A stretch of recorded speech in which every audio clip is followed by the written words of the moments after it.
Durham. The chair now recognizes the gentleman from Alabama to lead us in the pledge.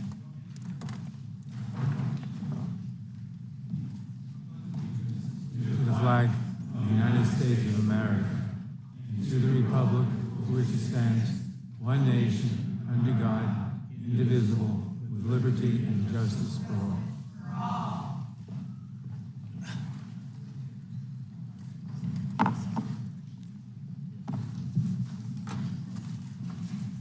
Chair is recognized for an opening statement. 3 years ago and 11 months, July 24th, 2019, Bob Mueller sat in this room, in that chair, and told this committee, no collusion, no conspiracy, no coordination between President Trump and Russia. None. What the Democrats say? We don't care.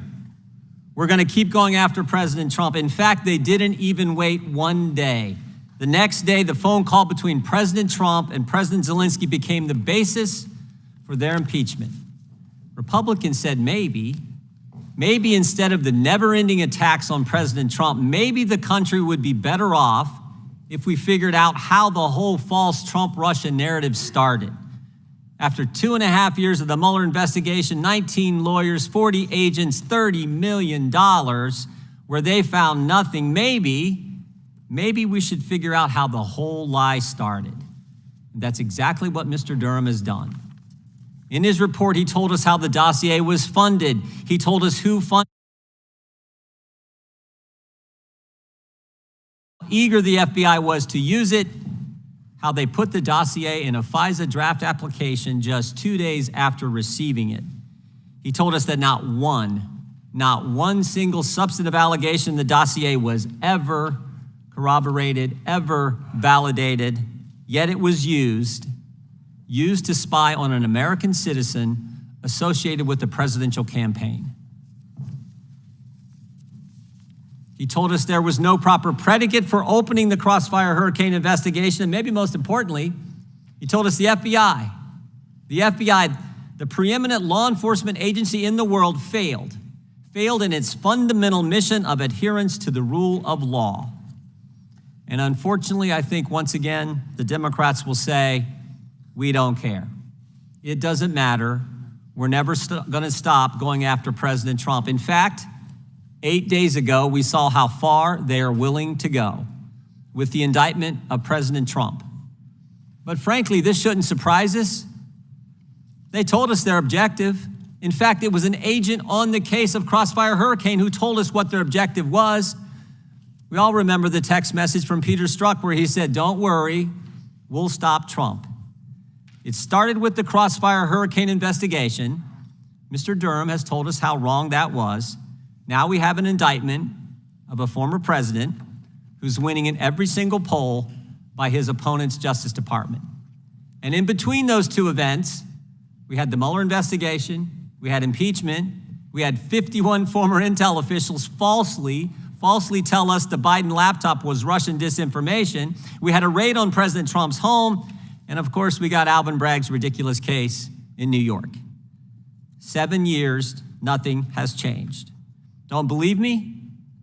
We interviewed Stephen D'Antuono, former head of the Washington field office when the Trump classified document case began. Mr. D'Antuono told the committee, interviewed him just 2 weeks ago today. Mr. D'Antuono told the committee that when he asked the Department of Justice, why is there no U.S. attorney assigned to the Trump classified document case? Headquarters said, because we're running it. He suggested the Miami field office should do the raid. Instead of sending the folks from Washington field office down to Miami, have the folks in the Miami field office do it. Headquarters said no. He suggested there shouldn't be a raid. Instead, they should continue to work with President Trump's lawyers. Once again, headquarters said no. Mr. D'Antuono even said, how about when we get there? When we arrive at President Trump's home, we then call his lawyer and we do the search together. Again, headquarters said no. Another interesting fact, the lawyer who turned down Mr. D'Antuono's request happens to be the same person who is alleged to have pressured the attorney representing a Trump employee about a judgeship. Nothing has changed, and frankly, they're never going to stop. 7 years of attacking Trump is scary enough, but what's more frightening Any one of us could be next. In fact, it's already started. Parents at school board meetings are terrorists. Pro-life Catholics are extremists. Even journalists aren't safe. Federal Trade Commission, 13 letters. One of those letters to Twitter said, "Who are the journalists you're talking to?" Think about that. They named 4 people personally. 2 come and testify in front of this committee. While they're in front of this committee, Democrats are asking them to reveal their sources, violate First Amendment principles. One of them, Matt Taibbi, while he's sitting at that table testifying to the Judiciary Committee, the IRS is knocking on his door. Parents, Catholics, journalists, but guess who gets it the worst? Guess who gets it the worst? Whistleblowers. If you dare come forward and tell Congress what's going on, look out. They will come for you. They will take your clearance. They will take your pay. They'll even take your kids' clothes. Just ask Garrett O'Boyle, who testified in front of this committee as well.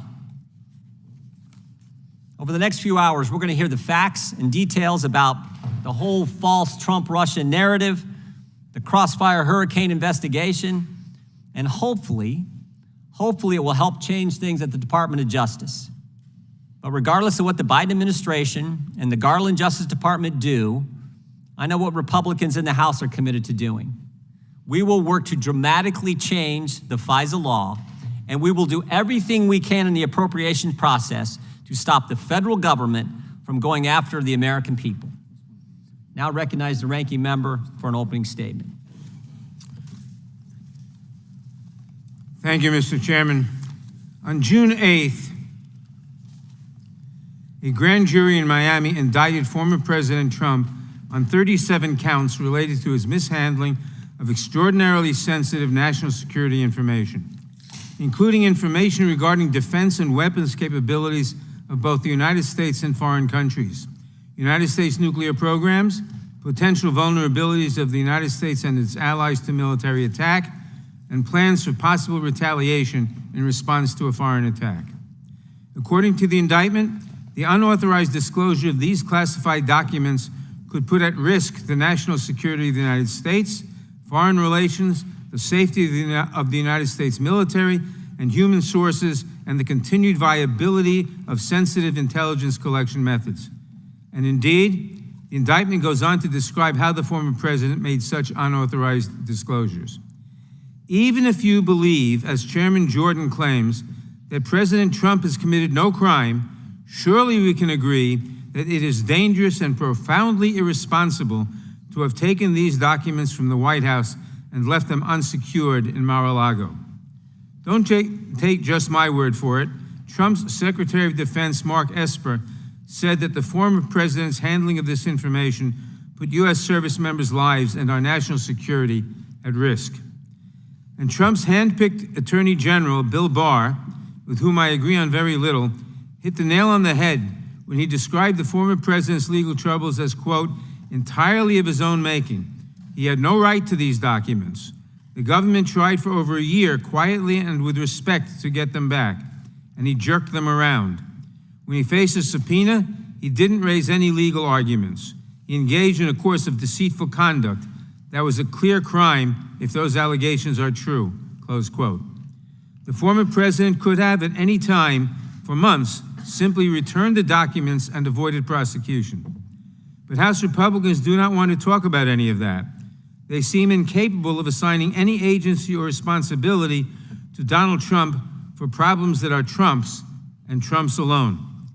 Instead, Republicans have planned this hearing and constructed an entire false narrative around this work of Special Counsel Durham in an effort to distract from the former president's legal troubles and mislead the American public. To be clear, the Durham report is by itself a deeply flawed vessel. After 4 years, thousands of employee hours, and more than $6.5 million in taxpayer dollars, Special Counsel Durham failed to uncover any wrongdoing that Justice Department Inspector General Horowitz had not already found in 2019. He brought just 2 cases to trial and lost them both. Both defendants were acquitted in mere hours. The single conviction that Special Counsel Durham obtained involved a single charge of lying to the FBI, a case developed and handed to him by the Inspector General, and one resolved by a quick plea bargain. The report itself outlined some fairly glaring investigative missteps.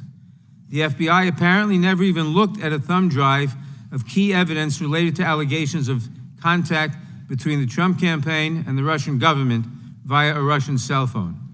Nor, says the report, did the FBI ever examine questionable computer contacts between the Trump Organization and Alfa Bank, one of the largest banks in Russia.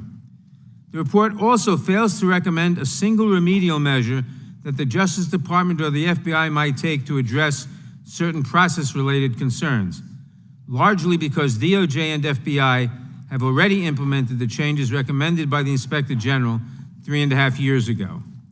Now, I understand that, like the former president, many MAGA Republicans had a lot riding on the Durham investigation. I understand that they might be disappointed with where it landed, but that is no excuse for making things up. First, the Durham report unequivocally concludes that the FBI not only had the evidence to open an investigation into Russian interference in the 2016 election, but actually had an affirmative obligation to investigate ties between the Russian government and the Trump campaign. It is simply not true, as some Republicans have claimed, that the Durham report suggests that there should not have been an investigation. Affirmative obligation. Those are Mr. Durham's words, not mine. Second, the Durham report shows that the FBI began its investigation when an aide to the Trump campaign disclosed in May 2016 that the campaign knew that Russia had thousands of emails that would embarrass Hillary Clinton. The aide bragged about it at a bar. An Australian diplomat who overheard the remark reported it, and the investigation began. It is simply not true, as the most extreme voices in this room have claimed, that the investigation was somehow launched by the Clinton campaign. That particular conspiracy theory is off by several months.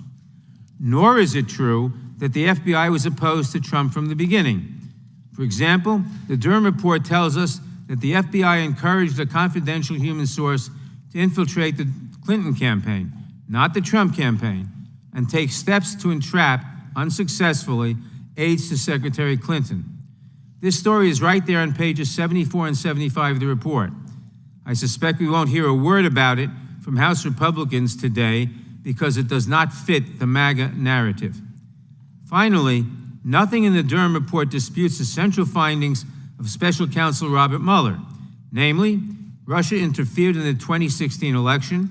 It did so to help Donald Trump, and the Trump campaign welcomed this interference. This last point is important because it tells us how Mr. Durham became special counsel in the first place, and it goes to the heart of the fully false narrative of MAGA victimhood. From the day that Special Counsel Mueller began his work, Donald Trump and his political allies have railed against an imagined conspiracy against the former president. The Russia investigation was a setup. It was a witch hunt. Obama did it. We need to investigate the investigators. Then came the Mueller report. The Mueller report was delivered to Attorney General Barr on Friday, March 22nd, 2019. The next Monday, Mr. Durham was in Barr's office. A week later, a colleague emailed Mr. Durham to ask about, quote, the project that Durham and Barr were working on. While we on this committee were fighting to get access to the Mueller report, Mr. Durham was already working on an investigation to undercut its central findings. A few weeks later, the Trump administration announced Mr. Durham's investigation into the investigators. And by August 2019, Mr. Durham and Attorney General Barr were on a plane to Europe, jointly hunting down non-existent evidence of Donald Trump's deep state conspiracy theories.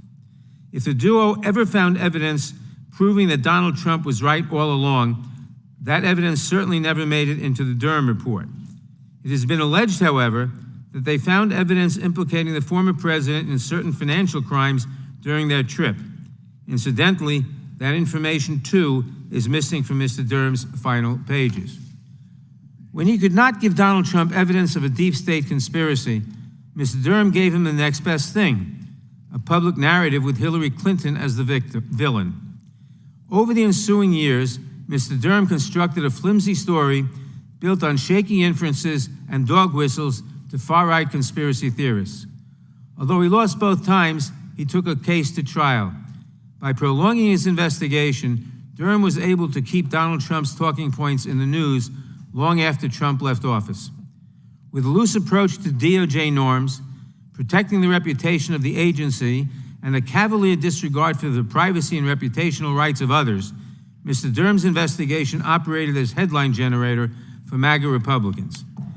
Less than half a year into his 4-year investigation, Mr. Durham publicly disputed Inspector General Horowitz's conclusion that the FBI was warranted in opening a full investigation, in violation of DOJ rules protecting investigations from appearances of political bias. Mr. Durham similarly flouted guidelines designed to protect third parties from reputational injury when he used his 2 indictments to accuse the Clinton campaign of a vast conspiracy to tie Trump to Russia. But at the end of the day, Mr. Durham never found what he was looking for. He cannot dispute a single conclusion in the Mueller report. He cannot prove a magnificent deep state conspiracy. And he cannot say that the FBI investigation into the Trump campaign's many ties to Russia never should have happened. And again, I can see why this would be disappointing to some. But instead of owning up to his failure, the Durham report doubles down on theories that lost spectacularly before 2 unanimous juries. The report also references classified material that has been called likely disinformation to lay out a series of accusations against the former president's perceived enemies. By presenting his so-called findings in this way, swiping a Republican boogeyman and hiding inconvenient truths in footnotes, the Durham report gives Donald Trump one last talking point. It did not have to be this way. It may be hard to remember, but at the outset of the Durham investigation, Mr. Durham was a well-respected career prosecutor with a solid reputation. The Attorney General is supposed to appoint a special counsel to prevent the appearance of politicization in a criminal investigation. Mr. Durham could well have lived up to that expectation. Instead, what we got was a political exercise that operated with ethical ambiguity and existed to perpetuate Donald Trump's unfounded claims. The investigation failed in its political objectives, but did real damage to a department that is still recovering from the excesses of the Trump administration. And despite Mr. Durham's best efforts, a reckoning is well underway. Do not be misled. Former President Donald Trump is not a victim. He did this to himself. For all of its flaws, the Durham report does not show that anyone else is responsible for the president's legal woes, past, present, or future.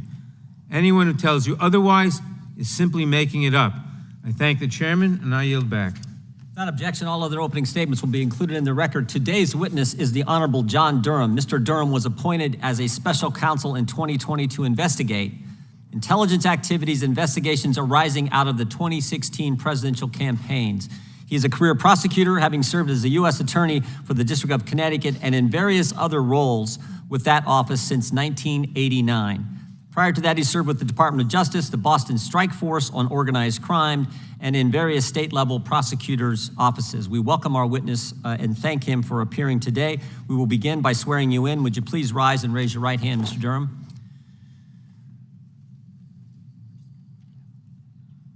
Do you swear or affirm under penalty of perjury that the testimony you're about to give is true and correct to the best of your knowledge, information, and belief, so help you God? Let the record show that the witness has answered in the affirmative. Thank you. You may be seated. Please know that your written testimony will be entered into the record in its entirety. Accordingly, we ask that you summarize your testimony in 5 minutes, but we'll give you a little extra time if you need it. Mr. Durham, you may begin. Hit your mic there, Mr. Durham, and just keep it on if you can throughout the day. Is it on? Yep, it's on now. Thank you. Again, good morning, Chairman Jordan, Ranking Member Nadler, and members of this committee. As the committee knows, on May 13th, 2019, Attorney General Barr directed me to conduct a preliminary review into certain matters related to federal investigations concerning the 2016 presidential election campaigns. That review subsequently developed into several criminal investigations and gave rise to my subsequent appointment as special counsel in these matters. Many of the most significant issues documented in the report that we have written including those relating to lack of investigative discipline, failure to take logistical, logical, investigative steps, and bias are relevant to important national security interests that this committee and the American people are concerned about. If repeated and left unaddressed, these issues could result in significant national security risks and further erode the public's faith and confidence in our justice system. As we said in the report, our findings were sobering. I can tell you, having spent 40 years plus as a federal prosecutor, they were particularly sobering to me. A number of my colleagues who spent decades in the FBI themselves, they were sobering. While I'm encouraged by some of the reforms that have been implemented by the FBI, the problems identified in this report, anybody who actually reads the report and the details of the report, the documented portions of the report, I think would find that the problems identified in the report are not susceptible to overnight fixes. As we said in the report, they cannot be addressed solely by enhancing training or additional policy requirements. Rather, what is required is accountability, both in terms of the standards to which our law enforcement personnel hold themselves and in the consequences they face for violation of laws and policies of relevance. I'm here to answer your questions. I appreciate the opportunity to. I'll answer them to the best of my ability, and I hope to be of service to your oversight function. As I'm sure you know, the Department of Justice has issued some guidelines as to what I'm authorized to discuss and those things that I am not authorized to discuss. In this regard, accordingly, I'll refer principally to the report. I do want to emphasize a few points at the outset, however. First, I want to emphasize in the strongest terms possible that my colleagues and I carried out our work in good faith, with integrity and in the spirit of following the facts wherever they lead without fear or favor. At no time and in no sense did we act with a purpose to further partisan or political ends. To the extent that somebody suggests otherwise, that's simply untrue and offensive. Second, the findings set forth in this report are serious and deserve attention from the American public and its representatives. Let me just briefly highlight a few of those. For one, we found troubling violations of law and policy in the conduct of highly consequential investigations directed at members of a presidential campaign and ultimately a presidential administration. To me, it matters not whether it was a Republican campaign or a Democrat campaign. It was a presidential campaign. Our team comprised dedicated and experienced prosecutors and law enforcement agents who worked day in and day out through the entire COVID epidemic in the office trying to interview people, all in an effort to try to get to those facts and the ground truth. That such a group of people made these findings.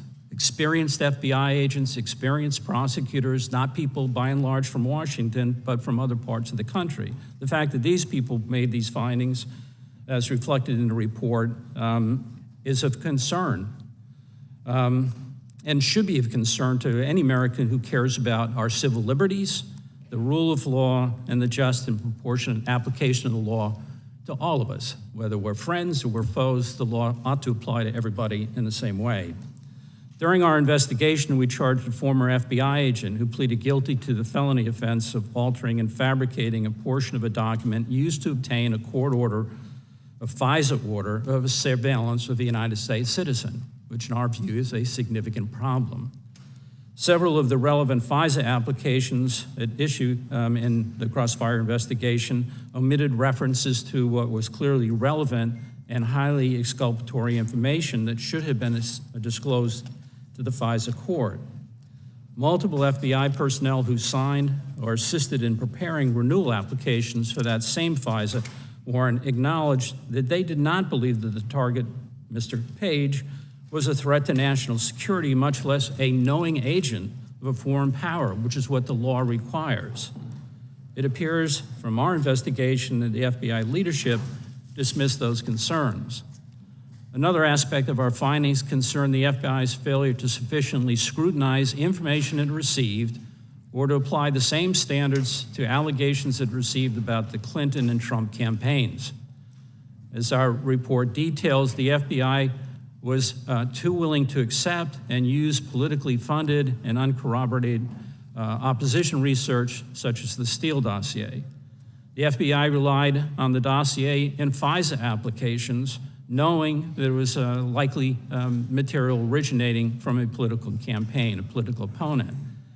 It did so even after the President of the United States, the FBI and CIA directors and others received briefings about intelligence suggesting that there was a Clinton campaign plan underway to stir up a scandal tying Trump to Russia. The accuracy of the intelligence was uncertain at the time, but the FBI failed to analyze or even assess the implications of the intelligence in any meaningful way. When the FBI learned that the primary source of information for the Steele dossier, which was basically the guts of the narrative about there being a well-coordinated conspiracy involving Trump and the Russians, when they learned that Danchenko was the primary subsource for those reports, it was at a time when the FBI already knew that Danchenko himself had previously been the suspect of an FBI espionage investigation. He was suspected of being a Russian asset. And nonetheless, they signed him up as a paid informant without further investigation of that espionage concern, to say nothing of resolving that espionage matter before using Danchenko and Danchenko's information. And when the FBI and Special Agent Mueller's office learned that Steele's primary subsource likely had gathered important portions of the dossier information during travels to Russia with one Charles Dolan, it inexplicably decided not to interview Dolan or investigate his activities. Finally, I would like to add that although our work exposed deep concerns concerning facts about the conduct of these investigations, our report should not be read to suggest in any way that Russian election interference was not a significant threat. It was. Nor should it be read to suggest that the investigative authorities at issue are no longer serve important law enforcement and national security interests. They do. Rather, responsibility for the failures and transgressions that occurred here rests with the people who committed them or allowed them to occur. Again, to my mind, the issues raised in the report deserve close attention from the American people and their elected representatives here in Washington. Thank you, Mr. Chairman. Thank you, Mr. Durham. We will now proceed under the 5-minute rule for questions. The chair now recognizes the gentleman from Louisiana, Mr. Johnson. Thank you, Mr. Chairman, Mr. Durham, for being here today. This is much anticipated. We have lots of questions for you. I'll try to set the table here at the outset from 20,000 feet. The American people rely on the FBI to abide by its guiding principles, and you know what those are: fidelity, bravery, and integrity. And we rely upon them to uphold the Constitution and protect the American people. Americans deserve and expect from our premier law enforcement agency to apply justice blindly, and that is without political bias or ulterior motives. However, your report now famously states, and here's the big quote, based on the review of Crossfire Hurricane and related intelligence activities, you concluded that the DOJ and FBI failed to uphold their important mission of strict fidelity to the law. There's no other way to put this. The report illustrates egregious actions on behalf of the FBI that have further eroded faith in our institutions. Ms. Durham, in your report, and again here today, you said that your findings and conclusions are sobering. Could you unpack a little bit more what that means? Why do you say sobering? Well, let me give you some real-life views on that. I have had any number of FBI agents who I've worked with over the years. Some of them are retired, some are still in place, who have come to me and apologized for the manner in which that investigation was undertaken. I take that seriously. These are good, hardworking, the majority of people in the FBI, decent human beings who swear under their oaths to abide by the law and the like. And I think that exemplifies of the concern here. There were investigative activities undertaken or not undertaken here, which raised real concerns about whether or not the law was followed, the policies in place in the FBI were followed. You wrote in your report, quote, based on the evidence gathered in the multiple exhaustive and costly federal investigations of these matters, including the instant investigation, neither U.S. law enforcement nor the intelligence community appears to have possessed any actual evidence of collusion in their holdings at the commencement of the Crossfire investigation. To date, has any evidence of collusion between the Trump campaign and Russia ever been uncovered? I mean, there is information, obviously, in the report that was prepared by Director Mueller and whatnot. But as to collusion or conspiracy, I'm not aware of any. And let me stop you. When the FBI opened Crossfire Hurricane, that's the issue at hand, it did not have any information that anyone in the Trump campaign had ever been in contact with Russian intelligence officials. Isn't that right?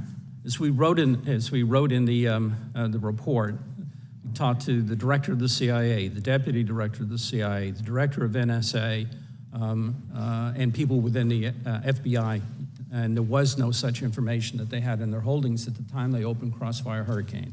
And you detail, I'm going to go quickly here, I run out of time. You detail how FBI personnel working on FISA applications violated protocols. They were cavalier at best, as you said in your own words, towards accuracy and completeness.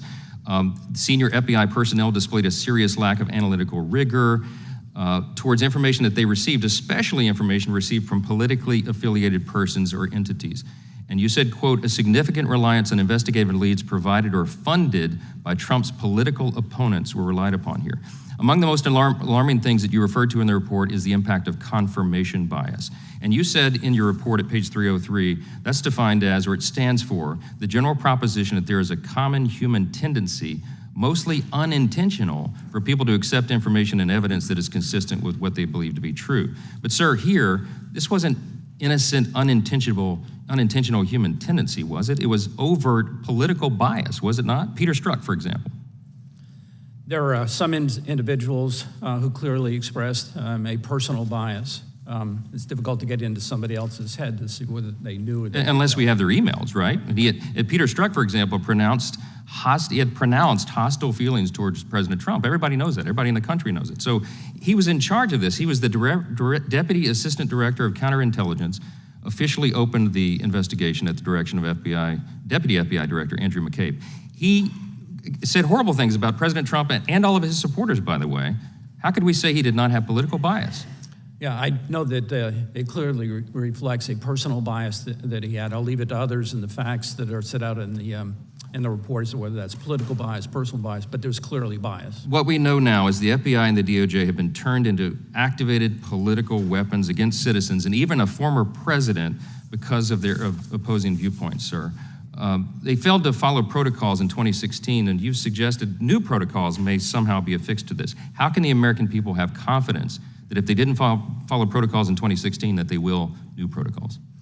And I think that's why I said that in the opening remarks, this is not an easy fix. I mean, it's going to take time to rebuild the public's confidence in the institution. The changes of the forms they have made are certainly changes that are going to guard to some extent against the repeat of what happened in Crossfire Hurricane. I'm out of time. I yield back.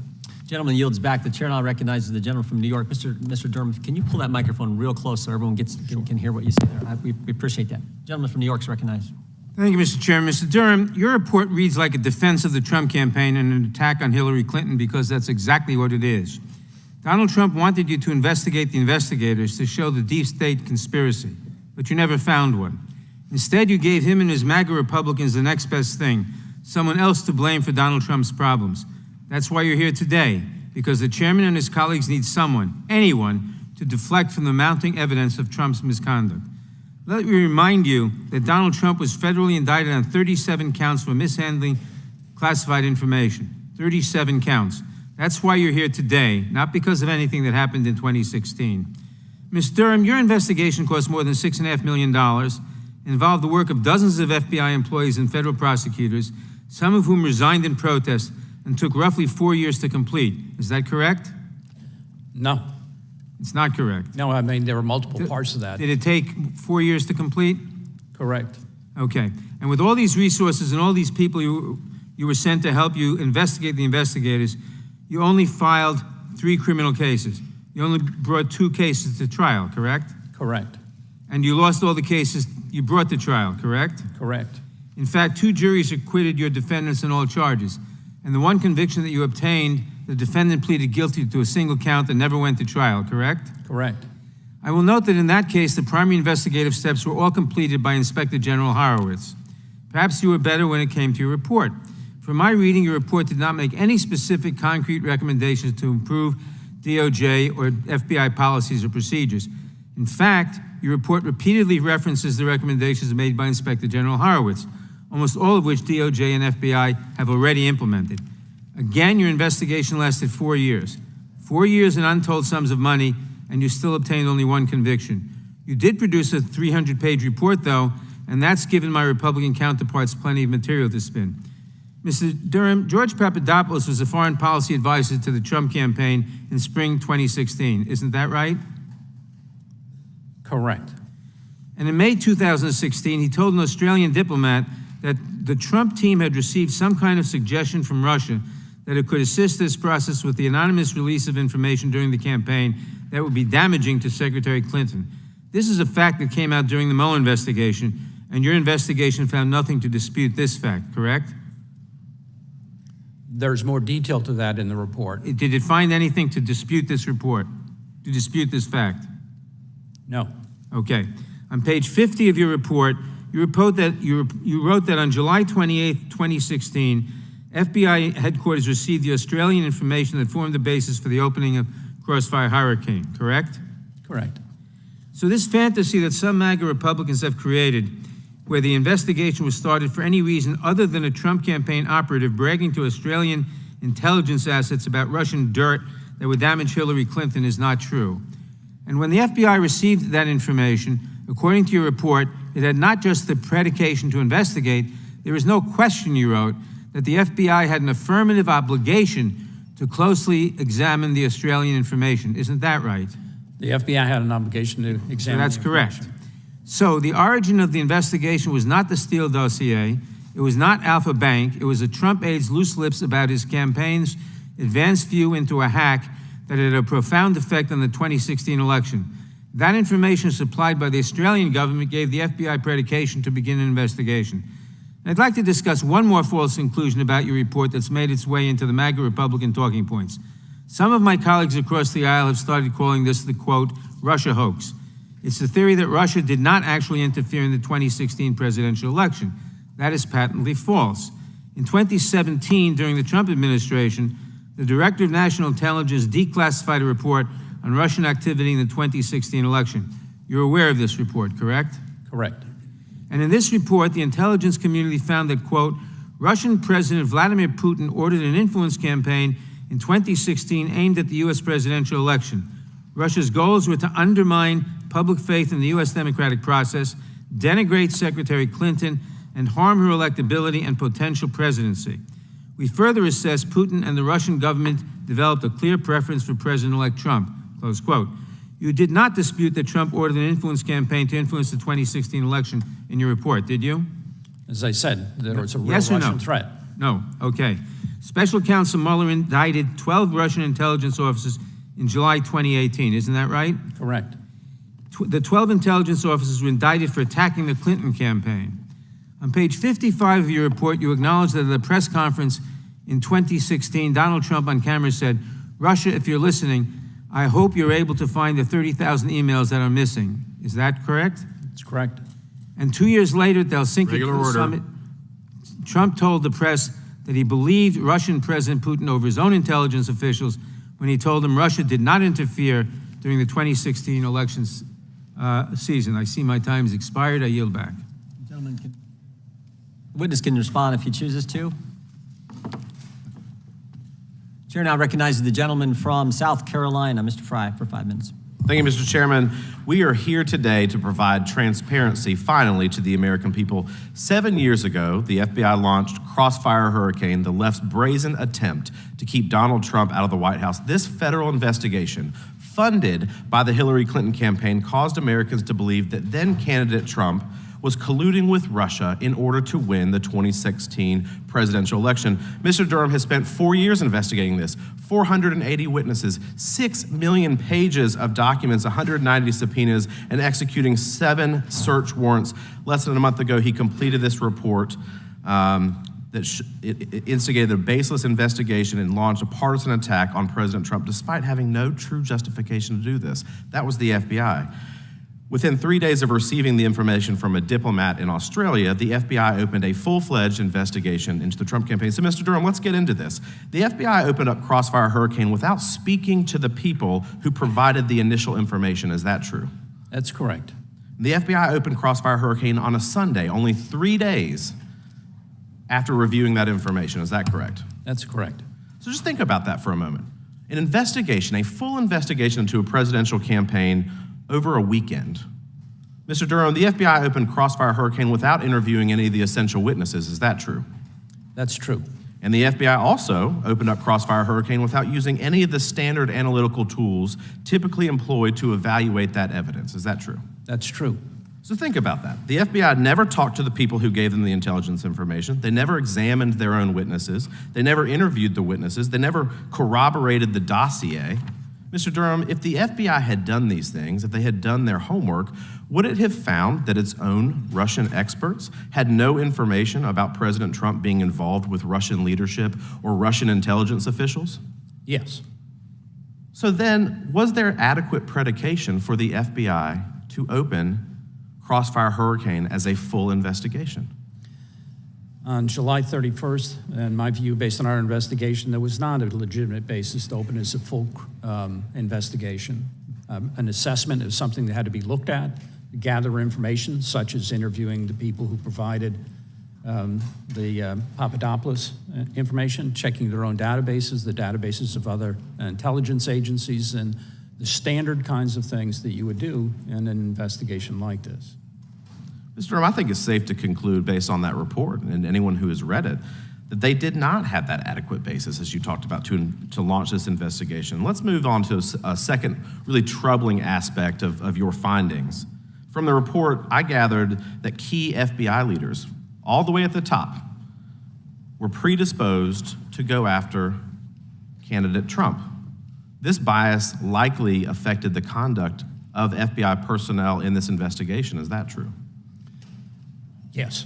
Can you describe that for a moment? How did confirmation bias play into this? Confirmation bias, as was alluded to, has to do with our human tendency to accept things that we already think are true and to reject anything else. In this instance, there are any number of significant red flags that were raised that were simply ignored. If there's evidence that was inconsistent with the narrative, they didn't pay attention to it. They didn't explore it. They didn't take the logical investigative steps that should have been taken. Let's see how real this bias was. FBI Deputy Assistant Director Peter Strzok drafted and approved the Crossfire Hurricane opening communication. Is that correct? That's correct. And in your investigation, your office discovered text messages between Strzok and Lisa Page, who was the special assistant to the FBI Director McCabe, expressing strong bias against candidate Trump. That's true.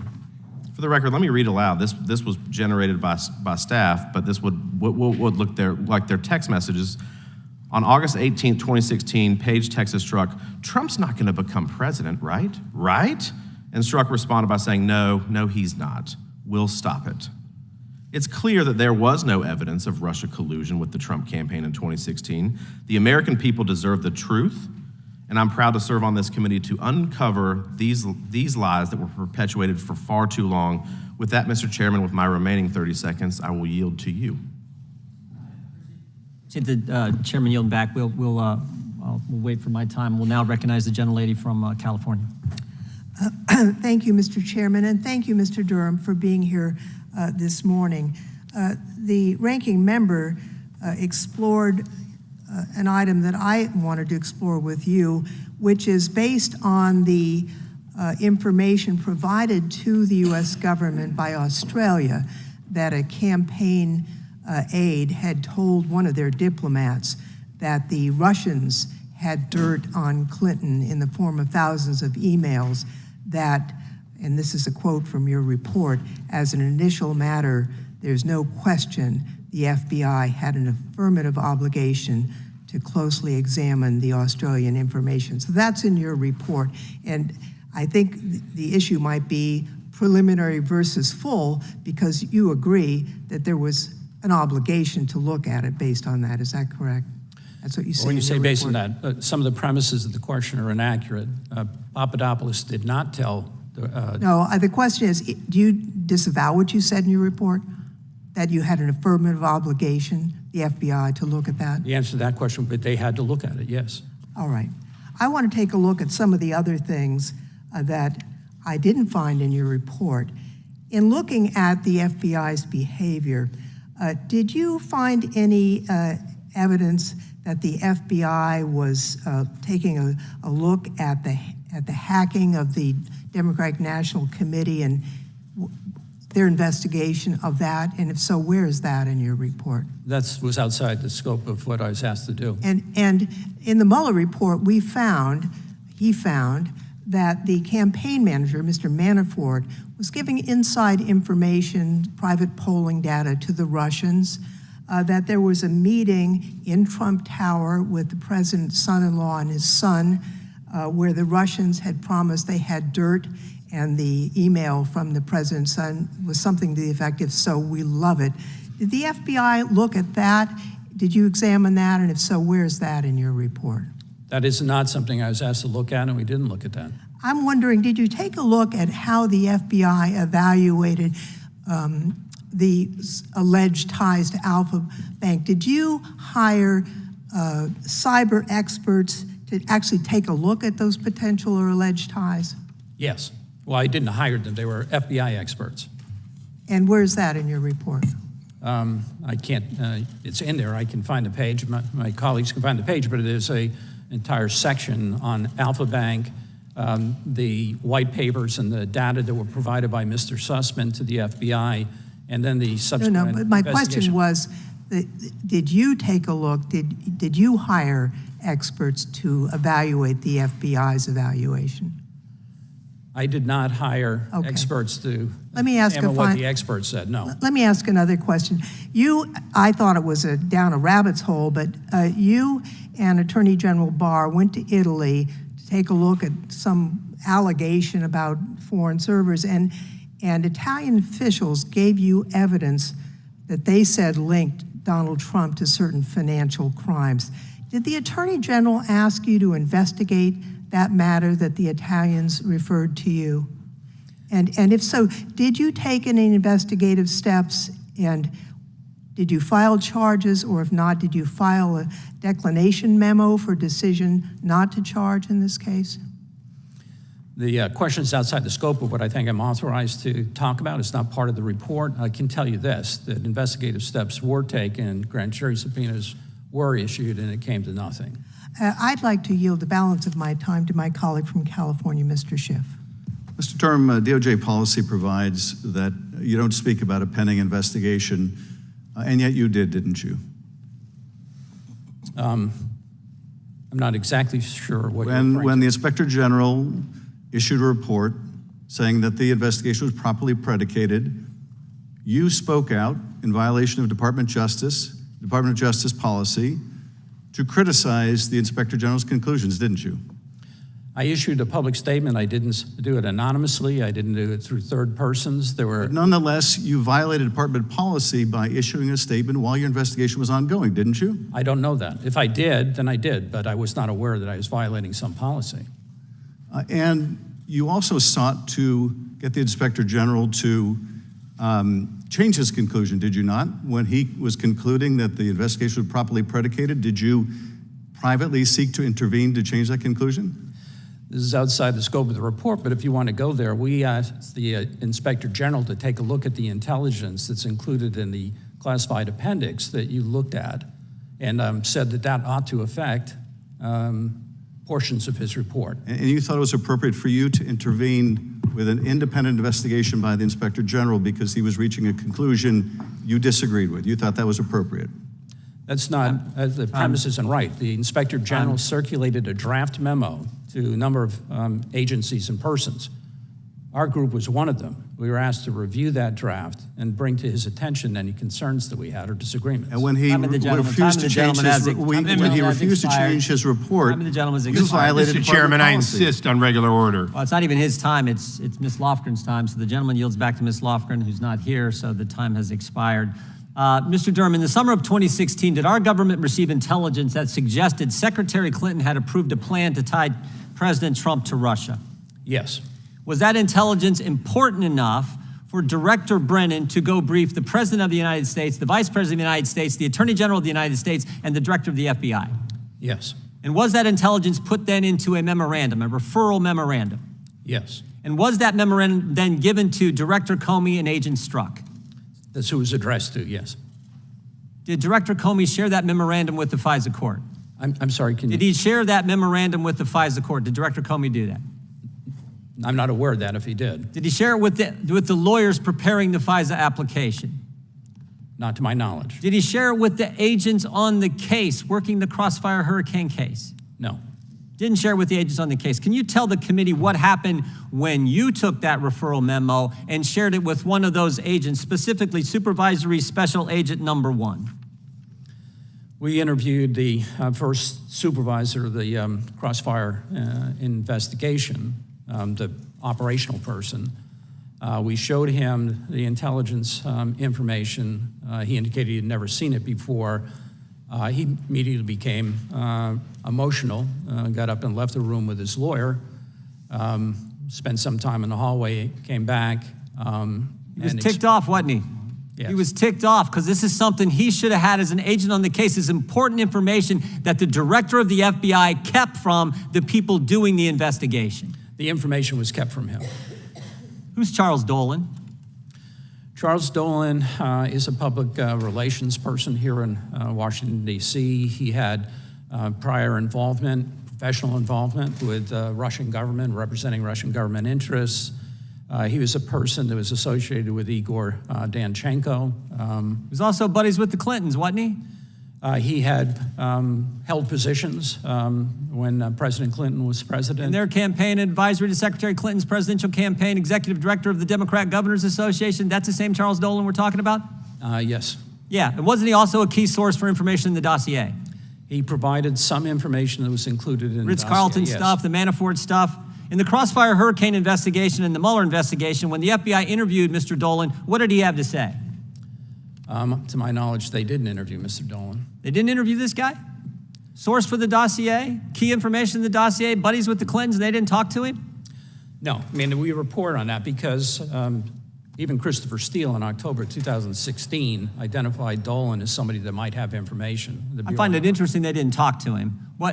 Were there agents on the case who wanted to talk to Mr. Dolan, Mr. Durham? Yes. What happened to analyst number 1? She kept pushing to talk to Mr. Dolan. She was ultimately turned down. What happened to her the day that she was turned down and said, no, we're not talking to Dolan? What happened to her? At about the same time, she was assigned to a different project. They moved her. They said, we can't have this. We can't have that. We can't be looking into the Clintons' buddy, a key source for the dossier. They reassigned her. And then what did she do? She memorialized it. She entered a memo to the file because she said, some point the Inspector General is going to want to know this information. I'm going to make sure it's recorded contemporaneously. She put it in the file. It's crazy. They didn't talk to the key source. They kept key intelligence from the investigators. This is how bad this investigation was. But here's the scary part. I don't think anything has changed. The day your report came out, 5 weeks ago, May 15th, you got a letter, Mr. Durham, addressed to you from the General Counsel at the FBI, Mr. Jason Jones, writes you this 6-page letter, and he says, not to worry, everything is fine. It's all been worked out at the FBI. He even says on page 2, he says, had the reforms implemented by current FBI leadership, summarized below, been in place in 2016, failures detailed in your report never would have happened, and he underlines it. He said this would never happen because of the reforms we implemented in 2019 and 2020. And then he says on page 4, one of the specific reforms, he says, FBI executive management has instructed investigations should be run out of the field and not from the headquarters. That statement is not true. 5 weeks ago, the FBI wrote you and said everything has changed when in fact it hasn't, and a statement in there is absolutely false, and we know it's false because 2 weeks ago today, we interviewed Stephen D'Antuono, former head of the Washington field office, Mr. Durham, and here's what he said in his transcript. Head of the Washington field office, when the Trump classified document investigation began, he said, that case was handled differently than I would have expected it to be, than any other cases handled. We learned a lot of stuff from Crossfire Hurricane, that headquarters should not work the investigation. It's supposed to be the field offices. My concern is that the Department of Justice was not following these principles. Nothing is, and that's the thing that scares me the most. Nothing has changed. Mr. Durham, I'm just finished with this. 60% of Americans now believe there's a double standard at the Justice Department. You know why they believe that? Because there is. That has got to change. And I don't think more training, more rules is going to do it. I think we have to fundamentally change the FISA process, and we have to use the appropriations process to limit how American tax dollars are spent at the Department of Justice. I yield back. Gentlelady from Texas is recognized, Ms. Jackson Lee. Good morning. Good morning. You value the independence of a special counsel, do you not? I do. In a letter to Attorney General Garland submitting your report, you asked him to allow you to continue investigation unencumbered. You said, "We want to thank you and your office for permitting our inquiry to proceed independently without interference, as you assured the members of the Judiciary Committee would be the case during your confirmation hearings to become Attorney General of the United States. You value your special counsel status. So it is accurate that Attorney General Garland let you proceed on your case as you wish. Is that true?" That's true. And yes or no, it was important to you that as a special counsel, your investigation was supposed to be independent. Is that correct? That's correct. Because special counsels and special attorneys are supposed to be independent, right? Special counsel. Yes, and independent, they're supposed to be independent. Is that correct? Special counsel is independent of the Attorney General's office. Thank you. Why is that the case in your view? So there can be some confidence on the part of people looking at the investigation that was done, decisions which were made. Thank you. Special counsels and special attorneys are supposed to be, for the American public, to present the potential of a conflict of interest between the government and a sensitive investigation. By appointing a special counsel and attorney general is supposed to be finding an unbiased party to do the investigating. This was at a very high level. This was dealing with potential presidential candidates. This was dealing with Russia collusion and undermining the very fabric of the United States of America. And they are supposed to leave that person alone, as you commended Attorney General Garland for doing. So, unlike Attorney General Garland, Attorney General Barr was very involved in your investigation, wasn't he?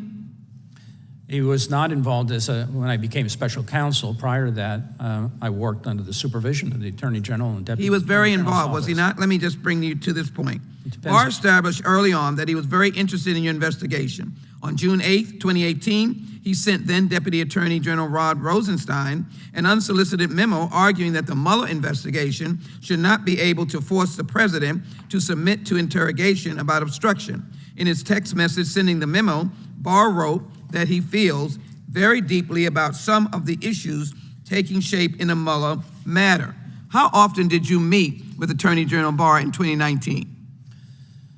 Before I was special counsel, maybe, well, with him himself, maybe every 2 weeks, 3 weeks, something of that sort. And then after? Sometimes more frequently. And then after? After it became, I had been appointed special counsel, I don't know. I mean, I'm sure that I saw him, but I didn't meet with him on A lot. investigation. No, All it was right. not a lot. How often did you speak or text with the Attorney General? This is during the investigation. I wouldn't, when I was special counsel or prior to that? Special counsel, sir. I don't know how many times I texted with him. All right. Well, according to now public records, Barr scheduled at least 18 meetings or calls with you between 2019 March and October 2019. And you and he text messages with each other frequently, didn't you? Text messages. Yeah, I was appointed as special counsel in October. So before that, yeah, there were probably any number of text messages. After that, I don't know. Here are some examples. On August 31, 2019, he sent you a message that said, "John strongly suggests that you," a lot of interesting things. On February 6, 2020, you text him, "Sir, just emerging from a skiff. Are you open to a call earlier this morning?" On February 14, 2020, Barr texts you, "Call me when you get a chance." On March 19, 2020, Barr texts, "Can I call you later?"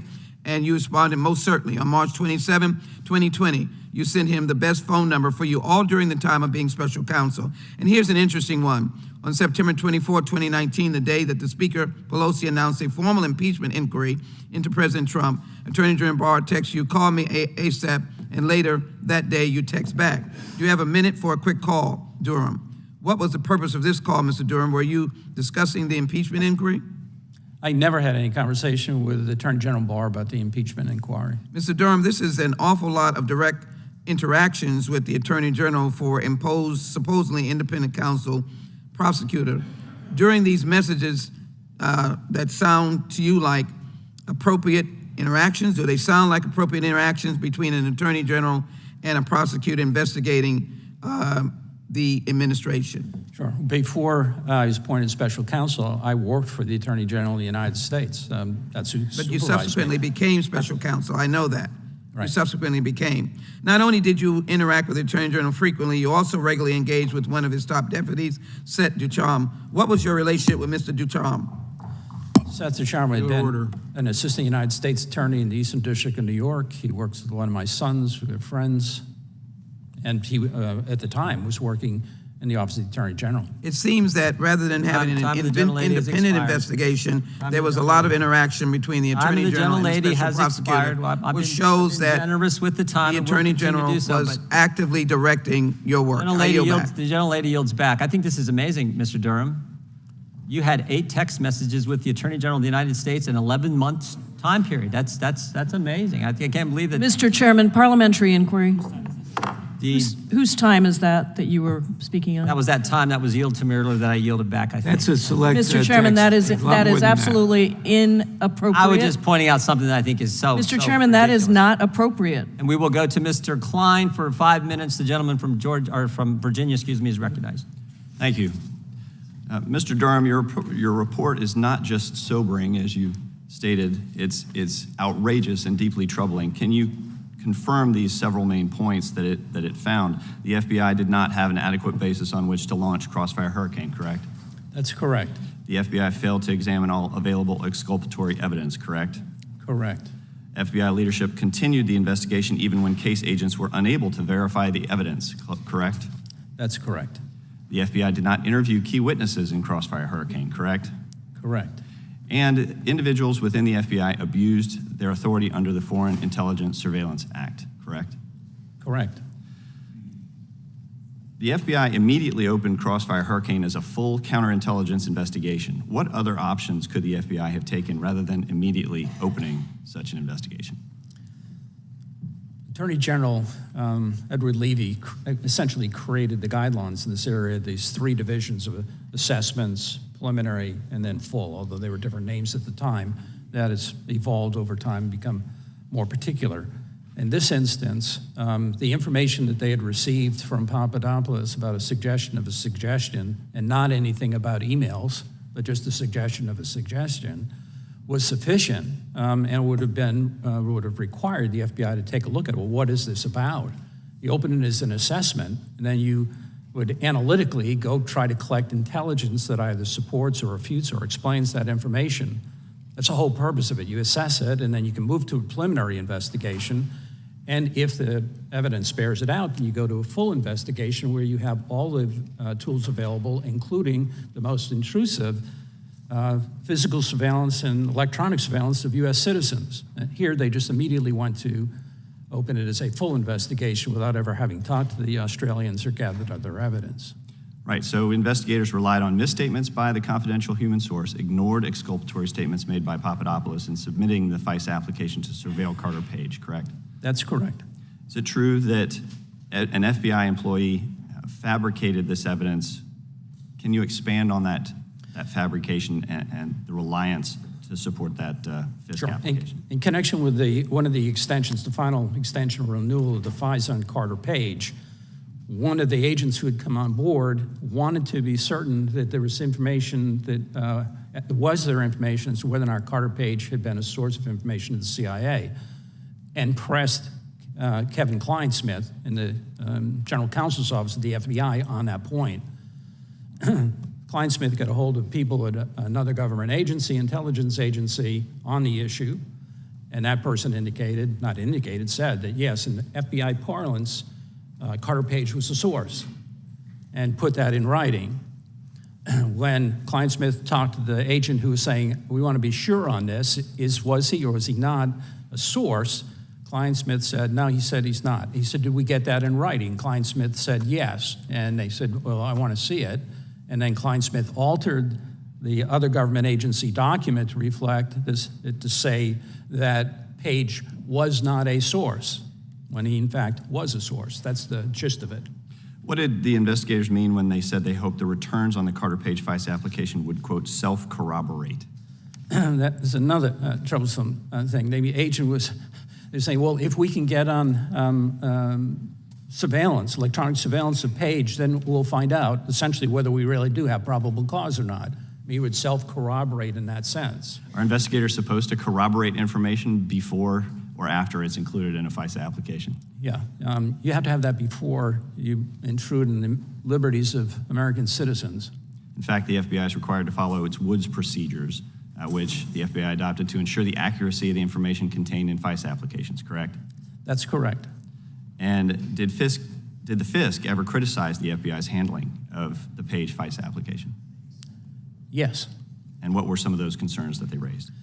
Well, ultimately, the FISC issued an order, a memorandum indicating that had the information that was disclosed in the investigation done by Inspector General Horowitz, a very thorough job and a good job and a well-written report. Had they known that, at least the second and third renewal applications would not have established probable cause. And I think the Bureau, the Department of Justice acknowledges that as well. If the FISC had all of the information that I think is included in this report, I think it's highly doubtful that there would have ever been an application submitted, and if it was submitted, that the FISC would have ever granted that order. Thank you. I yield back. Yields back. The gentleman from Tennessee is recognized. Thank you, Mr. Chair. Mr. Durham, you were appointed by whom? Who recommended you and appointed you? As the special counsel? No, as the U.S. Attorney. As U.S. Attorney. It was President Trump at the time, with 2 Democratic senators from Connecticut supporting the nomination. Mr. Trump appointed you. You believe Mr. Trump has pretty good judgment on people, their abilities, and their character? I'm not going to characterize Mr. Trump or my thoughts about Mr. Trump. Mr. Barr appointed you special counsel, is that correct? That's correct. Mr. Trump has called Mr. Barr a gutless pig, a coward, and a rhino. Which of those is correct? Which isn't? In my experience, none of those are correct. So Mr. Trump isn't that good of an expert on character and judging people. In your opinion, he isn't, because he's none of those. He's not a gutless pig, but Trump says he is. Yeah, that's outside the scope of my report. Also outside the scope of your report, apparently. Also outside of the scope of your report was apparently the meeting at Trump Tower between the Russians and the Trump boys, where they talked about allegedly adoptions, but we know it was really about sanctions. How was that outside of your report? Yeah, I'm sorry, I didn't quite follow that. Meeting at the Trump Tower, Russian attorney came to the Trump, and Donald Trump Jr. was just wonderful, wonderful. We love it, we love it. Russian decisions to interact with the Trump campaign and influence the actions of the campaign, allegedly for adoption law, but really for sanctions relief. The FBI came up with that, did they not? A meeting took place at Trump Towers on June 9th. The lure, as I understand it, was that there was information, derogatory information on Clinton that was going to be provided. They met, and as I believe in a HPSI report, the HPSI report fully laid that out, that the discussion then at Trump Towers was about adoption, not about anything relating to Mrs. Clinton. It was totally about sanctions. You're trying to get rid of the Magnitsky Law. Adoptions is a ruse.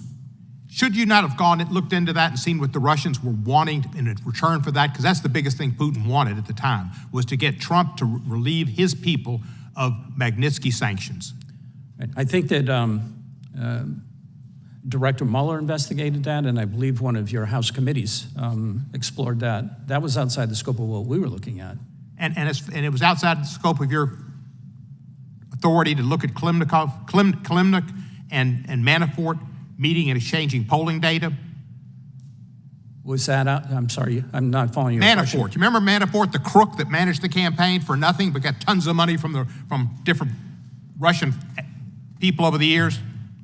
That y'all pardoned. Mr. Barr later helped him with the commutation or a pardon. I think a pardon.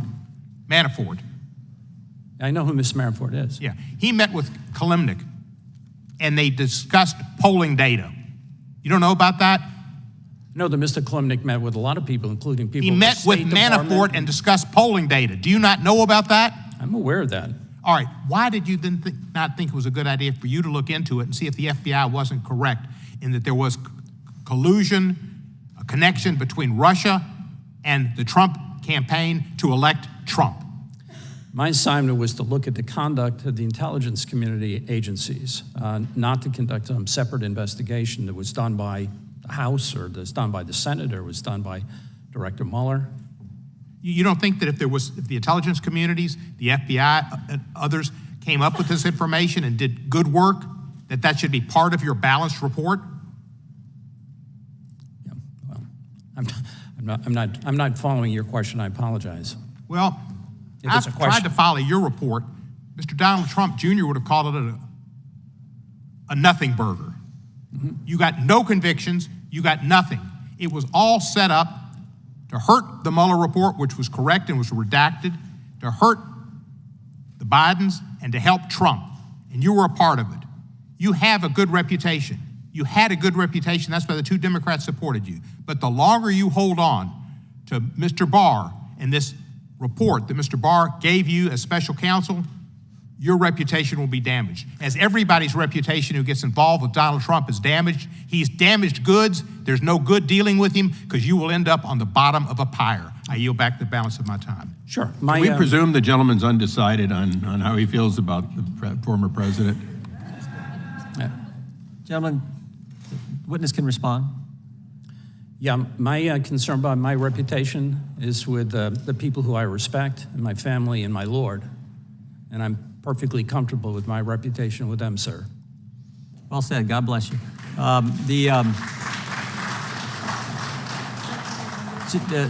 The chair recognizes the gentleman from Wisconsin, Mr. Fitzgerald. Mr. Durham, thank you for being here today. On October 3rd, 2016, the FBI met with Christopher Steele, who confessed to relying heavily on a Russian national living in Washington, D.C. as a subsource. That subsource was later identified as Igor Danchenko. Steele not only used Danchenko to create the dossier, but according to your report, Steele was unable to corroborate any of the substantial allegations made in the dossier. Is that correct? That's correct. Even after the FBI offered Steele $1 million if somehow he could actually follow through and underscore some of those specific items. Is that correct? That's correct. So the FBI interviewed Danchenko and Steele's subsource, the Steele subsource, for 3 days, from January 24th through January 26th of 17. However, according to your report, Danchenko could not provide any evidence corroborating allegations contained in the dossier. Is that correct? That's a fact. And yet the FBI paid Danchenko $220,000 during his time as a confidential human source. Is that correct? That's correct. And did the FBI propose making continued future payments to Danchenko totaling more than $300,000? That's correct. Danchenko becomes a confidential human source, then enlists his own subsource, Charles Dolan, as was brought up earlier, who was a Democrat operative and had previously served as an advisor to Hillary Clinton's 2008 presidential campaign. Is that your understanding? Is that correct? That's correct. Did Danchenko ever disclose his relationship with Charles Dolan to the FBI that you're aware of? He did not during the interviews that were conducted in January. Subsequently, he was specifically asked in an interview with his then handler, do you know Charles Dolan? If you listen to the recording, he hesitates for some awkward period of time and then said, yes, I know who Dolan is. So he acknowledged knowing Mr. Dolan. Do you think it had anything to do with he was simply worried that disclosing a Democrat operative as a subsource might jeopardize the whole payroll deal that the FBI had set up with them? And we lay these facts out as we do other facts in the report, and leave it to others to draw the reasonable conclusions or inferences from those facts. Very good. Of the hundreds of individuals who the FBI interviewed through the course of Crossfire Hurricane and Miller's special counsel investigation, this came up earlier, was Charles Dolan ever interviewed by the FBI? He was not. Do you have any insight as to why the FBI would not interview him or overlook such a high-profile person in this whole investigation?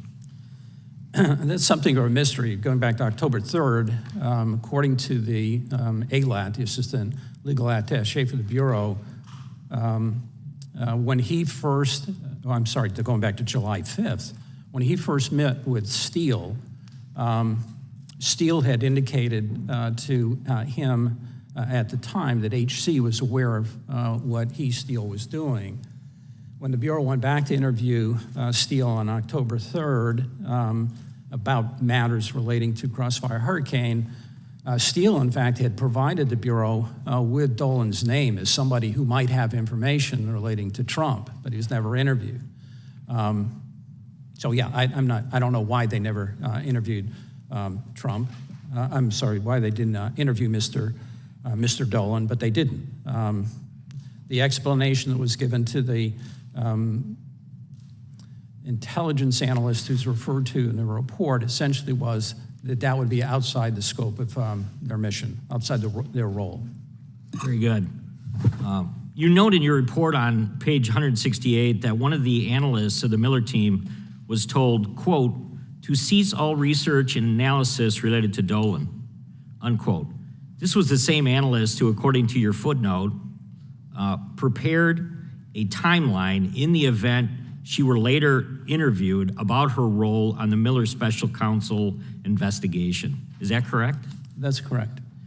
Igor Danchenko had also relied on other subsources, namely Olga Galkina and Sergei Milin.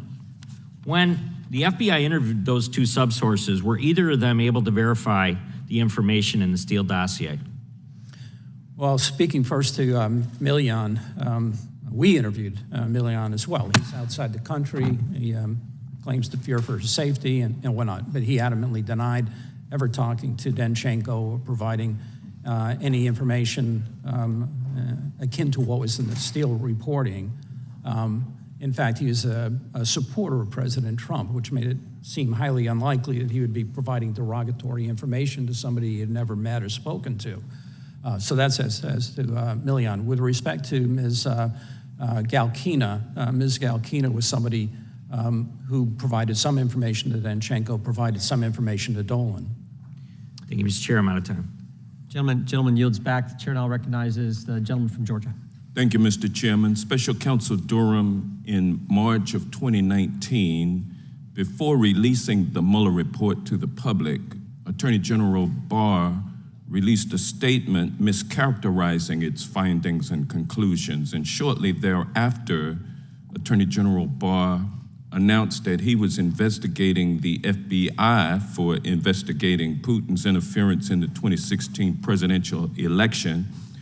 And then in April or May of 2019, Attorney General Barr appointed you to lead that investigation. Isn't that correct? He did appoint me to lead the investigation, yes, sir. And then in October of 2020, Attorney General Barr appointed you as an independent special counsel so that you could continue investigating the origins of the Russia investigation once Trump was out of office, correct? I was appointed special counsel in October, yes. And by that time, your investigation had already cost the American taxpayers over $6.5 million. Isn't that correct? At that point, probably not, no. Well, at this point, how much has it cost? As I understand the figure, having looked at it, it's around $6.5 million. And after 3.5 years of investigation and $6.5 million of taxpayer money spent, your investigation led to the indictment of only 3 individuals, correct? That's correct. Well, it was and contrary to the fervent prayers of some on this panel, former FBI Director Jim Comey and former CIA Director John Brennan were not among those three who were indicted. Isn't that correct? That's correct. And to the extreme disappointment of some on this panel, your investigation failed to produce indictments against Hillary Clinton, correct? That's correct. Didn't indict Barack Obama. That's correct. Didn't indict Joe Biden. That's correct. Couldn't even indict Hunter Biden. You didn't Correct? investigate Mr. Hunter Biden.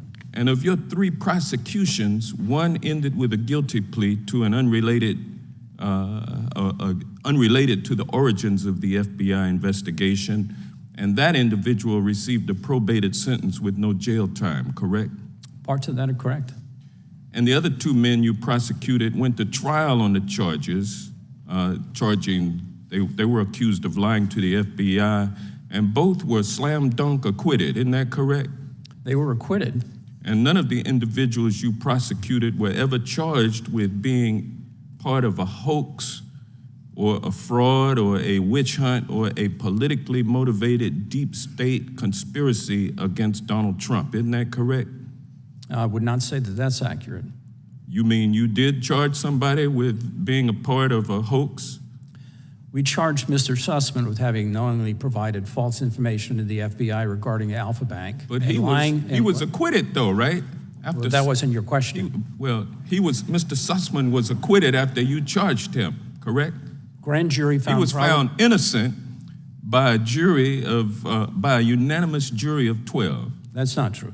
Well, what's true is the grand jury found probable cause to indict Mr. Sussman. A jury of his peers acquitted him, though, correct? And a trial jury. You're not going to disagree on that, are you, Mr. Durham? I'm going to try to answer your question as it was asked. Well, let me ask you this, because in your report, you related or alluded to allegations of misconduct against Mr. Sussman and Mr. Danchenko as if those allegations had been proven true at trial, when in fact both those individuals had been acquitted and your allegations disproven. Do you believe that it's ethical to state something as a fact in an official government report when the court system found that you could not prove those allegations? Well, I think if you read the report, you'd see that we talked about the results of the trial, and we included all of the evidence that we had available, unfortunately not all of which was admitted at trial. Well, let me ask you this, Mr. Durham. You closed your investigation after you failed to find that the FBI investigation into Putin's interference in the 2016 election was politically motivated and was a deep state conspiracy against ex-President Trump. You were unable to prove that that was true. That is not what I was investigating. Well, but you did not find that that was true, correct? You found it to be false, as a matter of fact. Isn't that correct? You have a chance to read the report. Well, I did. Mr. Chairman, the time has expired. Could the gentleman be allowed to answer the question? Gentleman can respond. Time the gentleman from Georgia expired. The witness can respond. I'm saying if you read the report, we lay the facts out in the report as to these matters. I'm not here to talk about Mr. Trump. I'm not here to talk about deep state or whatever other characterizations you made. This report is factual. Nobody's raised any issues as to whether it's factually inaccurate in any way. People can draw their own conclusions based on those facts. Yep. Mr. Durham, you've been at it an hour and a half here. We can keep going. If you can keep going, just let us know if and when you meet. Yeah, I'm fine, need. whatever okay, the great. committee wants. Chair now recognize the gentleman from California, Mr. Issa. Mr. Durham, each of us on the panel has a different background and a different idea of what's best to get out of this report and the work that you have done so faithfully, not just for the last 4 years, but for your entire career. So I'm going to start off by asking, is it true that you have the Attorney General's Exceptional Service Award, a decoration for your service? That's true. Is it also true that you have the Attorney General's Distinguished Service Award? That's true. And who awarded you that? You know, that goes back in time. Attorney General Reno had... No, 2012. Oh, I'm sorry, in 2012. 2012. I'm trying to remember what award it was. I don't frankly recall. I Well, don't really just for the record, it's Eric Holder. Yeah. That was the CIA investigation. That's right. It's Attorney General Holder. Correct. It was, and you had to deal with some of the most despicable people and do the things that we do sometimes when wrong has been done. So I want to thank you for that. It seems like for your entire career, you've been a go-to for difficult situations, not necessarily the standard I'm trying to rise quickly award, but in fact, you're a career investigator. And I would imagine pretty closely that you've got your 82% overall. But I want to talk about something that I'm not qualified to talk about, but I can ask you. Are there what you would call unindicted co-conspirators in this? In other words, are there people at all levels who did things wrong, who were not charged with crimes because of the limitation of the ability to bring charges against them for what they did, even if it was wrong? We brought charges where we thought in good faith that we could prove a case beyond a reasonable doubt. Is there evidence beyond that? Of course. Sure. So in your experience as a career prosecutor, when people break the rules and it changes the outcome of something, like launching an investigation without a predicate, like the president, the vice president, the attorney general, and a host of others, FBI director, knowing that this had been started with a false predicate, knowing that Hillary Clinton's campaign, with her approval, in fact, had authorized this, not op research, but this weaponizing of a false claim. When they did that, they in fact changed the outcome, whether criminal or not, of many things, including certainly some things in voters' minds. Isn't that correct? I mean, generally speaking, there are lots of bad things that people do that aren't crimes. We can only charge those that are crimes. And I appreciate that. So when people are constantly making this point that somehow you didn't put enough people in jail, you gave us 300 pages that give us a responsibility. And as I said, I'm not going to try to pretend that I'm the smart lawyer up here at all, or even a lawyer. But I am somebody that understands organization, oversight, and transparency. In your report, you do note the changes made and so on. But unless we make changes in transparency to outside individuals who can be counted on to be ombudsmen to the process, isn't it true that if the president, the vice president, the attorney general, and a host of other top people at the FBI and Department of Justice choose in the future to push to make outcomes occur that would not occur according to their own printed rules, that no rule per se is going to change that?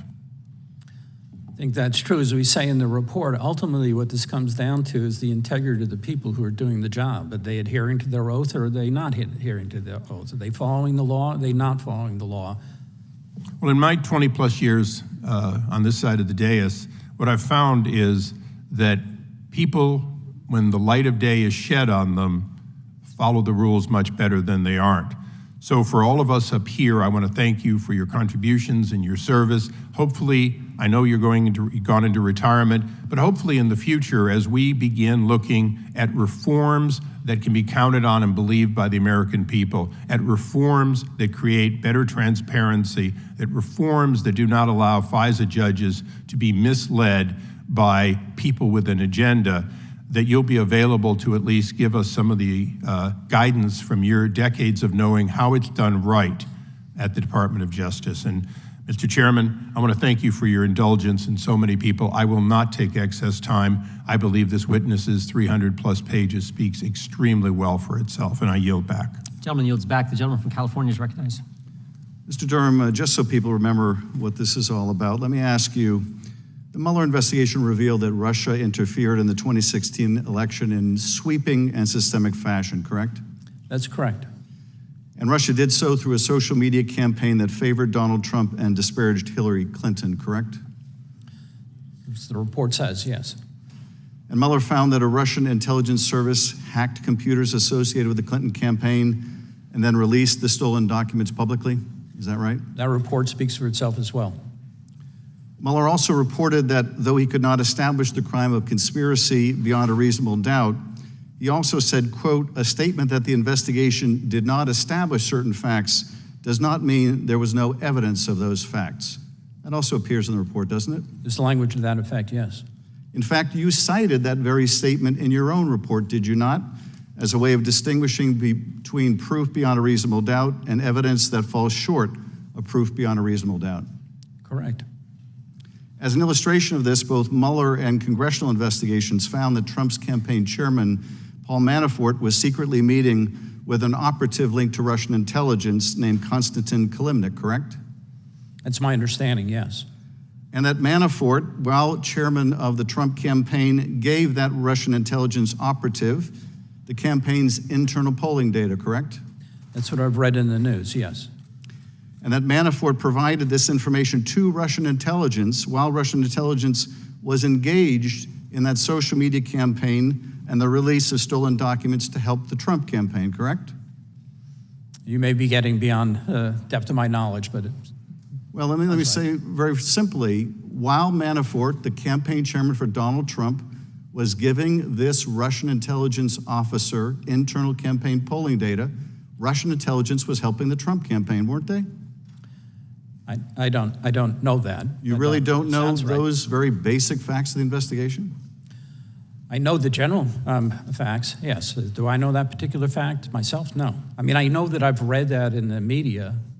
And are you aware, Mr. Durham, that Mueller and congressional investigations also revealed that Don Jr.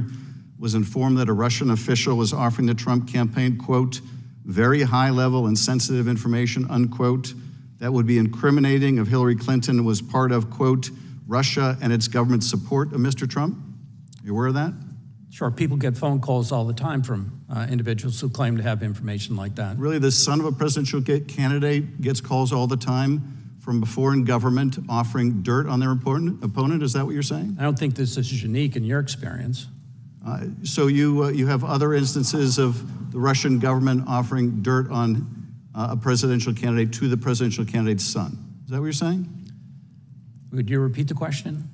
You said that it's not uncommon to get offers of help from a hostile foreign government in a presidential campaign directed at the president's son. You really stand by that, Mr. Durham? I'm saying that people can make phone calls making claims all the time that you may have experienced. Are you really trying to diminish the significance of what happened here and the secret meeting that the president's son set up in Trump Tower to receive that incriminating information? Are you trying to diminish the significance of that, Mr. Durham? I'm not trying to diminish it at all, but I think the more complete story is that they met and it was a ruse and they didn't talk about Mrs. Clinton. And you think it's insignificant that he had a secret meeting with a Russian delegation for the purpose of getting dirt on Hillary Clinton, and the only disappointment expressed in that meeting was that the dirt they got wasn't better. You don't think that's significant? I don't think that was a well-advised thing to do. Not well-advised. Right. Wow, that's the understatement of the year. So you think it's perfectly appropriate or maybe just ill-advised for a presidential campaign to secretly meet with a Russian delegation to get dirt on their opponent? You would merely say that's inadvisable? Yeah, if you're asking me would I do it, I hope I wouldn't do it, but it was not illegal. It was stupid, foolish, ill-advised. Well, it is illegal to conspire to get incriminating opposition research from a hostile government that is of financial value to a campaign. Wouldn't that violate campaign laws? I don't know all those facts to be true. Well, your report, Mr. Durham, doesn't dispute anything Mueller found, did it? No, our object, our aim was not to dispute Director Mueller. I have the highest regard for Director Mueller. He's a patriot. The only distinguishment between his investigation and yours is he refused to bring charges where he couldn't prove guilt beyond a reasonable doubt, and you did. I yield back. Gentleman yields back. The gentleman from Colorado is recognized. Thank you, Mr. Chairman. Mr. Durham, I want to, as a fellow alum of DOJ, I want to thank you for your service, number one. And number two, welcome you to Congress. It's a real pleasure to be here.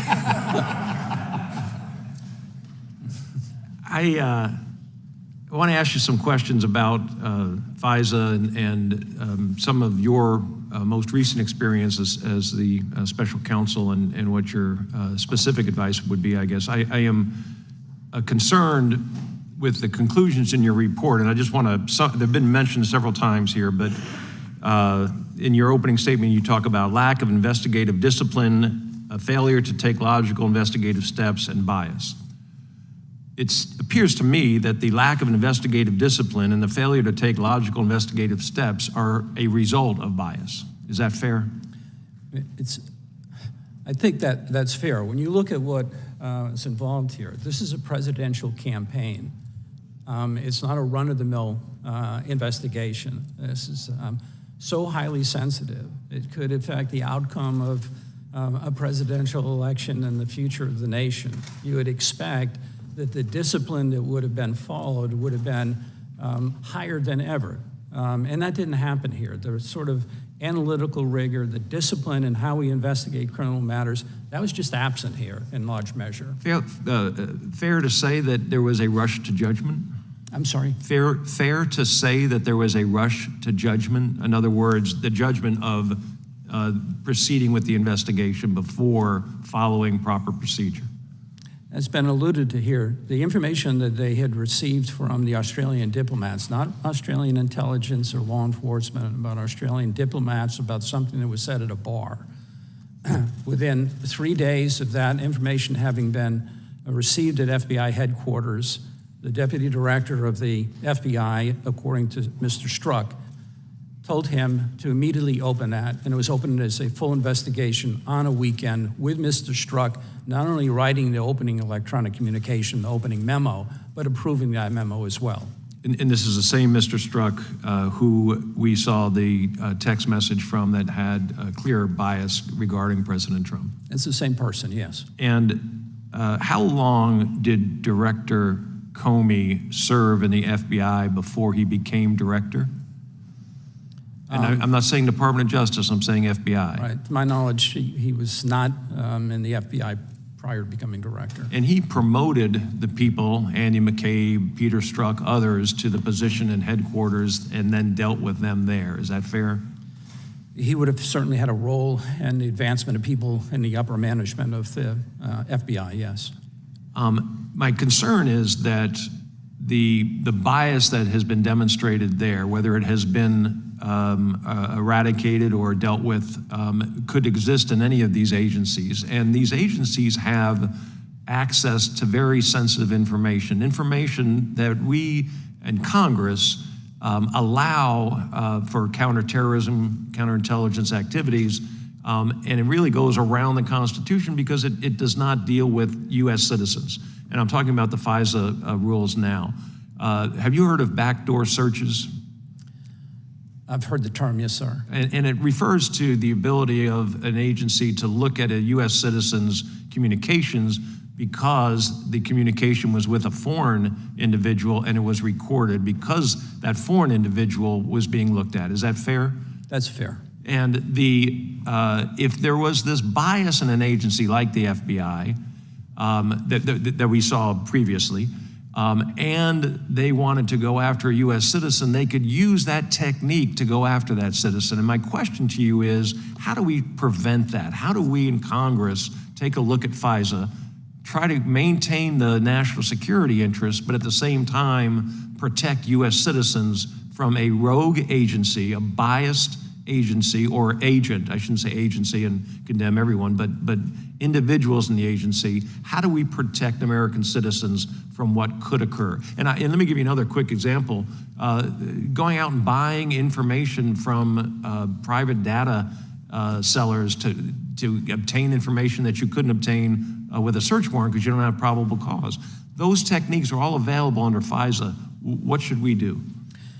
You know, that's clearly beyond my my background and experience. These are very complicated questions, particularly when we know the adversaries are doing the same thing. And you know, what do we do under those circumstances? I think you've got a very tough job in figuring out how do you balance the liberties of the American people and protect the liberties of American people while at the same time protecting the country and the nation and the people of the United States. I don't feel qualified really to provide you with any helpful information along those lines, but I know that it is a serious issue. It's a serious concern. I thank you and I yield back. Gentleman yields back. Before going to the gentleman from California, the gentlelady from Texas has a unanimous consent, I think? Okay. Mr. Chairman, I ask unanimous consent to submit records from the Department of Justice reflecting meetings with the U.S. Attorney John Durham. These records were in response to American Oversight's request for DOJ communications between the offices of the Attorney General and the Deputy Attorney General and the Durham or his first assistant. I ask unanimous consent to place this in the record of this hearing. Without objection, so ordered. Mr. Chairman, I have a unanimous consent. Gentleman from request. California. Mr. Chairman, you and your colleagues have continually cited to Steve DeUnio's transcribed interviews using selected statements taken out of context. I move for unanimous consent to enter the entire transcript into the record so the American public can see for itself exactly what he said.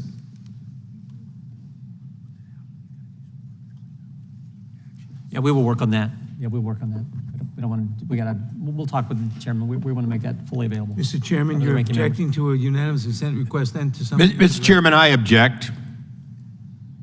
Okay. So if I understand correctly, Mr. Chairman, you're happy to cite selected portions of the transcript out we'll of context, make the but full you're not transcript. happy to see. Mr. Chairman, there's an objection. Is there further action? You don't want the American public to see this, Mr. Issa? Roll call vote, please. Yeah. There's no vote on that. I just want to clarify for the gentleman. We want to put the transcript out. There's a couple. We got a little work to do on certain names that have to be redacted for obvious reasons. But yeah, we definitely want to put the transcript out. Mr. We'll work with the minority to make sure that happens. I thought it was an amazing interview by Mr. D'Antuono, the former head of the Washington Field Office. We want that information out to the public, and we'll make sure it happens. Can I suggest, Mr. Chairman, that you grant the request subject to redactions to protect personally private information? So, without objection, so ordered. Thank you very much. Gentleman from California is And you have accepted my submission. I didn't did hear. that right away. Thank you. Away. Thank you, Mr. Chairman. Gentleman from California is recognized. Mr. Durham, many of my MAGA colleagues want you to be someone who you are not and to say something that you clearly won't. And so I want to just start by thanking you for your many years of service to our country as a federal prosecutor. I want to talk a little bit more about the independence of a special counsel and just clarify, you did send multiple texts to the Attorney General after you were appointed as special counsel. Did you ever text message with Attorney General Garland once he took over as Attorney General? No, Attorney General Garland had me communicate through the principal Deputy Attorney General, Mr. Weinsheimer. Did you ever travel overseas with Attorney General Garland? No. And I met with the Attorney General, but I didn't travel overseas with him. And President Biden, through the Attorney General, could have had you removed, fired, is that right? I'm sure he could have. And you stayed on? I completed my term as special counsel. Was there anyone you wanted to indict that you were prohibited from indicting by Attorney General Garland? No. So if you wanted to, you could have indicted Hillary Clinton, but you never asked, is that right? If I had the evidence, yeah, he could have, for sure. If you wanted to indict President Biden, you could have asked, right? Yeah, that was not part of our mission. We weren't really looking at that. But If you could have indicted Director Comey, you could have asked, is that right? And you didn't.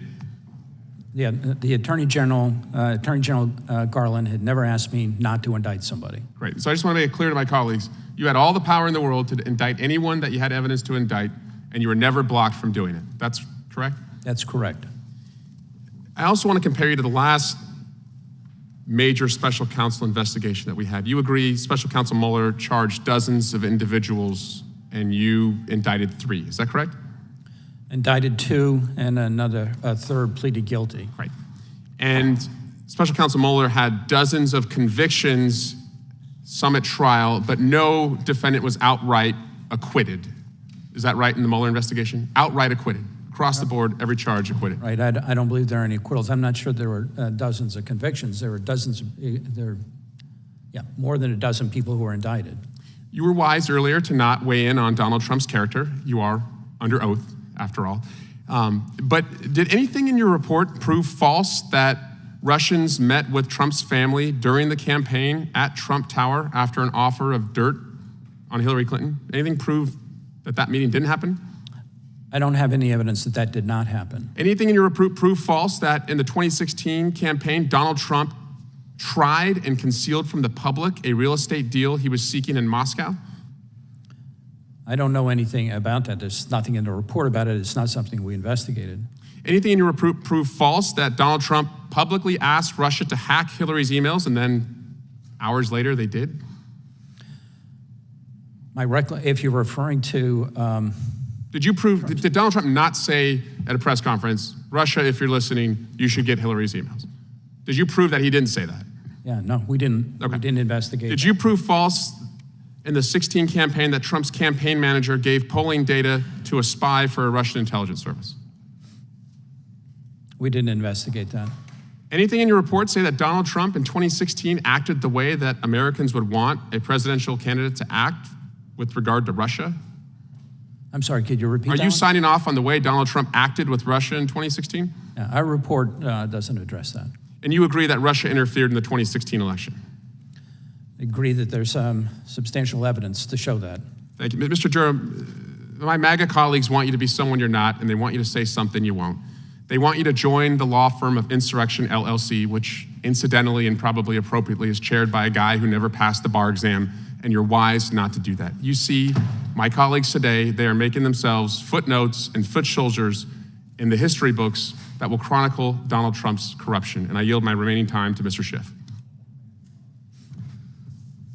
Mr. Durham, returning to your decision to speak out during the pendency of your investigation, did you have staff on your team advise you against making statements during the pendency of your investigation? They didn't advise me either way, no. Did any of your staff raise ethical concerns about your speaking out either in an interim report or after the Inspector General investigation? Any of your staff raise ethical concerns with your doing so? Not that I recall, no. Raise a technical concern? No, not that I'm aware of. Did they raise concerns with your speaking out during the pendency of the investigation? Time of the gentleman has expired. The witness can respond. I'm sorry. Did any of your staff raise concerns about your speaking out during the pendency of your investigation in contrast to DOJ policy?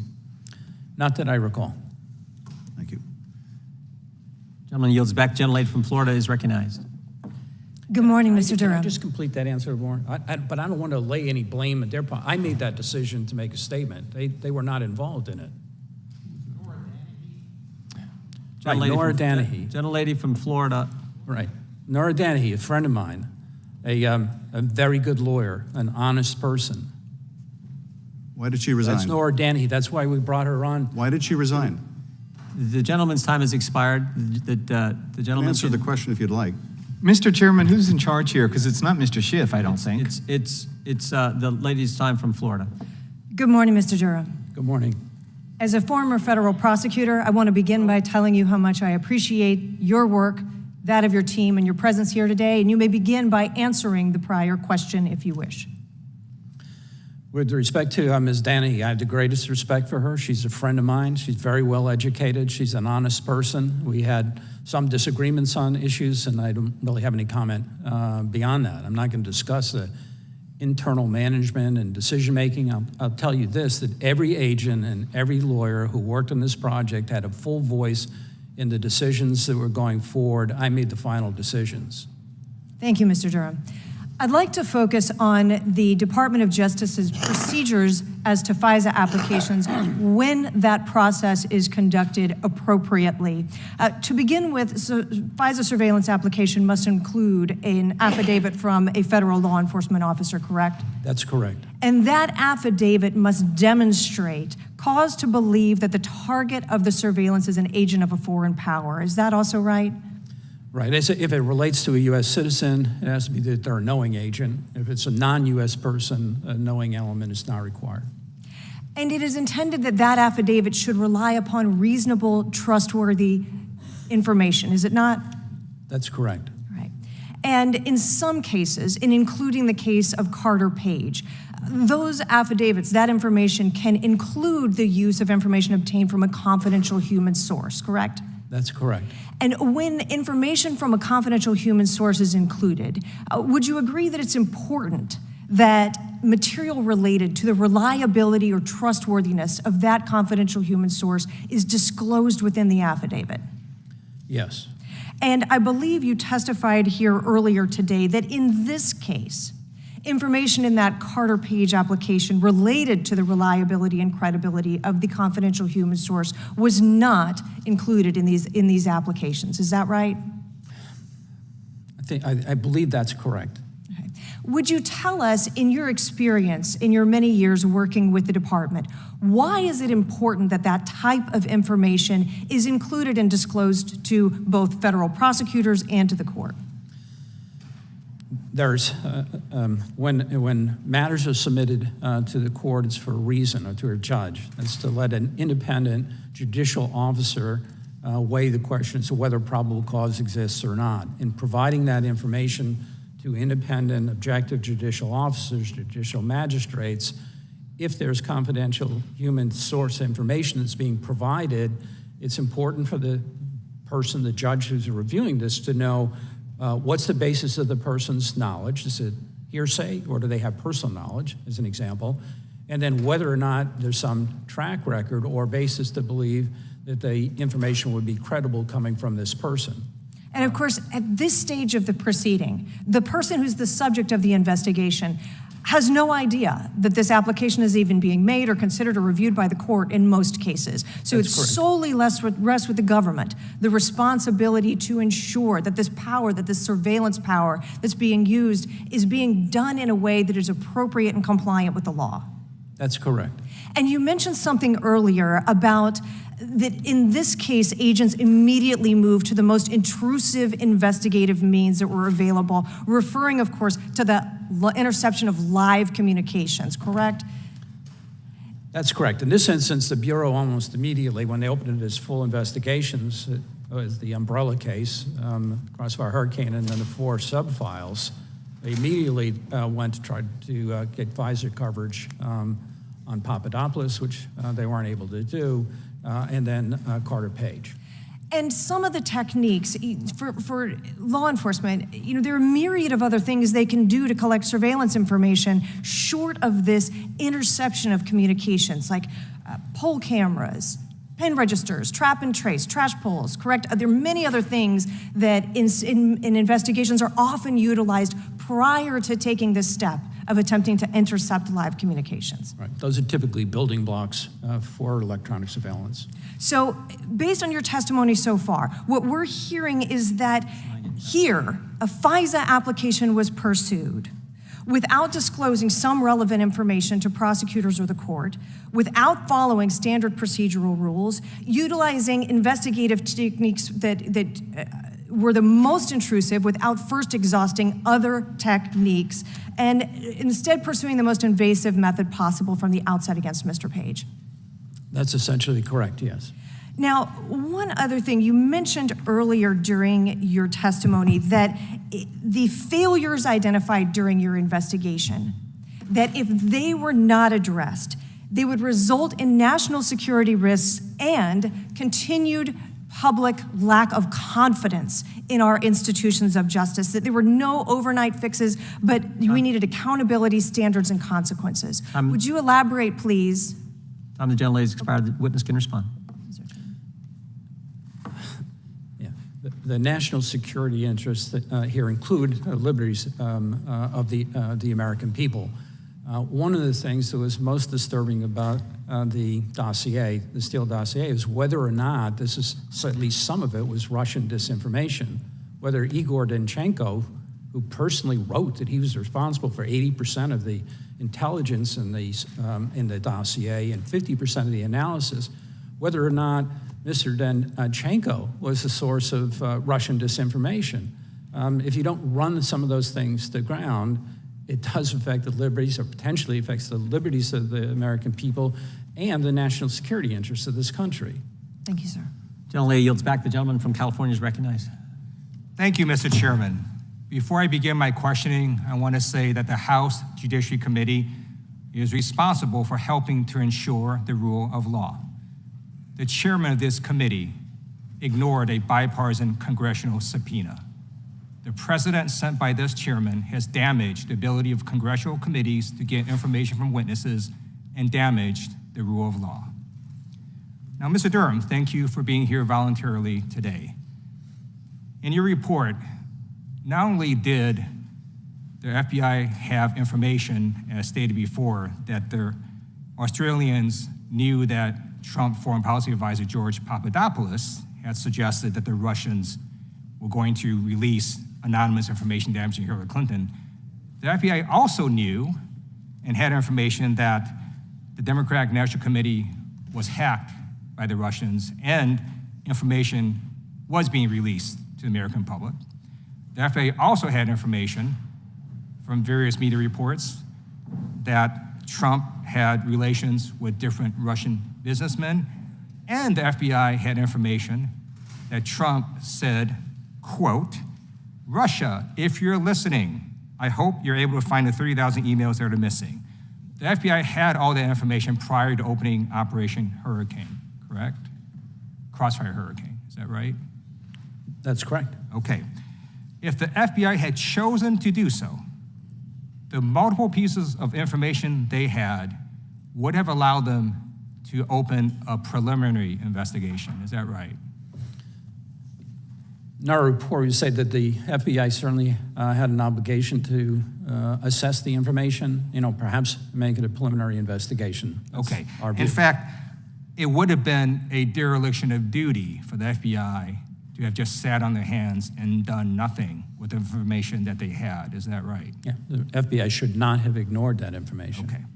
It's also true, isn't it, that the Inspector General of the Department of Justice looked at this situation and concluded that not only did the FBI have enough information to open a preliminary investigation, the FBI had enough information to open a full investigation. That was the conclusion of the Inspector General, correct? My recollection is that the Inspector General said it's a low bar, and he thought that it had been met. The Inspector General didn't necessarily address. Thank you. I'd like to enter the Inspector General's report dated December 2019 into the record, Mr. Chairman. Without objection. Okay. Turns out the FBI was correct. The Department of Justice found that the Russians interfered in our elections in a, quote, sweeping and systematic manner. A bipartisan U.S. Senate report confirmed that the Russians interfered in the 2016 elections and that interference benefited Donald Trump. Paul Manafort, Trump's former campaign chairman, also publicly admitted to giving internal Trump campaign data to the Russians, and the U.S. Treasury Department found that this data, which it said was, quote, sensitive information on polling and campaign strategy, was then passed to Russian intelligence services. There is a phrase to describe the facts I just set forth. It's called Russian collusion. Mr. Chairman, I'd like to enter both the Treasury Department documents dated April 2021, as well as the bipartisan Senate report intelligence dated August 2020. Without objection. Okay. Now, Mr. Durham, I'd like to ask you the following simple yes or no questions. Trump's former campaign chairman, Paul Manafort, was convicted, correct? I'm sorry, could you just repeat that one? Trump's former campaign chairman, Paul Manafort, was convicted, correct? That's correct. Not Trump's in former connection with foreign these policy matters. advisor to the campaign, George Papadopoulos, was convicted, correct? That's correct. Trump's former deputy campaign manager, Rick Gates, was convicted, correct? Not in connection with the Russian matter. All right. Mr. Durham, you can hold yourself out as an objective Department of Justice official or as a partisan hack, and the more that you try to spin the facts and not answer my questions, you sound like the latter. So I'm just gonna ask this simply. Trump's former National Security Advisor, Michael Flynn, was convicted, correct? That's correct. Trump's longtime advisor, Roger Stone, was convicted, correct? I'm sorry, missed the last thing you Trump's mentioned. longtime advisor, Roger Stone, was convicted, correct? Correct. In contrast to the multiple Trump associates who were convicted, you brought two cases to jury trial based on this investigation, and you lost both. And so I don't actually know what we're doing here, because the author of the Durham report concedes that the FBI had enough information to investigate, and thank goodness the FBI did, because multiple Trump associates who committed crimes were held accountable. And the best way to summarize what happened is thank you to the brave men and women of the FBI for doing their jobs. I yield back. Gentleman's time's expired. He yields back. Gentleman from California, Mr. McClintock, is recognized for 5 minutes. First of all, Mr. Durham, I apologize for the personal attacks that have been leveled upon you by from sources on the other side of the aisle. This is what they do. This is how they argue. So we've gotten used to it, and I hope you will too at some point. The central charge in the Russian collusion hoax was that Trump campaign operatives were in contact with Russian intelligence sources. Were Clinton campaign operatives in contact with Russian intelligence sources? That's beyond the scope of our report. I can only speak to the former, and the former is there was no such evidence. As we report in the report, there was Was Danchenko a Russian intelligence source?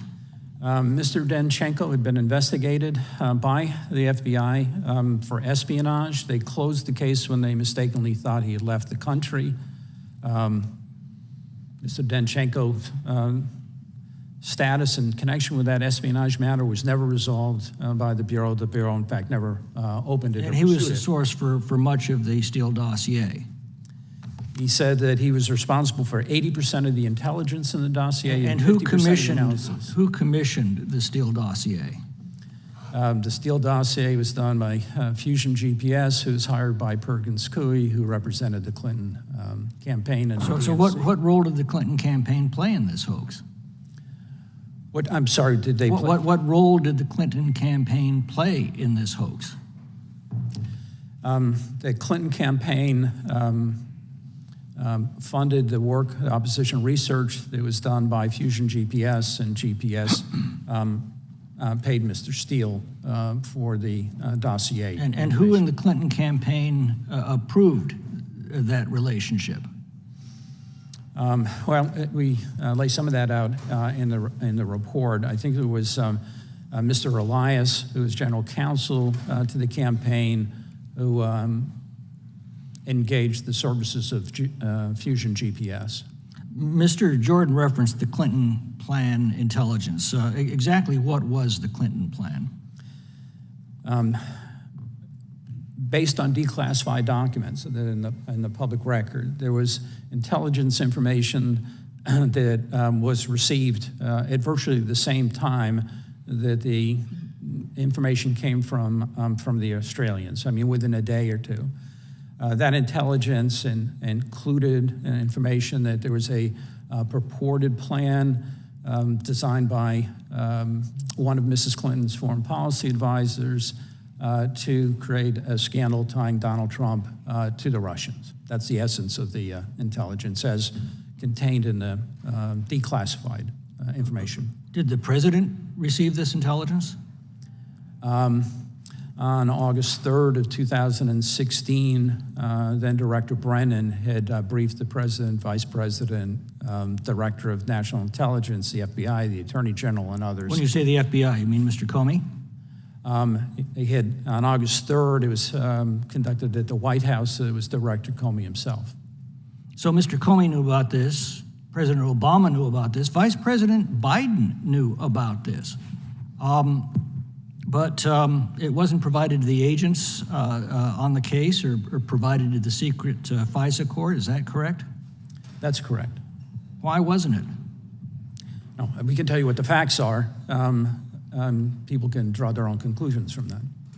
About the Papadopoulos comments at the bar that were used as justification for this whole thing, what would the FBI have learned had it looked into this information honestly? If before opening Crossfire Hurricane, they had checked their own files and communicated with other intelligence agencies and the like, they would have found that there was nothing at that time in their files that would corroborate the information, the suggestion of a suggestion that the Russians might provide some kind of assistance. There's nothing in their files that would corroborate that. The Steele dossier was entered in the congressional record. Was it true? I'm sorry, the Steele The dossier? Steele dossier was entered into our congressional record. Was it true? There is not a single substantive piece of information in the dossier that has ever been corroborated by the FBI or, to my knowledge, anyone else. You mentioned that the FISA court criticized the misleading and false information that was used to request the FISA warrants, but did the FISA court hold anyone in contempt for that?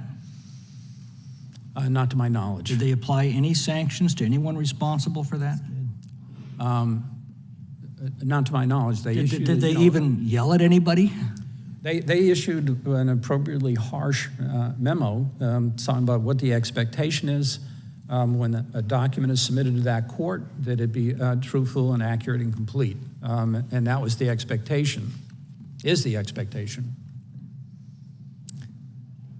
Gentleman yields back. Chair now recognizes the gentlelady from Washington. Thank you, Mr. Chairman. Mr. Durham, thank you for being here today to speak with us about the report you produced looking at the FBI's investigation into Russian interference in the 2016 election. Your report took 4 years and over $6.5 million in taxpayer dollars to produce. Mr. Durham, how many cases did you bring to trial during your time investigating the 2016 election? I'm sorry, you just missed part of that because How many cases did you bring to trial? 2. 2. And in how many of those 2 cases did the juries vote to convict? Neither one. Neither one. Neither jury voted to convict the gentleman that you prosecuted, and in fact, in one case, the trial judge threw out one of your charges because the claim that you were charging as false was, as he put it, literally true. Mr. Durham, I think you were given an impossible task by Attorney General Bill Barr. He asked you to figure out how to make Donald Trump's Spygate claims true. But you couldn't do that because you quickly realized that the claims were false. And so you set about, as many Republicans on cable news do, trying to find a way to blame Hillary Clinton for Donald Trump's woes. Mr. Durham, do you know how many people Special Counsel Mueller indicted or obtained guilty pleas from? They indicted or charged a number of people, I think. It was 34 people and 3 companies. Do you know how many of those indictments were of individuals who were acquitted in court? I don't know that anybody was acquitted. That's right. The answer is none. So I think the difference between your investigation and Mr. Mueller's was that Mr. Mueller actually found actual evidence of a crime. We know that Russia did attempt to interfere in the 2016 election. We know that Russia did hack into the DNC email server, and Mr. Mueller's prosecutions reflected that reality, such as the case of 12 Russian military intelligence officers who he charged with crimes related to the hacking and the leaking of leading Democrats' emails in 2016. Similarly, Mr. Mueller found repeated instances of Trump campaign associates lying when asked about their interactions with Russian interests. And as a result of Mr. Mueller's investigation, George Papadopoulos pleaded guilty in October of 2017 to making false statements to the FBI. Trump campaign aide Rick Gates pleaded guilty to 1 false statements charge and 1 conspiracy charge. Trump National Security Advisor Michael Flynn pleaded guilty to making false statements to the FBI. And in November of 2019, Trump advisor Roger Stone was convicted on 7 counts, including lying to the House Intelligence Committee and tampering with a witness. Again, Mr. Mueller indicted or got guilty pleas from 34 people and 3 companies. Mr. Durham, you're a career prosecutor, correct? That's correct. And you started working as a state prosecutor in 1977, and you joined the Justice Department in 1982. Yes or no, prosecutors prioritize bringing cases to court that have a high likelihood of winning? I would not say that that's the standard, no. So you don't think that to call an investigation successful, you should at least reveal some new information? Most of your report, Mr. Durham, is a rehashing of old news, including process-related concerns that the FBI had already addressed. In fact, that's why you said you were not recommending any further changes to FBI policies or procedures. So at the very least, I would think that you would need to win some of the cases on their merits. But that's not what happened, and that's not what MAGA Republicans are looking for. Chairman Jordan seems to be looking for any excuse to discredit law enforcement and DOJ, who are finally holding Donald Trump accountable for his serious violations of the law. Violations, by the way, that Donald Trump just admitted to last night on Fox News. Americans will see through this facade, and I wanted to ask Mr. Schiff if he wants my additional 40 seconds of time. If so, I yield. Thank you. I just want to follow up on my question before. Nora Danahy was a very well-respected member of your team. Why did she resign? I'm sorry? Nora Danahy was a very well-respected member of your team. Why did she resign? Yeah, that's not part of the report, and I'm not going to discuss internal matters management. Did she of the resign over disagreement she had with you about how you're handling the investigation? It's not part of the report. I'm not going to discuss it. It's I not have part of the report, highest regard for Ms. Danahy. But you know the answer, Mr. Durham. Why won't you tell us? I think Because that's not part of the report, that's not part of the mission, and I'm not going to discuss internal discussions. I can tell you this, that with respect to every major decision that was made by our team, every agent and every lawyer had a full voice in expressing their opinions, and we proceeded accordingly, with me making the final Some decision. voted with their feet to leave your office. The time of the gentlelady has expired. I yield back. Gentlelady yields back. Gentleman from Texas is recognized. Thank you, Mr. Durham. That's not part of the report. It is a lot of what I've heard from my colleagues on the other side of the aisle. One of my colleagues from California said, I don't know what we're doing here. And what we're doing here is going through this very damning report. The FBI has failed many times over the years that you investigated them. I'd like to ask, did the FBI open Crossfire Hurricane without speaking to the people who provided the information? Yes. Did the FBI open Crossfire Hurricane on a Sunday, only 3 days after reviewing the information? Yes. Did the FBI open Crossfire Hurricane without any significant review of its own intelligence database? Yes. Did the FBI open Crossfire Hurricane without interviewing the essential witnesses? Yes. Did the FBI open Crossfire Hurricane without using any of the standard analytical tools typically employed in evaluating intelligence? Yes.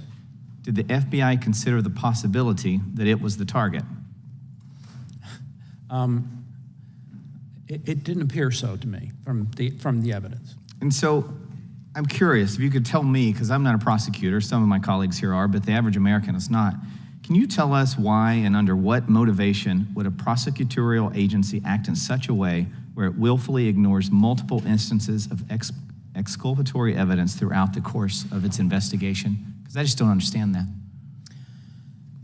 That, in my experience, that is not the norm. That's not how the FBI performs. In this particular case, as is reflected in the report, there appear to be persons in the FBI who were central to opening the investigation that had rather strong views concerning then candidate Trump.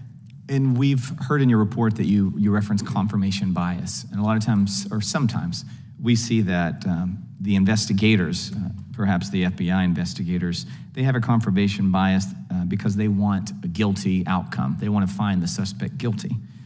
But we did not see that to be the case for Hillary Clinton. So it makes me think that based on the investigation into the conduct and the continuous disregard for duty, there was obviously a special motivation to find this suspect, Donald Trump and his campaign, guilty above anyone else. Would you agree? I can speak to what the facts show, as documented in the report. Again, people draw their reasonable inferences, conclusions from those facts with an honest reading of the report. If either you or someone on your team willfully ignored exculpatory evidence, refused to interview key witnesses, favored one suspect over another, or did any or all of the things that the FBI did during Crossfire Hurricane, would you face repercussions? There ought to be repercussions. If that ever happened in connection with an agent that I was working with and I knew about it, the first thing would be to report it to the court, and the probably second thing would be to report it to their superiors. The third thing would be sure that that agent never worked with me again. I appreciate that. I also appreciate your remarks earlier in your open testimony where you said, my colleagues and I carried out our work in good faith, with integrity, in the spirit of following the facts wherever they lead, without fear or favor. I believe you did that.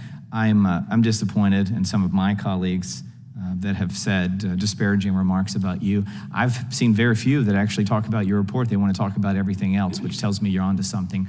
I'd also yield the balance of my time to the chairman. I appreciate the gentleman for yielding. So Dan Chinko is the primary subsource. A few years before he does this work, he was investigated by the FBI for espionage. Is that right, Mr. Durham? Correct. And that case was halted because the FBI thought he left the country, right? Correct. Had he left the country? No. Where was he living? He remained living in the place that he was living when they opened the investigation. Right here in D.C., right? Yeah. He hadn't left anywhere. He's right here in D.C., and we're going to stop this. And then they go hire him used the tax money of the people I get the privilege of representing to pay this guy who they obviously knew was a Russian spy. They hire him, who's the source of all the false information. Is that true? They paid him, they hired him, and they paid him. A couple $100,000 if I recall, right? It's over $200,000. Yeah, and then this guy is hanging out with Dolan, Charles Dolan, who's a buddy of the Clintons, who's also a source for the false dossier that was used to spy on an American citizen. He's hanging out with Dolan. In fact, don't they meet on a park bench somewhere in Arlington, Virginia on New Year's Day? New Year's Day, middle of the day. I mean, this is straight out of the movies, right? And the FBI says, but we're not going to talk to Charles Dolan. I mean, this is two of the dumbest things I've ever heard of. They won't talk, they pay a guy who's a Russian spy who's the source of the dossier. The other source of the dossier is Charles Dolan, who meets with that guy on a park bench in Arlington, and they don't want to interview him. I mean, you can't make this stuff up, but that's what Comey's FBI did. And they're still doing this kind of baloney because Mr. D'Antuono told us so, running operations, running investigations out of headquarters instead of assigning a U.S. attorney, a job you did for a long time and did very well. That is a huge problem. And your report, that's why your report's valuable. Gentlemen, I yield back to the gentleman who was out of time, and we now recognize the gentleman from, Mr. Craig. I'm sorry, right here. The gentlelady from Pennsylvania is recognized for 5. Thank you. And thank you for coming to testify today. I know it's not a comfortable experience, obviously. And clearly the questions have exposed that we have many areas of disagreement across the aisle, but I am relieved that we have no disagreement about one of the fundamental conclusions of your report, that it was incumbent upon the FBI to open some form of investigation when presented with evidence that a presidential candidate and his associates are either coordinating campaign efforts with a hostile nation or being manipulated by such a hostile nation. And that is a fundamental conclusion, right? Some form of investigation was necessary. Right. I mean, the FBI, when they receive information, disinformation, other information, they almost always have some obligation to assess that information. Sure. That's what the assessment is about. Sure. So we've established over the course of questions that the current Attorney General, Merrick Garland, allowed you to run your investigation, I think you said, independently and without interference, right? That's correct. Okay. And you've talked about the thoroughness of your investigation as you performed it over the course of 4.5 years, $6.5 million, hundreds of FBI agents, 6 million pages of documents, not hundreds of FBI agents, hundreds of personnel working with you. That would not be accurate, but. Okay. Well, you also had the benefit of prior investigations, including the Mueller report. Correct. The 2019 Department of Justice Office of Inspector General's report, which concurred with you that there was an obligation to investigate, right? Yes. Although it disagreed with you about precisely the form, correct? I think it's more than form, but we had disagreement in that regard. And there was also a 2020 Senate Select Committee report on intelligence run by Senator Rubio that affirmed that Russia, in fact, had sought to interfere in our elections to benefit the Trump campaign, correct? The report, I don't remember if Senator Rubio was the chair at the time or not. Okay, but I don't think he was. Okay. So with all of that, you and Attorney General Barr had both been appointed by President Trump, right? I'm sorry, can you just repeat that one again? You and Attorney General Barr had both been appointed to serve at that time by President Trump, correct? I had been nominated by President Trump, and I believe that Mr. Barr was nominated to be Attorney General by Mr. Trump. Okay. And the AG Barr appointed you to be special counsel, right? He appointed me as special counsel, yes. Okay.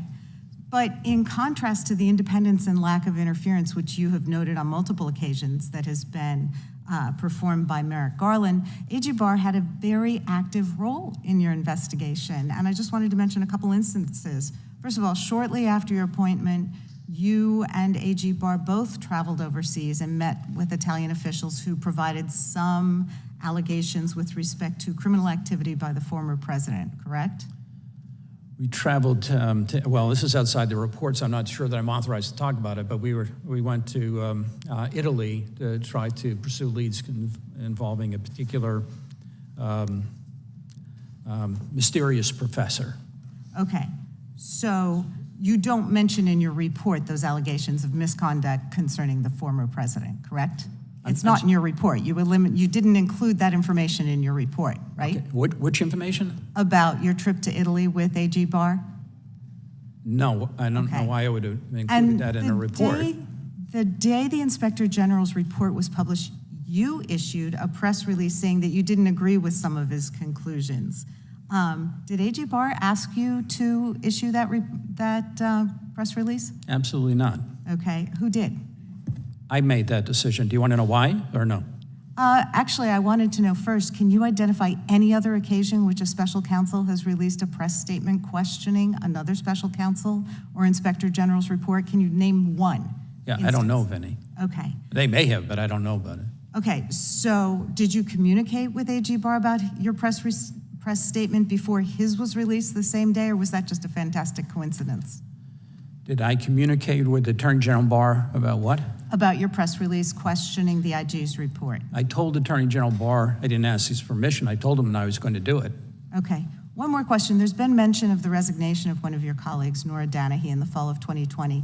Isn't it true that she resigned in protest concerning pressure by A.G. Barr for you to deliver an interim report or other results before the 2020 presidential election? You'd have to ask Ms. Danahy that. I'm not going to discuss the internal discussions in our group. Or we could Google it. Thank you. I yield back. It's a pretty good source of information. Sure is. The gentlelady yields back. The gentleman from Oregon is recognized. Thank you, Mr. Chair, and thank you, Mr. Durham, for being here today and for your patience with us. I want to talk about that space between law and policy, I guess, if you will. And I want to go back to, I think I got your words written down during your opening statement where you said there were troubling violations of law and policy. Do I have that right? Yes, sir. And so the assertion has been that perhaps there should have been more indictments, more people brought before the court for their actions. But it appears to me that you tried that and perhaps encountered, I haven't looked at the two trials that turned out not to reach convictions, but was it a situation where there was something wrong but it didn't rise to the level of a crime? Is that what was going on in that space? You conduct these investigations. We conducted this investigation, done other public corruption investigations, organized crime investigations, and when there's sufficient evidence that you believe that the evidence is sufficient to prove a case beyond a reasonable doubt, that case should be brought. There may be evidence that you have, but you're not confident that it would be sufficient to prove a case beyond a reasonable doubt and sustain that case on appeal, and you don't bring the action. And here there was conduct, some of which was misconduct. There's conduct that was probably criminal, but you couldn't prove it. And that's true here. It appears in other instances as well.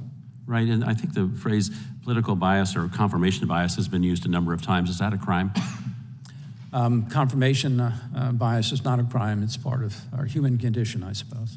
Yes, and so you may well have found, and it sounds like you did, troubling violations of law and policy, which perhaps would not lead to and did not, of course, convictions, but it doesn't make it any less wrong when we have our law enforcement agencies engaging in this kind of conduct. And I think that's why you call it troubling. Do I have that right? You have that right.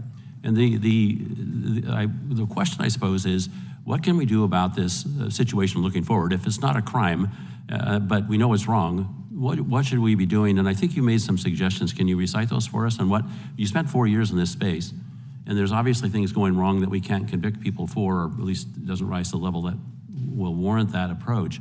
What should we be doing? Yeah, I mean, the real difficulty, in my view, is trying to figure out how to hold people accountable for their conduct.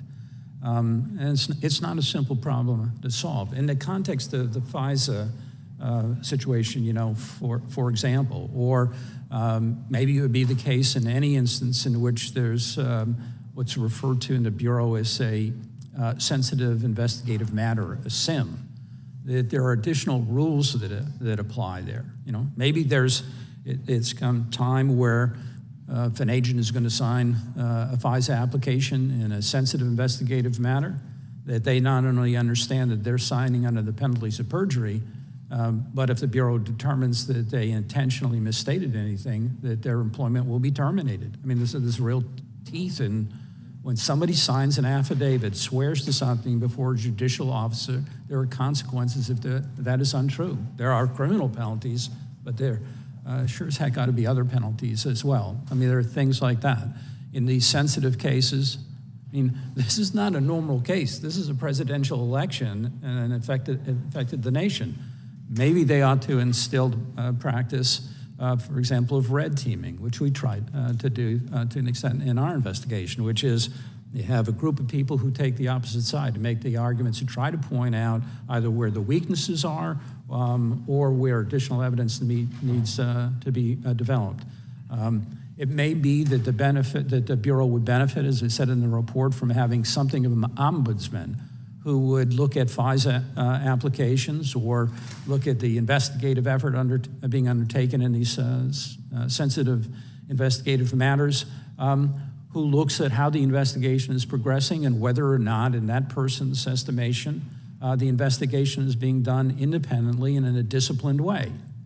There are those kinds of things, but ultimately, I don't know how you hold people responsible absent their integrity and that kind of overview or review of what the investigation is doing.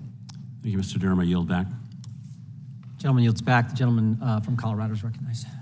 I thank the chairman. Mr. Durham, thank you for testifying today. Thank you for your service to it's been a real pleasure. Our country. Well, we appreciate your service to our country, to the Department of Justice. I've read your report, as I suspect most of the members of the committee have, and appreciated your work. I want to talk a bit about your interactions with Maine Justice, with the Department of Justice, and in particular with Attorney General Garland. Did Attorney General Garland permit your inquiry to proceed independently? Yes. Did Attorney General Garland interfere with your inquiry, your investigation in any way? No. Did Attorney General Garland attempt to prevent or stop you or your team from taking any investigative step that you deemed necessary? He did not. Did Attorney General Garland provide support to your efforts? In terms of occasionally we would need some additional personnel. In a couple of instances, we had a person that was detailed from Maine Justice. Yes, so in that respect, yes. Did Attorney General Garland decline to implement any of the recommendations that you've made? I don't know that. The letter, the report, I believe it's on page 3 of your report, you say, and I'll quote, "After the inauguration of President Biden, Attorney General Garland met with the Office of the Special Counsel. The office very much appreciates the support consistent with his testimony," referring to Attorney General Garland, "during his confirmation hearings that the Attorney General has provided to our efforts and the department's willingness to allow us to operate independently," end quote. And you stand by that, I suspect. I do. Correct. Sounds like the Department of Justice and the Attorney General were supportive of your efforts, did not interfere in any way with the work that you did over the course of the last several years. There are some folks here in Congress, some colleagues of mine on the other side of the aisle, who have talked about or indicated their desire to defund the Department of Justice. Do you believe the Department of Justice should be defunded? I don't believe these discussions about defunding the police make any sense at all for the security of the nation, and I don't think defunding cornerstone law enforcement entities make a whole lot of sense. Maybe more oversight, but defunding in our cities and streets and so forth, no, that doesn't make sense to me. But I've only been at this for 40 years. Sure. Well, and as I said, I am grateful to your service, and for your service rather, and I guess I just want to put a finer point on it because I guess I didn't hear that in your answer. You said a cornerstone of law enforcement. I take that you mean the Department of Justice. The Department of Justice obviously should not be defunded, right? You've committed your career to the Department of Justice. You were a former U.S. attorney, a former acting U.S. attorney, 35 years as an assistant U.S. attorney. You have a decorated record of service to the department. I'm hoping you're willing to say on the record clearly that you don't believe the department should be defunded. I don't believe the Department of Justice or the FBI should be defunded. I think there ought to be some changes and the like, but defunded, no. Thank you. And I appreciate your candor. And I agree with you. With respect to the Office of the Special Counsel, of course, you've concluded your service. As you know, there are different special counsels that are appointed from time to time. You've served in that capacity multiple times yourselves. There is discussion of defunding special counsels. Do you support more broadly the principle of defunding the Office of the Special Counsel? Yeah, I mean, I guess I would have to know the particulars of what the discussion is, but I mean, the general notion that you would establish a special counsel office, and the special counsel is doing an investigation, then you're going to defund it would not make sense to me. Yeah, I agree. And just to put a finer point on this, you served as special counsel for a period of years.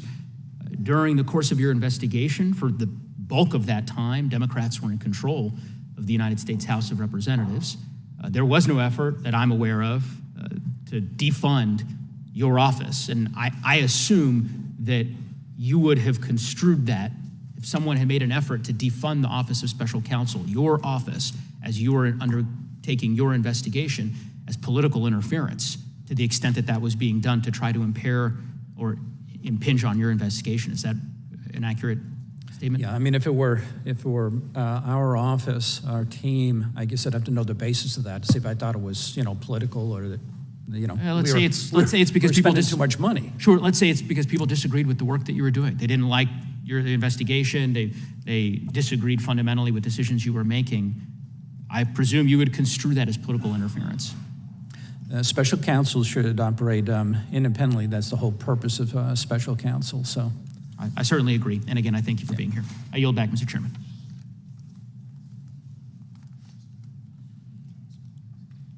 Gentleman yields back. The gentleman from Alabama is recognized.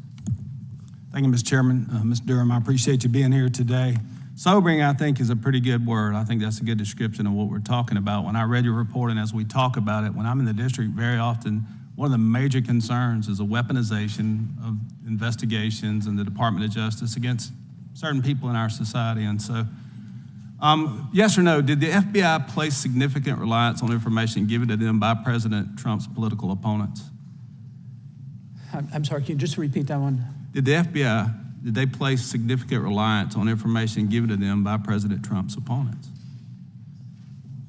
The Crossfire hurricane investigation, the FISA in particular, the FISA and Carter Page, the Bureau had concluded itself, absent the dossier, they wouldn't have been able to establish probable cause. Did the dossier come from President Trump's political opponents? It was funded by the Clinton campaign and the DNC. So in that degree, yes, that's how it was paid for. Can you connect the dots between between the Clinton campaign and the investigation of the FBI? Yeah, we were investigating, did investigate. What was behind that investigation? How did it get started? Was it properly predicated as a full investigation by the FBI?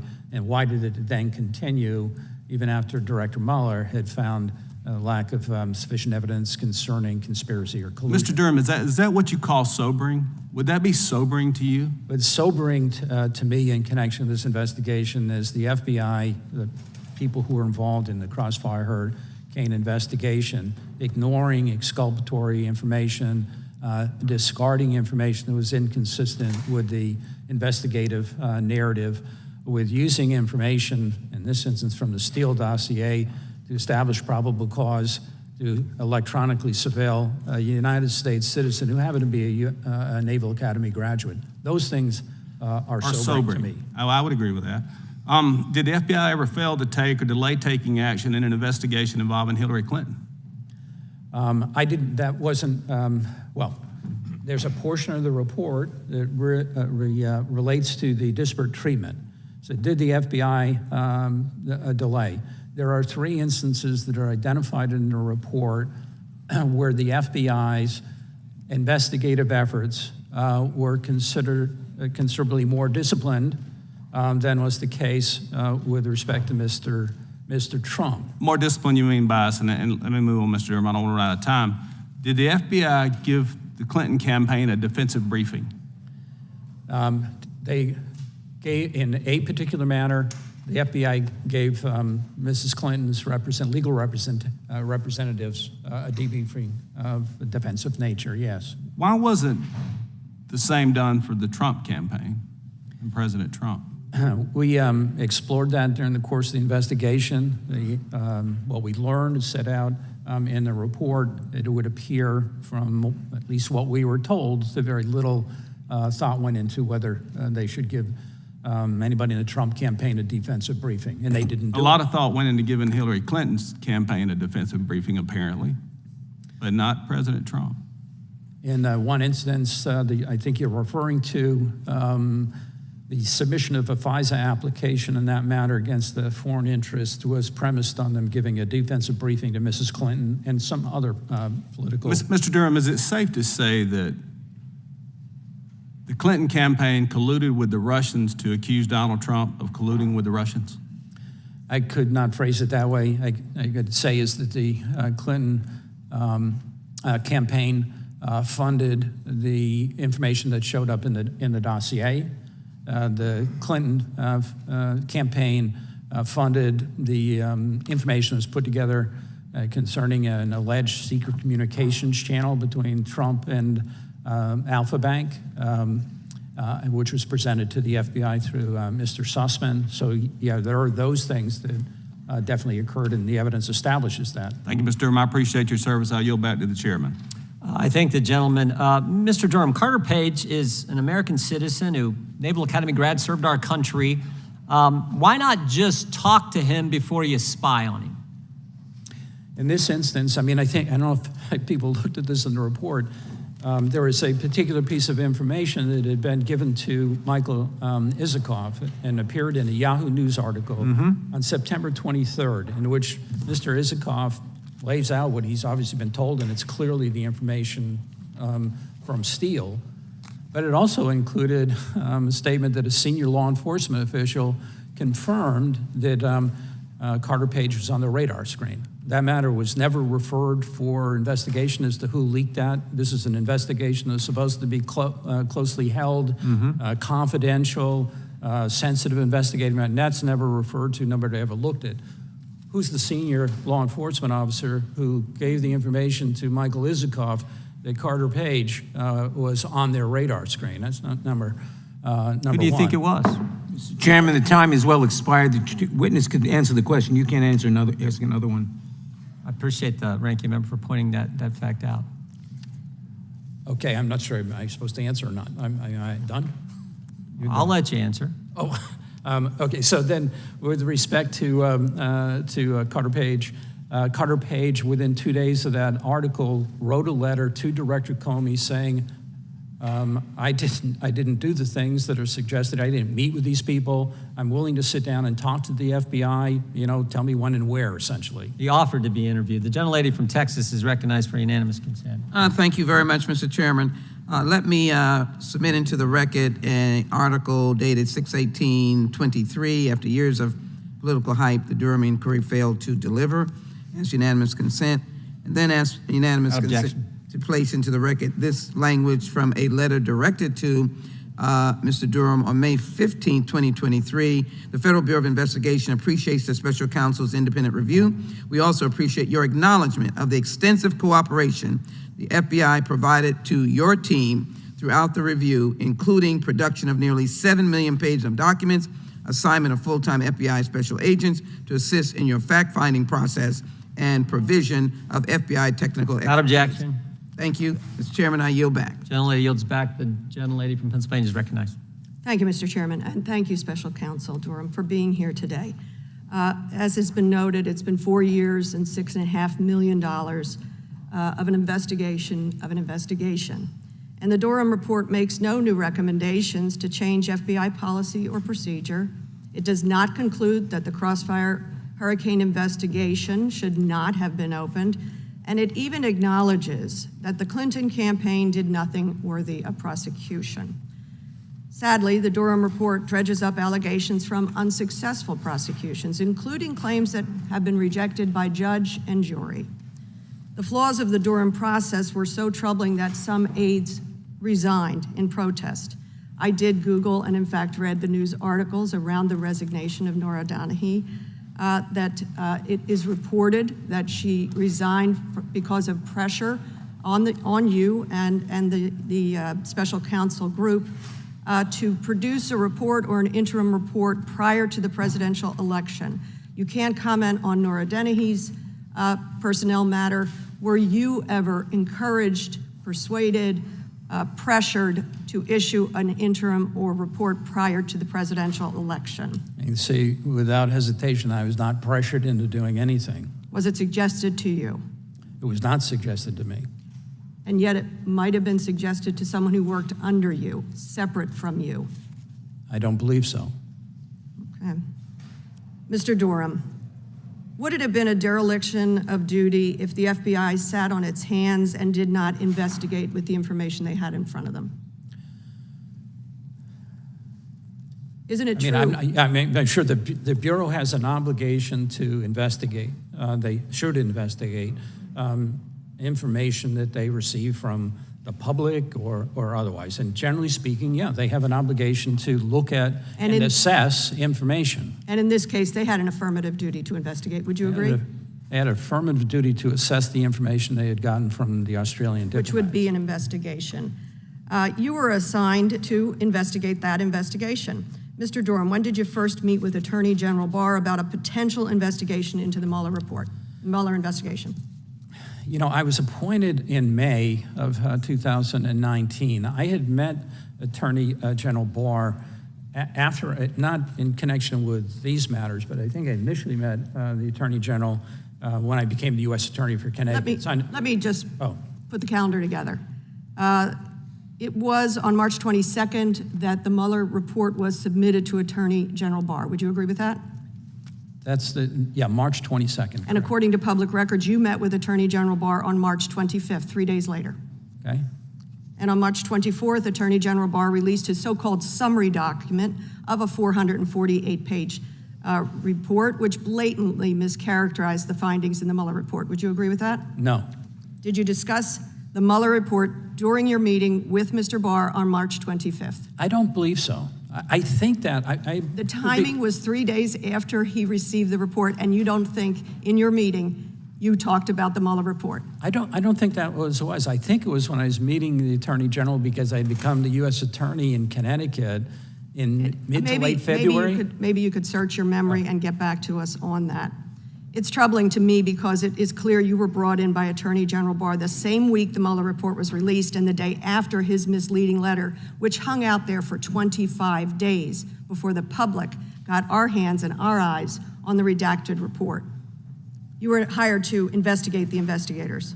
1 week after you met with Mr. Barr, on April 13th, Attorney General Barr's counselor, Seth DeCharme, emailed you offering assistance on behalf of Barr, saying, quote, John, the AG has made me aware of the redacted material you're working with him on, and he asked me to provide you with my support and assistance. Is that true?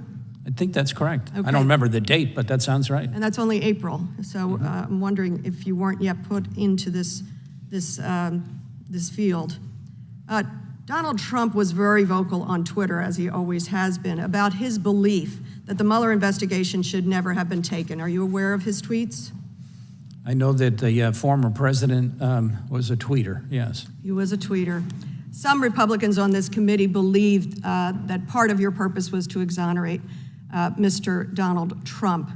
I want to take you back to your opening statement. It's at paragraph 4.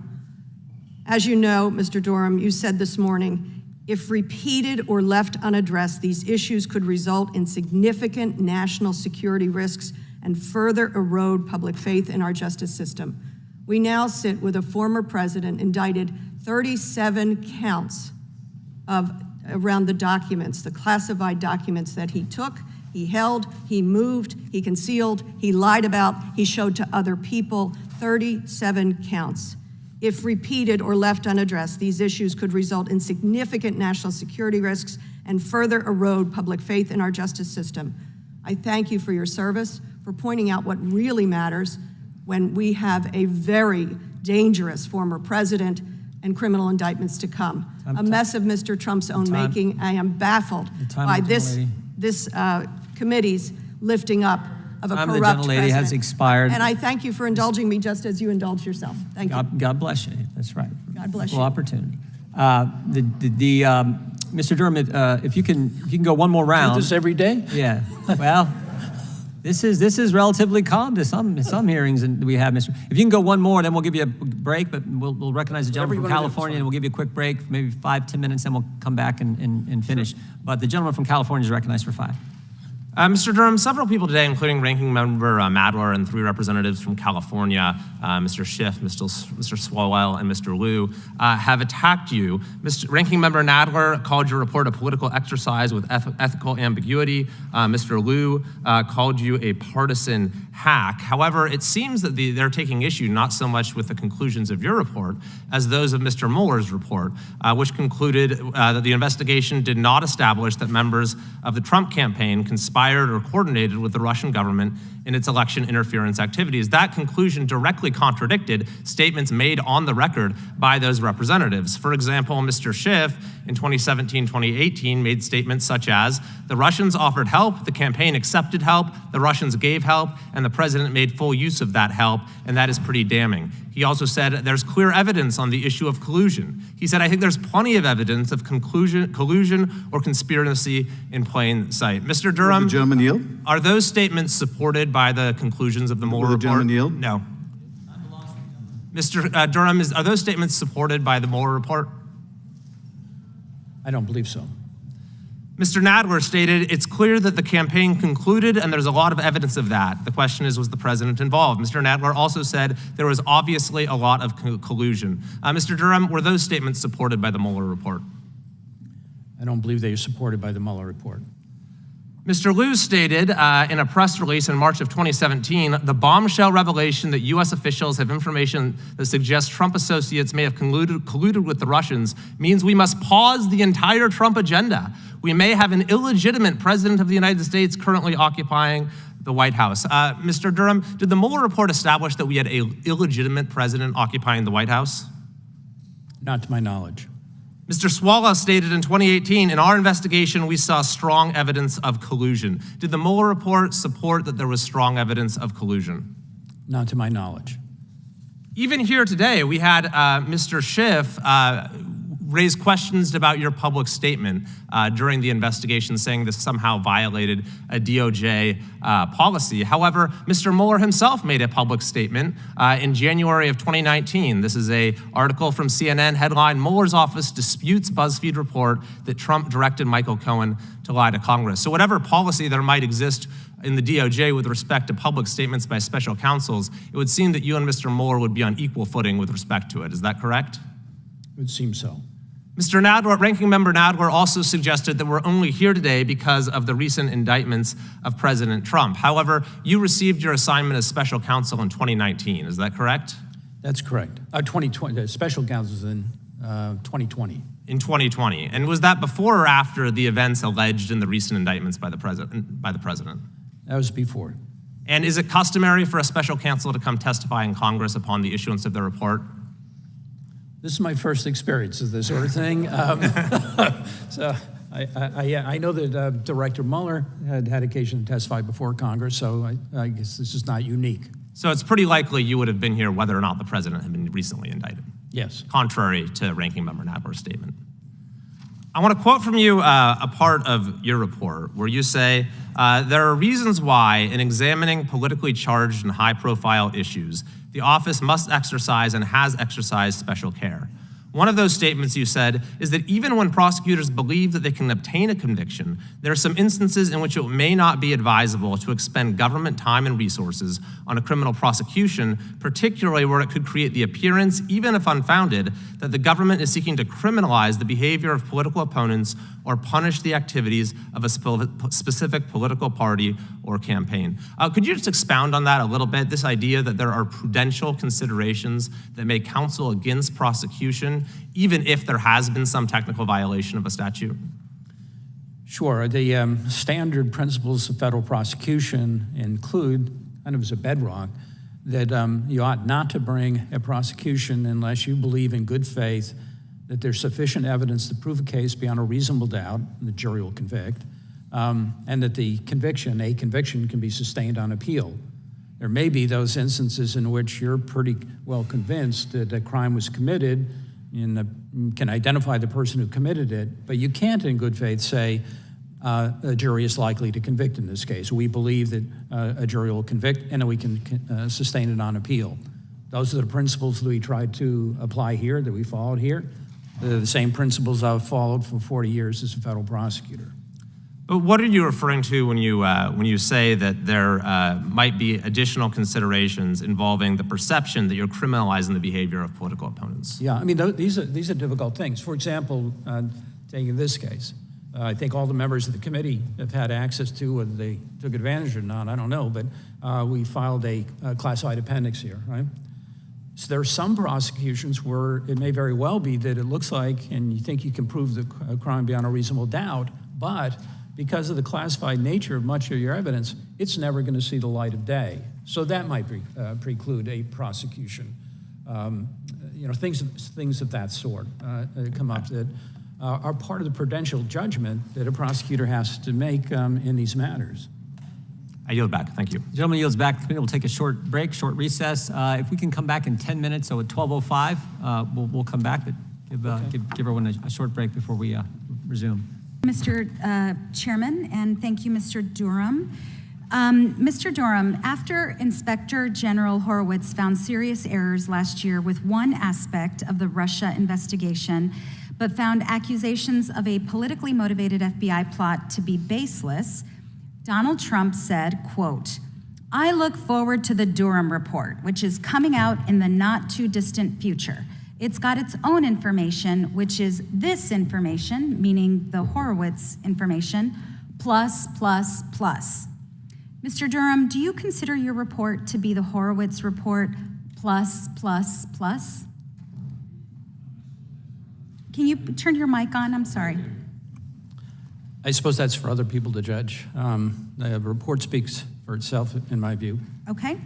Your one criminal conviction was for doctoring an email about a surveillance warrant, wasn't it? That's correct. And who referred this individual for prosecution? That matter was referred by the Inspector General's office. Okay. And this individual pleaded guilty, isn't that right? That's correct. Okay. And can you tell us what his sentence was? He was sentenced to 12 months probation. That's right. For fabricating a document which was used to get a surveillance order on an American citizen. Did you charge any high-level FBI or intelligence officials with a crime? No. Right, you did not. In your report, you are highly critical of the FBI's Russia investigation. Is that fair to say? Certain aspects of it, yes. Okay. Did you recommend new charges as a result of those criticisms? We weren't able to prove matters. I couldn't say under the guiding principles that we'd be able to prove matters beyond a reasonable doubt because of lack of recollections, passages of time, inconsistent statements. So no, we didn't. So no, you did not, right. Did you suggest any significant changes to how future investigations should be conducted? And I guess it's for others to judge whether there are significant suggestions or not. I think that more disciplined approaches to these matters can be affected by some of the recommendations we made, yes. Okay. I would say you did not suggest any significant changes. In the FBI's statement in response to your report, it said that the FBI conduct you examined was, quote, the reason that current FBI leadership already implemented dozens of corrective actions, which have now been in place for some time. Mr. Durham, do you know why the corrective actions have been in place for some time at the FBI? I think I know, yes. Okay. Is it because the Inspector General finished his report 3.5 years ago, making recommendations for changes that the FBI could make? In part. Okay. In the 4 years that you spent tracking down Donald Trump's conspiracy theories, other investigations were conducted and completed. These investigations and the Horowitz investigation primarily identified the problems with the FBI investigation. But the one thing the Horowitz report did not do was give Donald Trump and my MAGA Republican colleagues across the aisle talking points for their conspiracy theories. On that front, you delivered. I'd like to yield the remainder of my time to my colleague, Mr. Schiff. Mr. Durham, your report attempts to make a case that the Clinton investigations of Clinton were given more favorable treatment to that of President Trump. But you leave out one very notable example, and that is your report makes no discussion of the fact that the email investigation into Hillary Clinton was made very public before the election, was it not? You had James Comey discussing Hillary Clinton's emails in the days leading up to the election? If I follow your question, I don't think that the report says that the Clinton that Mrs. Clinton was given more favorable treatment. I think what the report says is that the FBI exercised some considerable discipline in how it was going to approach those matters as compared to how the FBI people who were involved in Crossfire Hurricane approached Crossfire Hurricane. I think that's what the report says. Why, Mr. Durham, would you leave out the glaring contrast between the FBI's public discussion of the Clinton investigation right before the election and its keeping confidential the Trump investigation? Wasn't that a glaring disparity in how they were both treated? I don't know. I mean, the FBI did and Mr. Comey did what they did. I was asked to... Yes, they did what they did, and in glaring contrast to how they treated the Trump investigation, which was kept secret before the election, whereas the Clinton investigation was discussed publicly, affecting the outcome. Isn't that correct? I can tell you that the FBI had that information and sat on it for months before they acted in making a public disclosure. Gentleman's time has expired. The gentleman from Texas is recognized for 5 minutes. Thank you, Mr. Chair. Mr. Durham, thank you for coming to testify today before the committee. I'm a recovering attorney and a former judge. Oh, God love you. Thank you. As such, I know firsthand the importance of following procedures. I know law enforcement and prosecutors across this nation do that on a daily basis, and they do that because they want to ensure that a criminal investigation is conducted properly. They need to adhere to a full due process of law and fair application of the law. And quite frankly, process matters because how we go about our investigations will either give credibility to our conclusions or will belie our conclusions. Do you agree with that? Wholeheartedly. Would you agree that some of the important steps in an investigation would include simply vetting the initial information and claims, obtaining the relevant documents, talking to the relevant witnesses, determining the credibility of those witnesses and documents, and doing a lot of that by seeking corroboration of what is either provided in written testimony or oral testimony or in documentary form? Is that true? That's absolutely true. And the definition of corroboration is not difficult. Evidence that supports or confirms a statement, theory, or finding. It's effectively confirmation. That's what we need in an investigation is we need to confirm whether or not an allegation is true or not, correct? Yes. As your report showed, the FBI did not follow its well-established procedures and did not corroborate the information that they were receiving. Is that fair to say? That's a fair statement. Take, for example, page 54 of your report. You show that the FBI opened a full investigation into George Papadopoulos, but they did so a mere 3 days after receiving intelligence from Australia. During those 3 days, do you think the FBI attempted to corroborate the information they had initially received? If they did, we didn't see any evidence of that fact. In fact, on page 112 in your report, you say, quote, despite the lack of any corroboration of the Steele report, sensational allegations, however, in short order, portions of 4 of the reports were included in the initial Carter Page FISA application without further verification or corroboration of the allegations contained therein. You also state on page 57 about Australia. Australia could not and did not make any representation about the credibility of information, and that's because they couldn't verify or corroborate that information. Is that true? That's correct. You further go on to say on page 57 that, quote, the Office of Special Counsel found no indication from witness testimony, electronic communications, emails, calendar entries, or other documentation that at the time the FBI gave any consideration to the actual trustworthiness of information the diplomats received from Papadopoulos. Do you remember writing that portion of the report? I do. It seems amazing to me that the FBI would not give consideration to the actual trustworthiness of certain information found in an investigation at this level.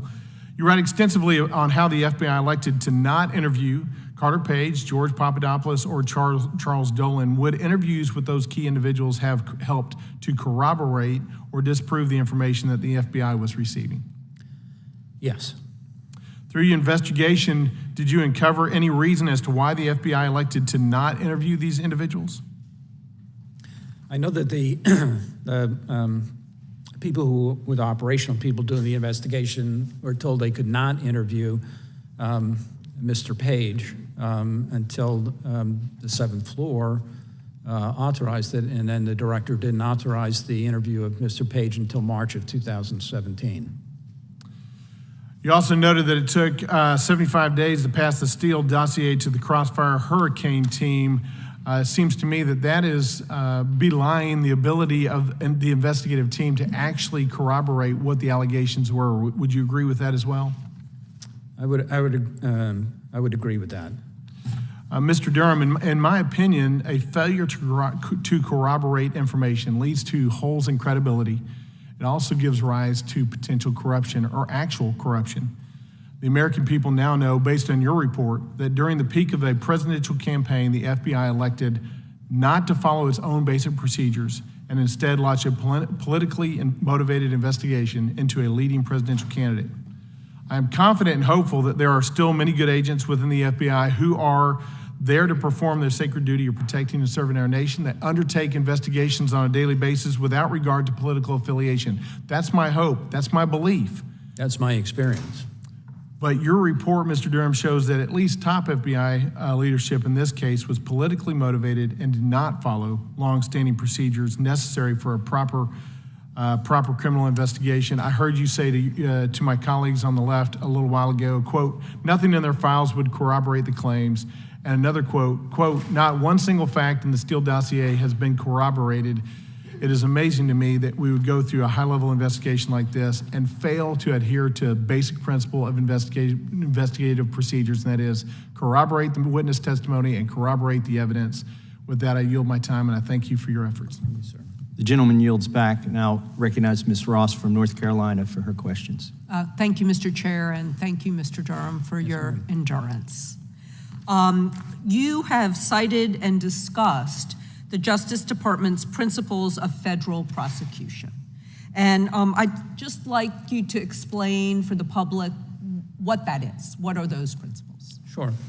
You know, the general principles of federal prosecution, as I've indicated, provide that a federal prosecutor should not bring criminal charges unless he or she believes that the evidence that will be admissible at trial is sufficient to prove the defendant's guilt beyond a reasonable doubt, and that a jury can convict based on that evidence, and that if the conviction were obtained, then the conviction would be sustained on appeal or upheld on appeal. Okay. Those are the basic principles we operate under. Thank you very much. And one major goal of the principles is to ensure that individuals' rights are, quote, scrupulously protected. Is that correct? That's correct. And the principles also contain a limitation on identifying uncharged third parties publicly. Is that correct? There is a limitation on that, yes. It states that in all public filings and proceedings, federal prosecutors should remain sensitive to the privacy and reputation interests of uncharged third parties. I'm just quoting it. Is that correct? That is correct. Great. Do you believe that you adhered to this limitation in your prosecutorial filings in the Sussman and Judichenko cases? Yes. Now, that's very interesting because many legal scholars noted that in your filings, you laid out not just the prosecution for the court to consider, but you appeared to be alleging a conspiracy that you did not intend to prosecute. Rather than indicting Mr. Sussman on the narrow charge of lying to the FBI, this is a charge which a unanimous jury of his peers acquitted him of, your filing broadly alleges a vast Clinton conspiracy identifying various individuals, and at least one of whom you never prosecuted.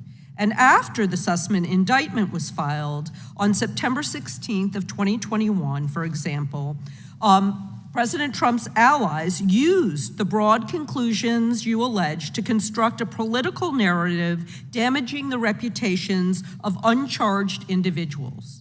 In fact, on September 19th, 2021, Eric Trump spoke with the Washington Inquirer, treating these uncharged allegations as fact. And the next day, on September 20th, 2021, Trump associate Kash Patel told Fox News that the indictment offers a good view into future charges, including what he called a very well laid out conspiracy charge that will envelop people in and around Hillary Clinton's campaign. Did you read these interviews, or are you aware of them? I did not read them. I can imagine that that's what people were saying, but I did not read them. I don't read a lot of newspapers, so listen to a lot of news. Makes my life a lot had easier. you known that that was what was going to be done with the indictment, would you have used greater caution? I think we took great care in drafting and crafting that indictment, and did, to the best of our ability, comply with all of the department's policies and procedures regarding third persons. I think if you take a look at the indictment, in any number of instances, for example, people's identities were masked. We didn't use a person's name. So I'm just going to reclaim my time because I think that there were people who were implicated, and there was not a narrow enough tailoring of the indictment.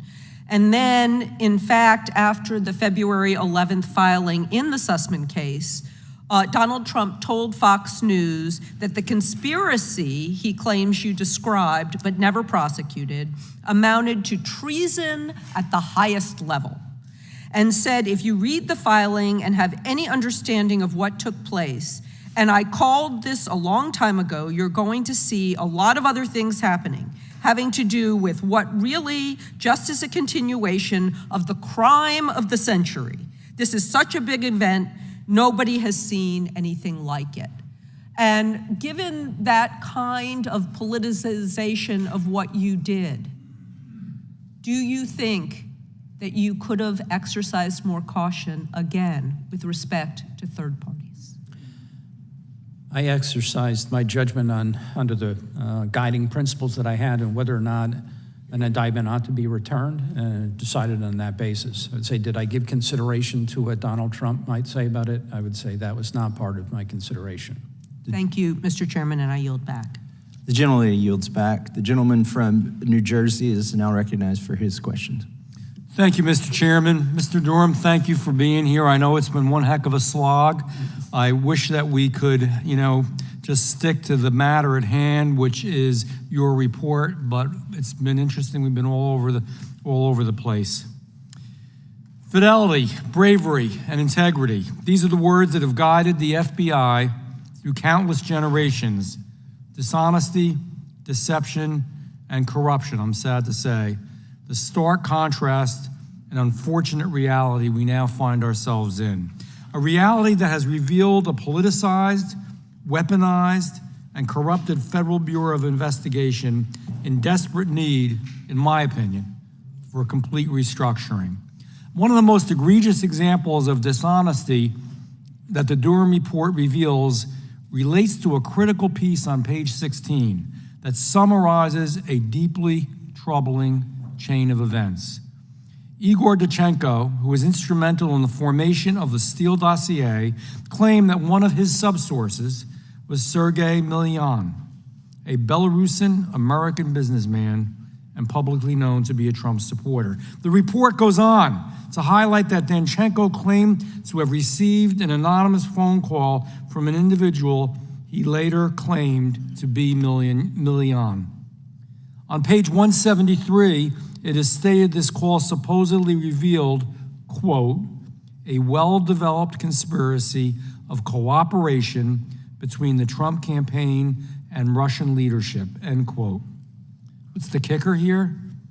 The kicker is Danchenko had never met nor spoken with Milyan prior to this call, and told the Crossfire Hurricane team that despite never actually meeting Milyan, he recognized his voice from a YouTube video. This blatant lie was taken at face value by both Christopher Steele and the FBI's Crossfire Hurricane investigation. Think about that. Everybody think about that. Danchenko was a foreign agent who the FBI was paying, by the way, we haven't talked about that much, hundreds of thousands of your taxpayer dollars, tells a blatant lie which leads to 4 FISA applications and lays the foundation for the Trump-Russia collusion hoax. And that's what it was. You may not like it, but that's what it was. One of the greatest disgraces this country, in my opinion, has ever seen. Americans are literally paying the price for this corruption. Such an egregious and intentional abandonment of the common procedures that FBI agents are supposed to follow truly encapsulates why so many Americans, including myself, are calling for complete restructuring of the FBI. And it is a reason why now, years later, the country finds itself so divided. Mr. Durham, is it accurate to say the Crossfire Hurricane investigators made little to no effort to corroborate Danchenko's version of events relating to Milyan? That would be correct. Thank you. And is it accurate to say that despite not corroborating this information, that Crossfire Hurricane still used the Milyan accusation to bolster the Carter Page FISA applications? And that information was used in the initial FISA application and the 3 renewal applications. So the answer is yes. Yes.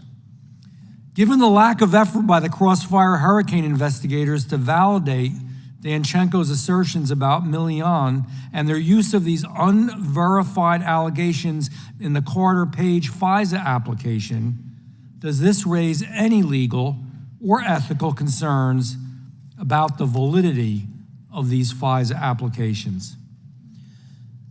I think it's been recognized by the department and certainly by the FISA court that with respect to at least some of those applications, they would never have been authorized. They wouldn't have been granted had the information been disclosed.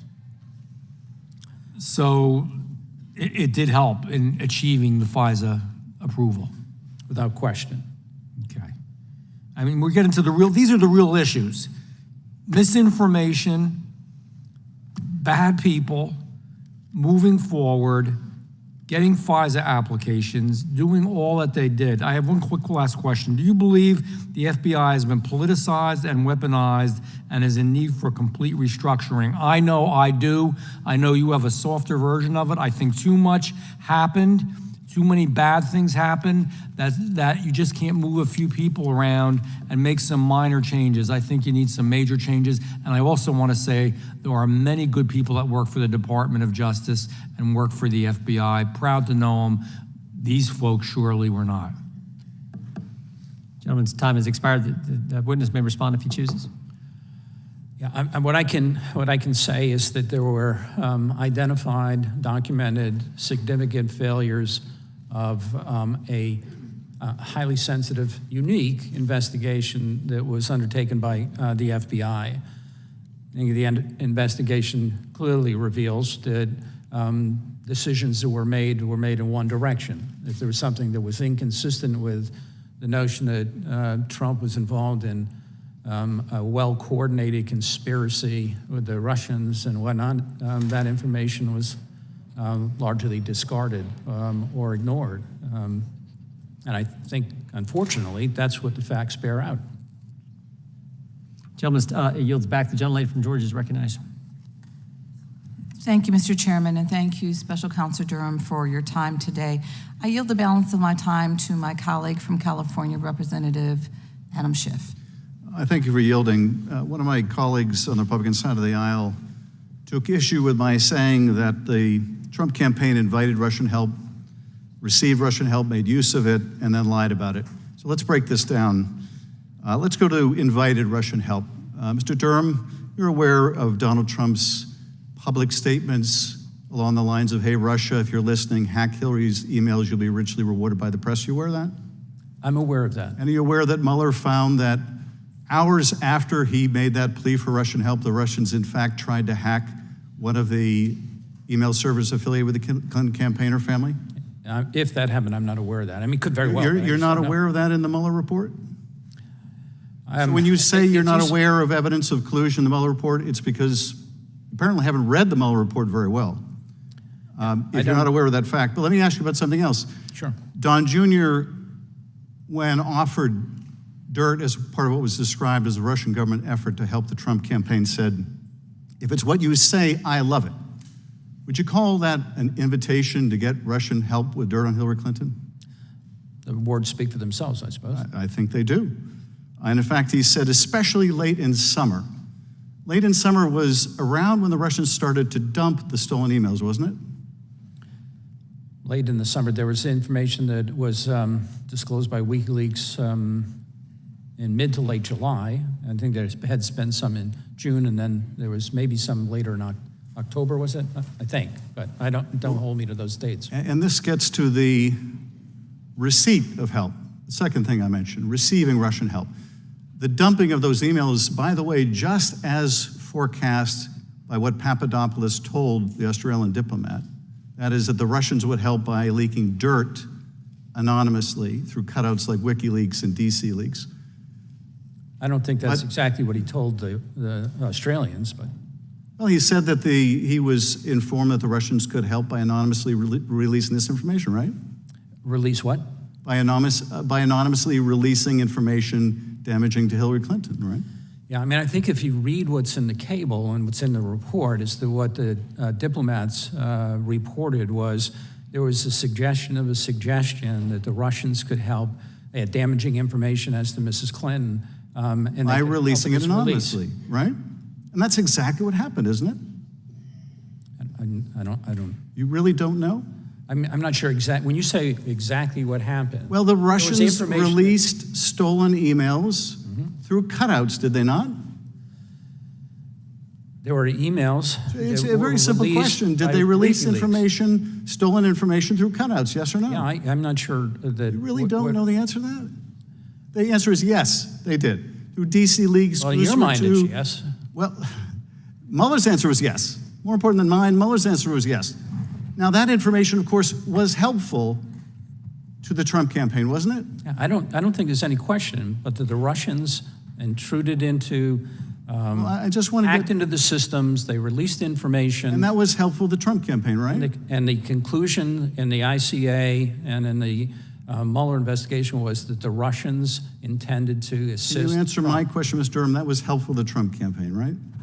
Yeah, that's. And Trump made use of that, as I said, didn't he, by touting those stolen documents on the campaign trail over 100 times?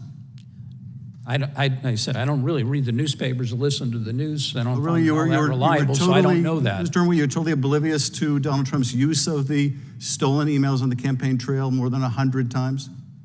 Did that escape your attention? I am not aware of that. Are you aware of the final prong that I mentioned, that he lied about it, that the Trump campaign covered it up? It's the whole second volume of the Mueller report. I hope you're familiar with that. Yeah, that's a section of the report, the second volume relating to was their obstruction of justice. Well, thank you for confirming what my Republican colleague attacked me about. Now, he also criticized the use of the word collusion, apparently giving private polling data to the Russians while the Russians are helping your campaign. They don't want to call collusion. Maybe there's a better name for it. Maybe they would prefer we just call it good old-fashioned GOP cheating with the enemy. Maybe that would be a little bit more accurate description. Yeah. Because this is what happened, but they seem allergic to calling it for what it is. I yield back. Gentleman yields back. Gentlelady from Indiana is recognized. Mr. Dolan, I will quote excerpts from your report describing the FBI actions in Trump's case. You call them sobering, I call them alarming. Rapid opening, made no sense, no sound reason, no explanation, difficult to explain, no follow-up, uncorroborated evidence, unevaluated information, rumors and speculations, thin intelligence, exculpatory statements were not included, misrepresentation of the recorded conversation, noticeable departure, not using typical tools, serious lack of rigor, choose to ignore red flags, unwarranted delay, ignore nearly all recommendations, didn't disclose intelligence, not inform of inconsistencies, did not give appropriate attention to facts, did not adequately examine, did not receive satisfactory explanation, was not informed, never corrected assertion, never advised, never been apprised, never gave appropriate consideration, no further action, failed to make known, failed to act, failed to follow logical leads, failed to interview, failed to revise the paperwork, failed to take even the basic steps, failed to determine, failure to provide, failure to integrate, failure to fully exploit the materials, failure to critically analyze information, failure to properly consider, failure to correct errors, ignored contrary evidence, was never brought to the attention, intentionally falsifying material documents, fabricated the allegation, omission of material fact, numerous significant defects, 17 material errors and omissions, inaccurate representation, deliberately shut down, told not to write and provide findings orally, incorrectly noted, missed another opportunity, omitted email, omitted information, did not corroborate, never sought to obtain records, resisted efforts, conflicting recollection, troubling failure of recollection, not in a single FBI employee, curious change in assessment, key players declined to be interviewed, lacked sufficient probable cause, frustration on the part of investigators, sense of betrayal, highly unusual instruction, director was really shocking, and the list goes on. Dolan, with extensive connection to the Democrat Party and access to senior Russian officials and Putin's think tank, was never interviewed, request was denied, case was never opened, Auden instructing to cease all research and analysis related to Dolan. Leadership directed to dedicate no resources to Dolan. FBI interviewed hundreds of individuals, yet they did not interview Dolan. Danchenko failed to properly consider prior Russian counter-espionage case. FBI's validation unit raised serious concern. Management ignored and resisted nearly all recommendations and supported continued payment to him. Jonas Wagner, special envoy to Secretary Kerry to Libya, who worked as lobbyist for Russian oligarch Deripaska with ties to Putin, disseminated Steele dossier to the US official and destroyed his records. Deripaska was allowed to buy, control, and package in uranium company with extensive mining projects in the United States approved by Secretary Clinton's State Department in 2010. The former head of the FBI's counterintelligence division in New York, McGonigal, involved with this case, recently was accused of taking money from Deripaska. Clinton case from your report stands in stark contrast. Lack of action, considerable caution, never open inquiry, in limbo, linger, defensive brief, and corroborating information, no effort to investigate cease and desist due to the undisclosed concern, decline to issue subpoenas. You're concerned with FBI's reputational harm. But it appears to me, using Director's Clapper's lexicon, this case has all classic earmarks of collusion and cover-up. However, not one person went to jail, and Clinton campaign operatives like Jake Sullivan now have the highest national security position in our government, who's actually driving a very slow response to the Russian invasion of Ukraine. Do you believe that justice has been served? I can speak to what my team and I did, which was to try Just tell me yes or no. Do you believe has been served? We tried to serve justice to the best of our ability. Okay. I can speak on that. You also state Russian intelligence knew of Steele election investigation for the Clinton campaign before Crossfire Hurricane was opened, and still sub-sources could have been compromised by Russian. However, FBI have not appropriately considered to the possibility that the Steele reports was Russian disinformation. Is that correct? If we're talking about Mr. Danchenko? No, just you said, and this is in your report, you say that Russia, FBI never considered the possibility that Steele reports was Russian disinformation in full on part. Is that correct? That they didn't. Do you know why? I don't know why, but I think Okay, that's correct. another one. CHS-1 FBI spy, and I'm assuming Stephen Halper, invited Page at the request of the FBI to conference in UK, created Manafort-Page conspiracy allegation in direct conflict with his recordings. FBI never fully transcribed recording, misstated the Crossfire Hurricane's significant improper fact on Page session conversation. He didn't show up with subpoena and what included in very shady case in 1980s. In your report, you were able to establish that CHS intentionally lied to the FBI. You were not able to establish why and what you did. Okay, I'm not sure. CHS-1. I'm sorry. CHS-1, you said that you were not able to establish that CHS-1 intentionally lied to the FBI. What did you do and what didn't do to establish it? You're not able to establish. Let me see. This is on page 89.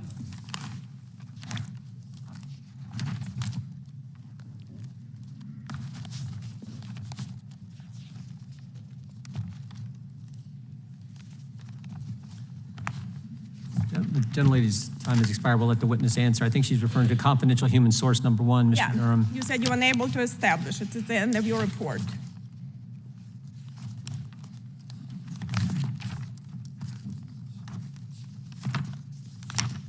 I think it's at the end.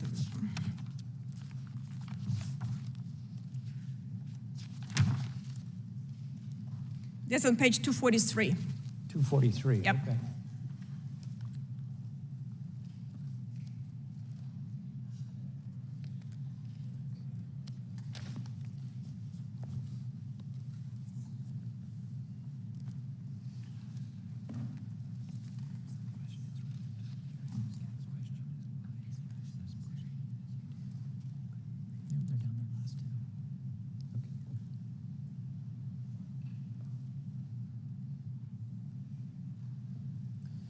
So the context of that is in the Steele reporting, one of the pieces of information that had been used in the dossiers was that Mr. Page allegedly But what, did you interview him? What did you do to establish? We got to move quickly. Mr. Chairman, The gentlelady's time has expired. We'll let the witness answer the question. We are going to have to stick closer to the 5-minute rule because they're holding votes on the floor until we finish today's business. Okay, so I can... You can answer real quick, sure. So one of the things in the Steele report was that Carter Page allegedly had met with 2 sanctioned Russians when he was in Moscow in July.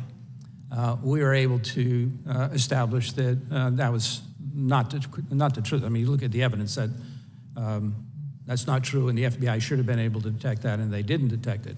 But that was a meeting that supposedly occurred in July of 2016, or meetings, one of them with Mr. Sechin. Later, when the FBI had opened Crossfire Hurricane, and in December of 2016, CHS-1 met with Mr. Page, again, recorded a conversation with Mr. Page.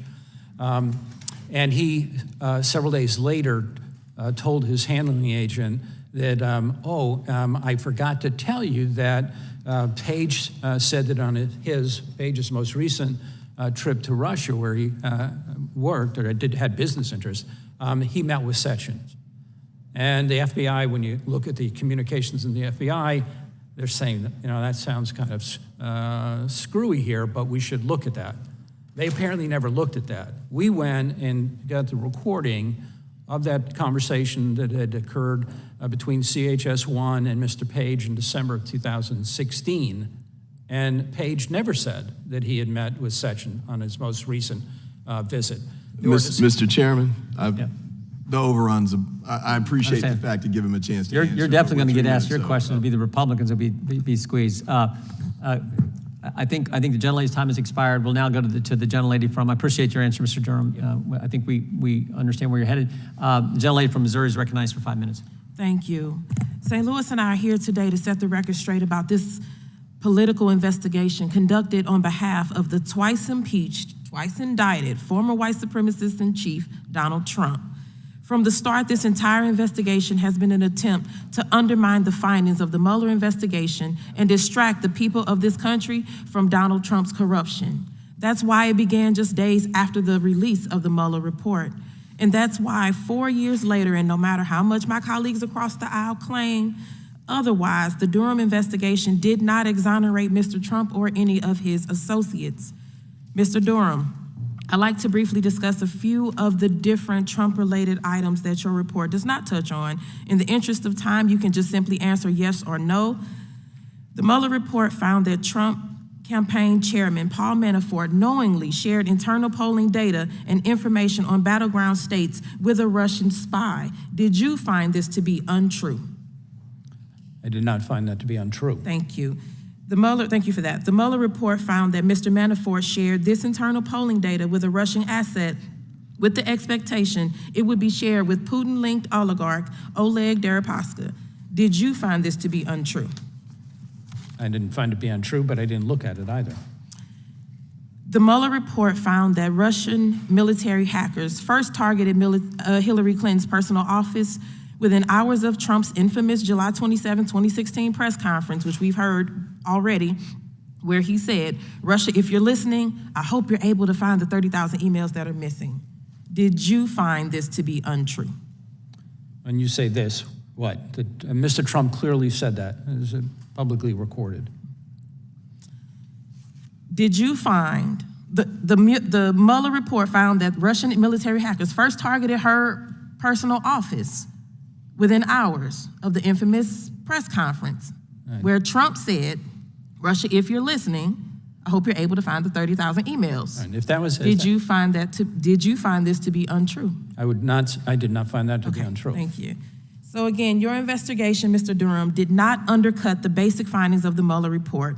Those who read your report as exonerating Donald Trump are willfully deluding themselves and the people of this country. And let's take a step back for a minute. In the chaos created by all these conspiracy theories and other propaganda amplified by right-wing hate machine, the one we continue to hear, a very simple point is getting lost. Republicans will do anything, say anything, and spend any amount of money to hide the basic truth that their leader is a criminal, corrupt, narcissistic buffoon. That's why we're still talking about Carter Page. That's why anyone even knows who John Durham is.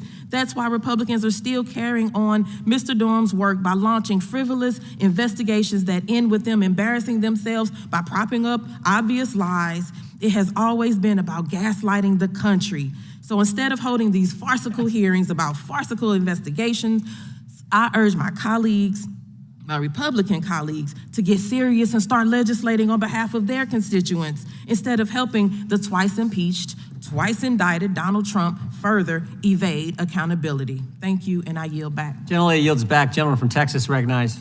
Thank you, Mr. Chairman. Mr. Durham, I thank you for being here today, and thank you for your tireless work on this, as you called it, a very sobering report.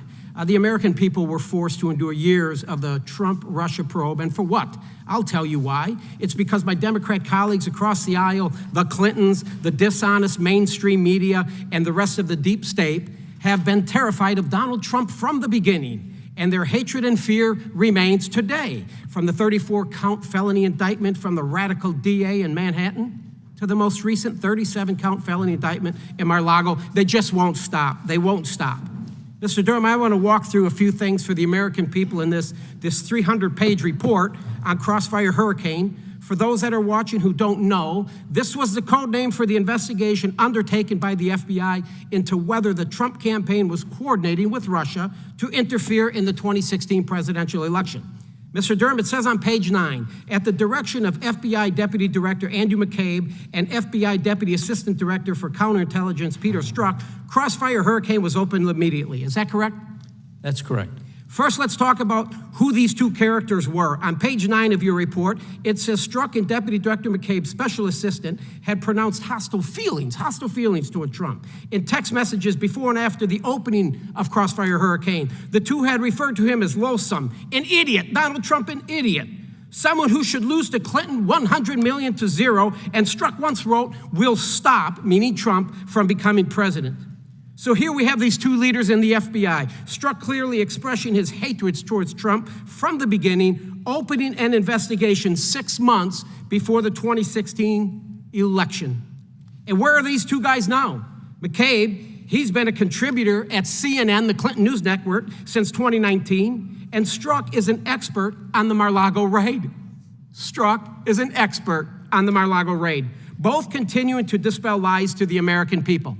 On page 10 in your report, within days after opening Crossfire Hurricane, the FBI opened full investigations on members of the Trump campaign team.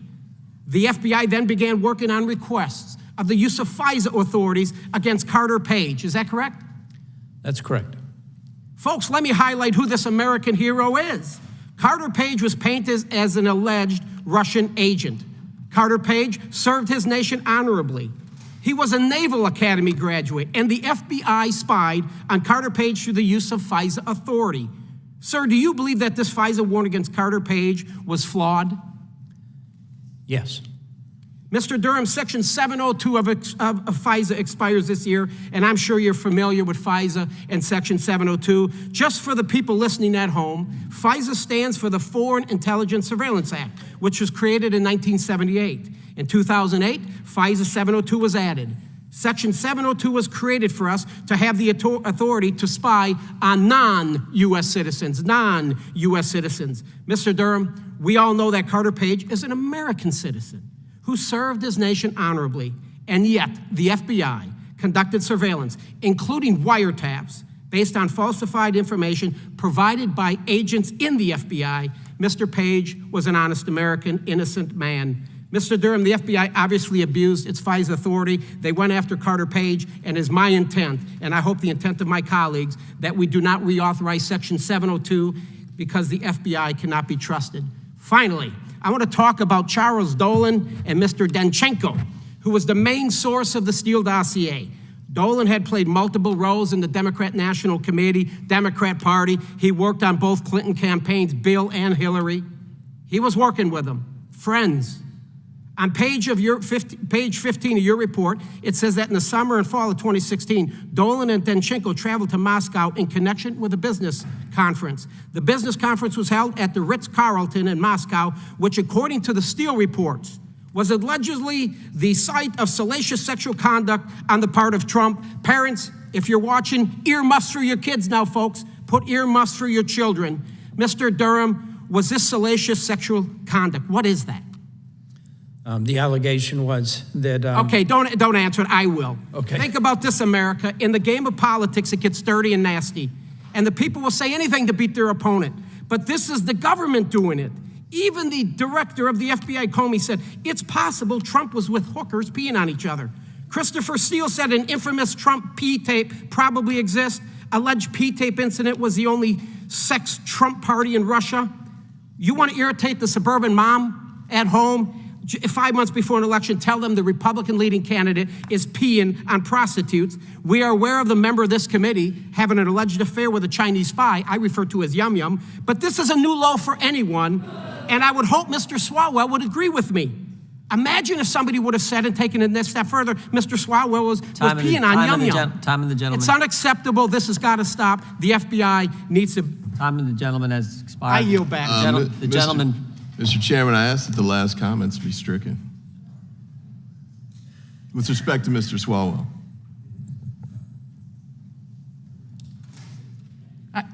My point is this: if you're going to say the President of the United States was in Russia peeing on prostitutes or vice versa, I'm just saying, could you imagine how that would affect any member of this committee? It would affect you. You're going to pick up a primary opponent, I'll guarantee that. That's a little different than making a specific allegation about a specific individual on this particular committee. By name. If I could, to the gentleman from Maryland, the chair has been very lenient in things being said. The previous speaker from the Democrats called the former president of the United States all kinds of things, and we sat here and let it go. Probably should have said something then. Maybe everyone should be careful about what they say. And the gentleman from Maryland is recognized for his 5 minutes of questioning, and we have to move fast. Before we get to that, Mr. Chairman, those rules don't cover, the rules that govern this committee don't cover statements about I'm talking about decorum I'm just talking about general decorum. They do cover statements about members of the committee and members of the House. And I've admonished the gentleman, he should watch what he says, just like other members should watch what they say about the former president of our country. The gentleman from Maryland is recognized for 5 minutes of questioning. The former president is not a member of the committee. I know that. Protected by the House rules. I understand that govern these kinds of statements. I understand that. The gentleman is recognized for 5 minutes to question the witness. Well, Mr. Durham, good afternoon. Appreciate you being here. although I'm sure, as you expressed earlier, there are probably other places you'd rather be. I did want to follow up on your prior testimony about the trip that you and the Attorney General Barr took to Italy. And I wanted to ask you to elaborate on that. I take it that was at the point prior to you becoming special counsel, but not by much. Is that right? It was prior to that. I think it was a while before. The dates I've got, just to help out, August 15th and September 27th, 2019. Does that sound about right? Yeah, and I was appointed special counsel in October of 2020, so more than a year before that. Okay, and why did you go on that trip? You know, I want to be careful as to what I'm authorized to say here, speaking outside the report, but I think members are probably aware of the fact that there was a particular person who supposedly had provided or had made statements to Papadopoulos. And Papadopoulos, not when he talked to the Australians, but when he was interviewed by the FBI, attributed information he had to this particular person who was a European. There was reason to believe that that person was in Italy or had been in Italy. All right, and let me ask, just to follow up on that, why did the Attorney General come with you to investigate that? This is my understanding, and I mean, these weren't communications I had, but the Italian authorities wanted to deal with the person at an appropriate level, not with me, and so that's what that was about. That's my understanding. All right, but was it unusual for the Attorney General of the United States to go on trips to interview witnesses, whether overseas or even domestically? Yeah, he didn't, to my knowledge, the Attorney General didn't interview any witnesses. My understanding was that in accordance with what the Italian authorities wanted, he was going to did go over, and introduce me to them so that they would work with us to see if they could be of assistance in our locating a particular witness. All right, so he personally traveled to Italy in the pursuit of this investigative lead? In opening the door for our group to pursue an investigative lead. Yes, all right, and then you said you'd been at the Department of Justice for 40 years? I have been. All right. Do you recall the Attorney General of the United States ever taking a step like that to travel overseas in pursuit of a lead in an investigation? You know, I don't know. It may happen all the time. I can only talk by my experience. This is the fair enough. And I take it that whatever investigation was done over there in Italy didn't lead to any type of prosecution or convictions in your investigation. That's correct. All right, I want to yield the remainder of my time to Mr. Schiff. Mr. Durham, did you seek communications pertaining to someone named Mr. Bernard from a federal district judge?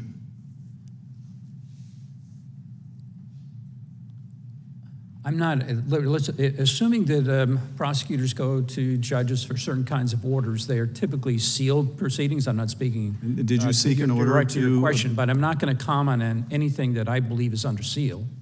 Did you seek a court order to obtain personal communications pertaining to Mr. Bernard? I'm not going to speak beyond the report on that point, and I'm not going to violate any sealing orders. I don't think it violates any sealing orders to tell us if you sought personal communications by court order. Did you? Again, it's beyond the report. Well, let's not even subject make it to sealing specific orders. To a person. Did you seek court orders to obtain particular records, and were you denied by the judge? I think the question is, intended to suggest that I don't want to disclose something I'm uncomfortable with. The question is what I asked you, Mr. Durham. Yeah. You get to give the answer, not the question. The question is, did you seek a court order to get records from a judge pertaining to private communications, and were you turned down by the judge for lack of a sufficient basis? Yeah. And I've told you yes that or no. It's beyond the report. I don't think I'm authorized to talk about it, and I'm not going to violate any. It's not beyond the report. It's not beyond the report. Do you see anything in the report about that? Yes. Did you seek an order, and were you turned down? Okay. And then did you seek to go around the court order by going to the grand jury? No. You like to know what that was about? What I would like to know, Mr. Durham, is did Mrs. Danahy, who resigned from your team, raise ethical concerns about your trying to go around the court order? To my knowledge, no. Then why did she leave? I told you previously, that I have the highest regard for Ms. Danahy. Ms. Danahy and I are friends. Ms. Danahy, you know why she left, right? I'm not You do sure know the why answer she to the left. question. You know why she left, right? Time of the gentleman has expired. The chair now recognizes. Mr. Chairman, if I might, ask unanimous consent to offer Sure. 2 articles for the record. The first is by Charlie Savage, Adam Goldman, and Katie Benner, How Barr's Quest to Find Flaws in the Russian Inquiry Unraveled. Objection. And then the second is Anna Mamigliano, Italy did not fuel U.S. suspicion of Russian meddling, Prime Minister says, both from the New York Times. Without objection, the gentleman from North Carolina is recognized for 5 minutes. Mr. Durham, I've got a number of things I want to ask you, but do you desire to address what was being raised just now in fairness? Yeah, apparently Mr. Schiff's questions are from an unsourced New York Times article written by Charlie Savage. I don't believe that there's anything in that article that is attributed to Ms. Danahy. And my recollection, I could be mistaken, but my recollection is that Ms. Danahy did not comment, wasn't quoted in any way in that article. So to the extent that the New York Times wrote an article suggesting certain things, it is what it is. All right. Was Danchenko's status as a paid informant, a confidential human source, concealed from you for any period of time? I'm not sure that was concealed. We found that out. We were once. When did you learn about it? When we started the investigation and how long it took for the FBI to identify this principal subsource and why the principal subsource wasn't identified earlier. That's when we came across Danchenko. We then asked the Bureau for, we found out he was a confidential human source. We asked the Bureau for his informant file, and that's when we gleaned that information. Okay, so it was from his informant file once you got that from the FBI. Was there any delay in furnishing that to you? Not that I recall, no. Do you have any recollection? You were investigating, you said, from May 2019. He was a CHS until October 2020. Yes. You know when in that period of time, roughly, you learned that he was a CHS? Probably halfway through there, but I'm not certain. Okay. Why didn't you interview him while he was a paid source for the FBI? Let me see. So with respect to Mr. Danchenko, he was interviewed by the Bureau in January 2017. We had brought to the attention of the new administration and the FBI, Mr. Danchenko's circumstances, including the prior espionage case that they never resolved or addressed. Right. I understand all those details. I'm asking why you didn't interview him. So when we were dealing with that section, Mr. Danchenko was represented by counsel. Mr. Danchenko, as you may know, in the normal course, you have to advise people whether they're subjects or targets of investigations, and we did not arrive at a point where we could interview Mr. Danchenko. The FBI made Danchenko a CHS on March 7, 2017, after the factual predicate for Crossfire Hurricane in the Steele dossier had collapsed in January 2017 in his interview because he could not corroborate the dossier, and he revealed to the FBI that he was not a Russian-based source, nor did he have a high-level network of sources. The next day, March 8, the FBI finalized talking points drafted by Lisa Page on direction of Andrew McCabe for use in briefing the Gang of Eight in Congress.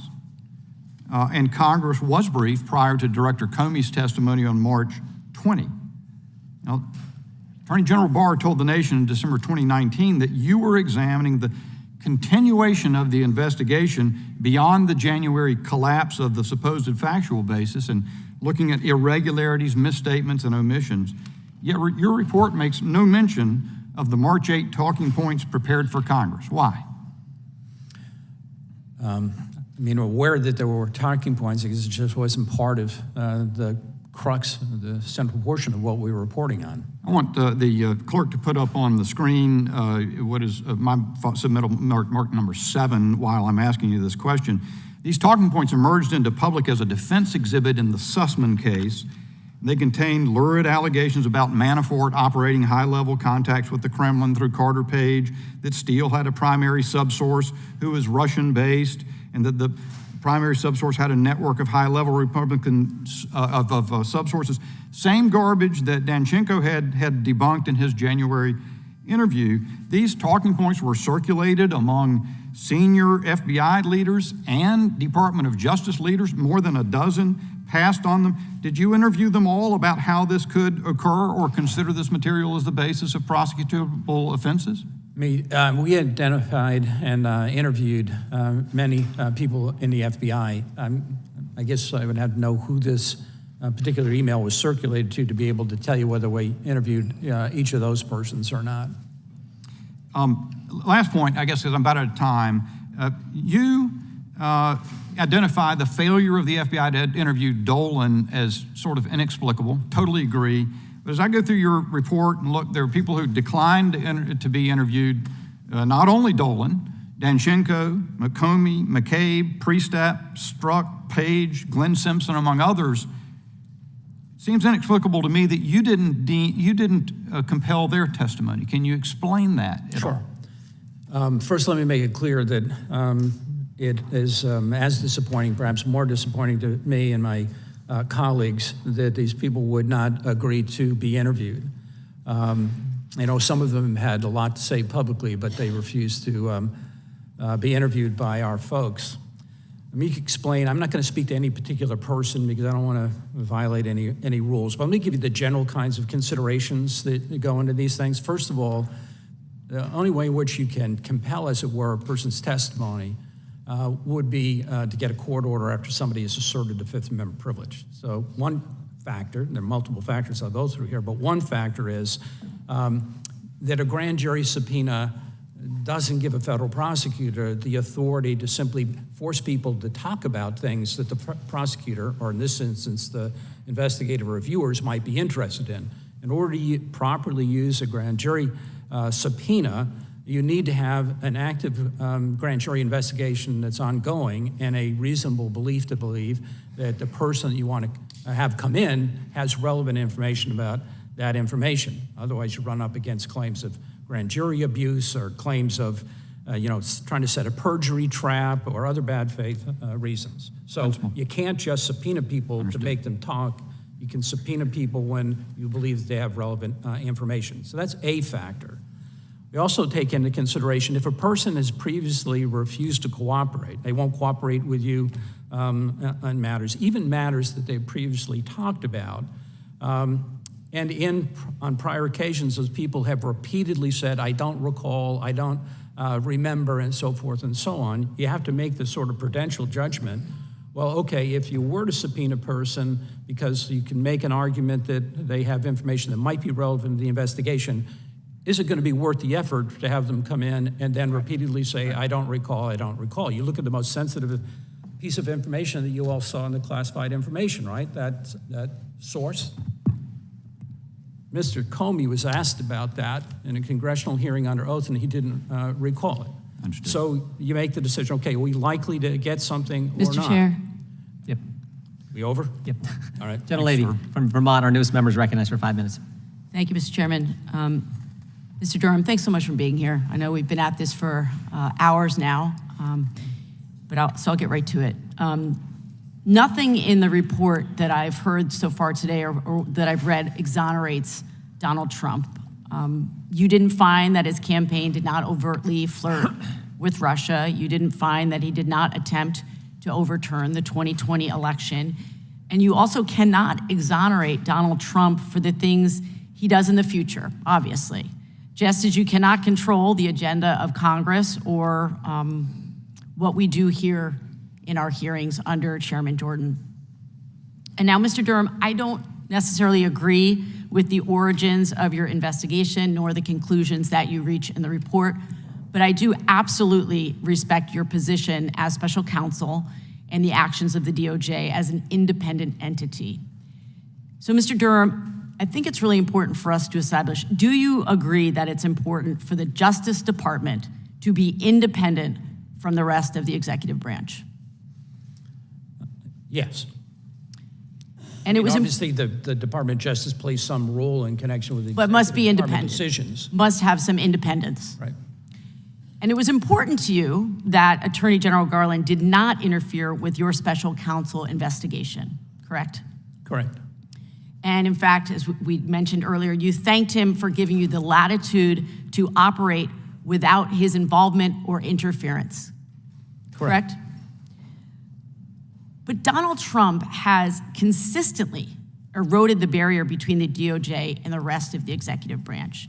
And during his administration, Trump interfered in Mueller's prosecutions, such as when he criticized Roger Stone's sentencing recommendations as, quote, horrible and very unfair, which resulted in the DOJ overturning its recommendation, and all 4 career prosecutors handling the case actually withdrew within hours of that decision for ethical objections.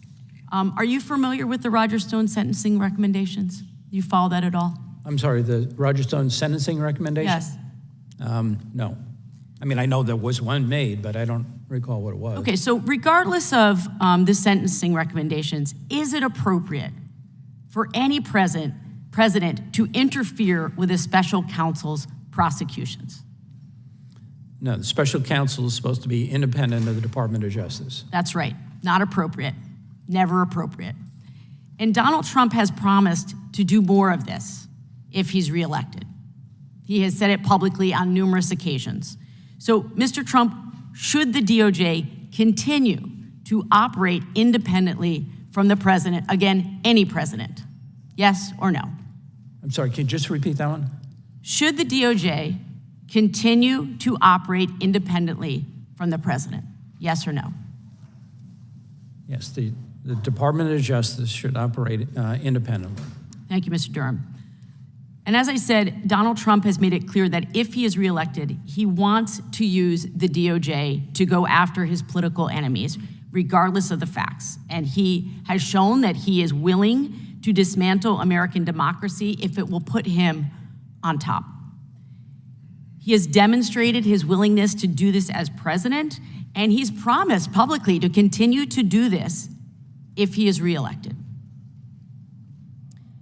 Taking apart our institutions is a refrain that we have heard over and over again from some of my Republican colleagues. And we even have seen a subcommittee created under Chairman Jordan that is essentially tasked with rooting out examples of our government being weaponized, and that those branches of government and those agencies within government that are trying to hold people accountable should be dismantled.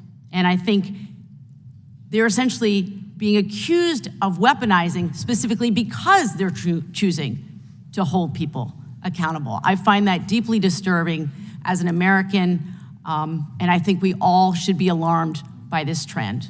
I yield back. Gentlelady yields back. Gentleman from Texas recognized. Mr. Chair, if I could, I have some documents to ask to be... Real quickly, they're going to call votes. We want to get moving. Yep. I ask unanimous consent to enter into the record William Barr's February 6, 2020 letter. And I ask unanimous consent to enter into the record order number 4878, 2020 from October 19, 2020. Thank you, Mr. Chair. Gentleman from Texas. Mr. Chairman, can I just add one thing? Sure. I want to be sure that I understood your question. When you say the department should operate independently of the White House, and I think in investigations and so forth and so on, that's absolutely true. The Department of Justice obviously plays a role in the executive branch of the government, represents the president on occasions and so forth and so on. And so I was talking about should the White House interfere with criminal investigations and the like, and the answer is absolutely no.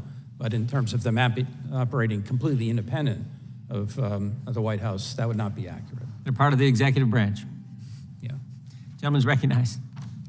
Thank you, Chairman. Mr. Durham, October 3rd, 2016, the FBI offered Christopher Steele $1 million to provide corroborating evidence of the allegations in his reporting. Is that correct? Yes. Was that paid to him? I'm sorry, was that what? Was that paid to him? That money was never paid out. There was no corroborating information. Mr. Steele relied solely on a single unnamed subsource, correct? He said that he had a primary subsource who had a network of subsources.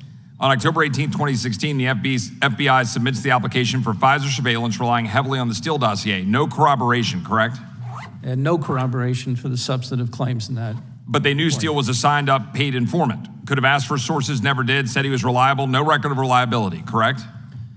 Mr. Steele had provided information in other areas, not in this area, in prior occasions. FISA application relied, according to your report, at least in part on the Clinton plan intelligence, correct?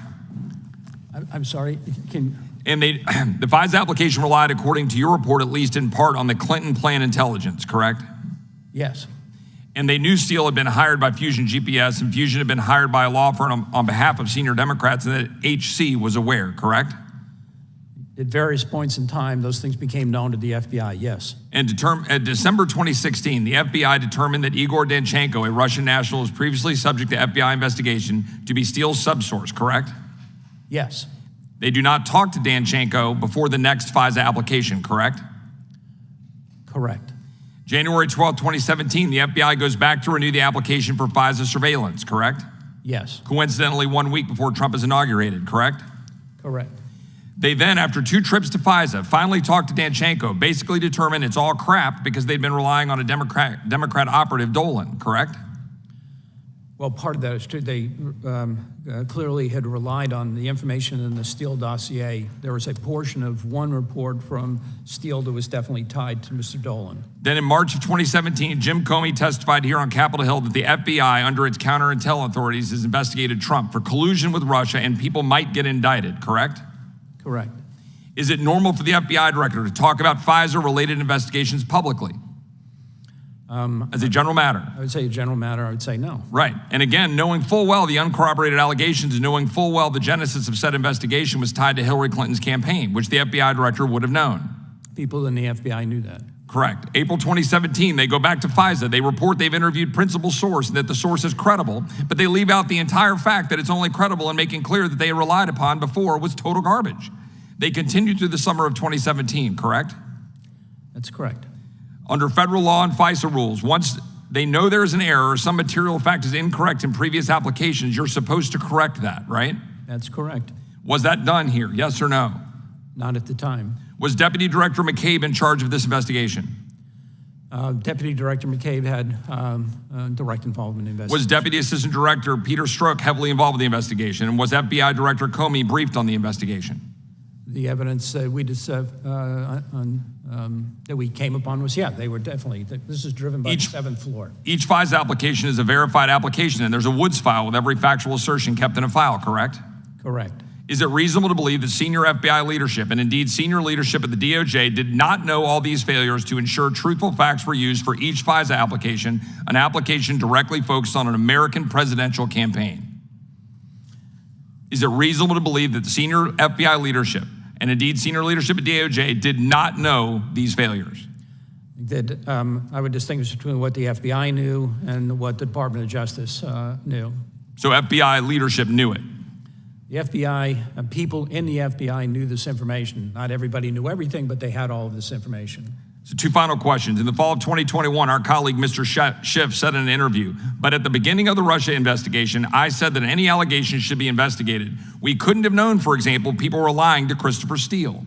Is it remotely conceivable that the chairman of the House Intelligence Committee and the lead prosecutor of the impeachment of President Trump was uninformed that this investigation was kicked off based on a Clinton campaign Democrat-funded report with a witness, Mr. Steele, claiming facts that were uncorroborated and that ultimately came from a subsource, a Democrat operative, Mr. Dolan? Is that conceivable?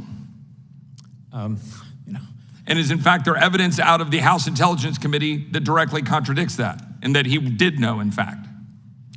I wouldn't know what Mr. Schiff would know, but at the time. Finally, a final question. For the average American watching this, besides being fired, have Jim Comey, Andrew McCabe, or Peter Strzok been held accountable for these glaring violations? Have they been hauled before a grand jury or charged in any way? And if not, why not? So they have not been, I'm not going to talk about matters that occurred before the grand jury because I can't. But with respect to have any of those individuals been charged, the answer is no. I yield back. Time the gentleman has expired. The gentleman from Texas, the other gentleman from Texas is recognized. Hey, sir. Thank you so much for appearing today. I really appreciate it. I want to tell you about how my friends, neighbors in Tomball, Spring, Texas, and of course Americans across this country are feeling today after listening to this. They feel that we have a two-tiered justice system in this country, and it's terrifying. So I applaud your work. I actually find you to be sincere and working on behalf of the American people, and I recognize that. But I also feel like we need to hold the people accountable who have participated in this sham event investigation. I'm going to tell you why. What happened in 2016 was unprecedented. The same government agencies that were investigating President Trump and his campaign were looking the other way when it came to the allegations against the Clintons. In the same time, the Clinton campaign paid for the Steele dossier, the DOJ and FBI were helping to cover up Clinton's crimes. We know this to be a fact. 33,000 emails miraculously disappeared. Phones were smashed with hammers by the FBI. Even CNN fact-checked this, and it turned out to be true. Yes, CNN. And they refused to prosecute her. This selective prosecution doesn't only favor the Clintons, though, as we have seen in very recent history. Sir, I'm sure you are familiar with what's going on with Hunter Biden's plea deal and his refusal to pay his taxes, and the separate agreement to dismiss his felony gun possession, both of which were announced yesterday. You familiar with that, sir? Yes. Hunter Biden will likely serve no jail time for these offenses, and yet there was no early morning SWAT raid on Hunter's home in coordination with the media either. The American people are sick and tired of this two-tiered justice system, and as a black man, I'm tired of seeing this kind of discretion used to favor people like Hunter Biden because he's white and a son of a president. While Hunter Biden will serve no jail time for these charges, black men across this country are in prison for years for the exact same crimes, and I'm not surprised. Because I guess this selective justice shouldn't become as a surprise to anyone in this room, because after all, Joe Biden was one of the authors of the '94 crime bill, one of my all-time favorites. And we could see what that has done to black men across this country. But back to this report. This report concerns one of many investigations into Trump that led absolutely nowhere, wasted vast amounts of resources and time, and spread lies, rumors, and innuendos about Trump across this country. What we know is that the Clinton campaign and the DNC paid for the Steele dossier, which was used as a basis for the FISA warrants to spy on an incoming president. Correct, sir? It was paid, much of that, the dossier was paid for from the campaign through Perkins Coie's hiring of Fusion and Fusion's hiring of Steele. Yes. Perfect. Thank you, sir. The biggest problem that I have with that is that none of the significance has been prosecuted over this sham investigation, and no one who participated in this investigation is serving any jail time today. I think we've kind of heard that resonate throughout the halls of this room today. But meanwhile, the DOJ, the same agency that is responsible for this phony investigation in 2016, is at this very moment seeking to put Donald Trump in prison for over 400 years over a document issue. And last I checked, President Biden has a bit of a document issue himself before he was even the sitting president of this country. And again, it's another example of this two-tiered justice system. My colleagues on the left talk about democracy. Well, here's what I know about democracy. In 2016, Donald Trump was elected by the American people to be their commander-in-chief. But he wasn't allowed to serve in that capacity because he and his administration spent 4 years responding to Democrat-invented scandal after Democrat-invented scandal. And here we are, 7 years later, still talking about President Trump and this Democrat-invented scandal. And this does not look like a democracy to me. As a West Point graduate and combat veteran, I've fought abroad against authoritarian countries. I know what they look like, and I know what those countries do and how they treat their people, and I also know what democracy looks like. And my fear is that this looks like the death of democracy, and it's up to us in this room to do something about it. Sir, I cannot thank you very much for your time. Thank you for hanging in there. I really appreciate it. I yield back the rest of my time, Mr. Chairman. Gentleman yields back. Chair recognizes the gentleman from Wisconsin for 5 minutes. Mr. Durham, did you see evidence of collusion between Russia and the Trump campaign in 2016? No. So the American public that has been told this hoax for years, it was just that, a hoax. Is that correct? Our investigation showed that there were a lot of failures in the FBI and how they did this investigation that did not disclose or reveal information or evidence concerning any conspiracy or collusion between Mr. Trump and Russian authorities. By the way, I hope you'll give me a full 5 minutes, Mr. Chairman. Are you familiar with the January 5th, 2017 meeting that was held in the White House. President Obama was there. Vice President Biden was there. Susan Rice was there, and others. Are you familiar with that meeting? I know that that meeting occurred. Do you know that FBI Director James Comey was there? That's my understanding. Did you get access or try to get access to Director Comey's notes? We reviewed, in connection with our inquiry, we looked at phone records, notes, those sorts of things. I don't recall seeing any notes of Mr. Comey's from that meeting. They could exist, but I don't recall having seen them. So as special counsel, you were authorized to investigate whether any federal official, employer, or any other person violated the law in connection with individuals associated with campaigns and individuals with the administration, including Crossfire Hurricane. Did you think this wasn't relevant to go after these notes? I mean, think about it, January 5th, 2017, we're in the process of the transition. Weren't you inquisitive about that? Yeah, as I say, I don't know. We had sought from the FBI all such records. What I can't tell you is that there were any records. That's what I'm saying. Could you repeat that last answer? Sure. When, I think as we set out in the report, the Bureau produced in excess of, I think it was 6,800,000 pages of records that were reviewed.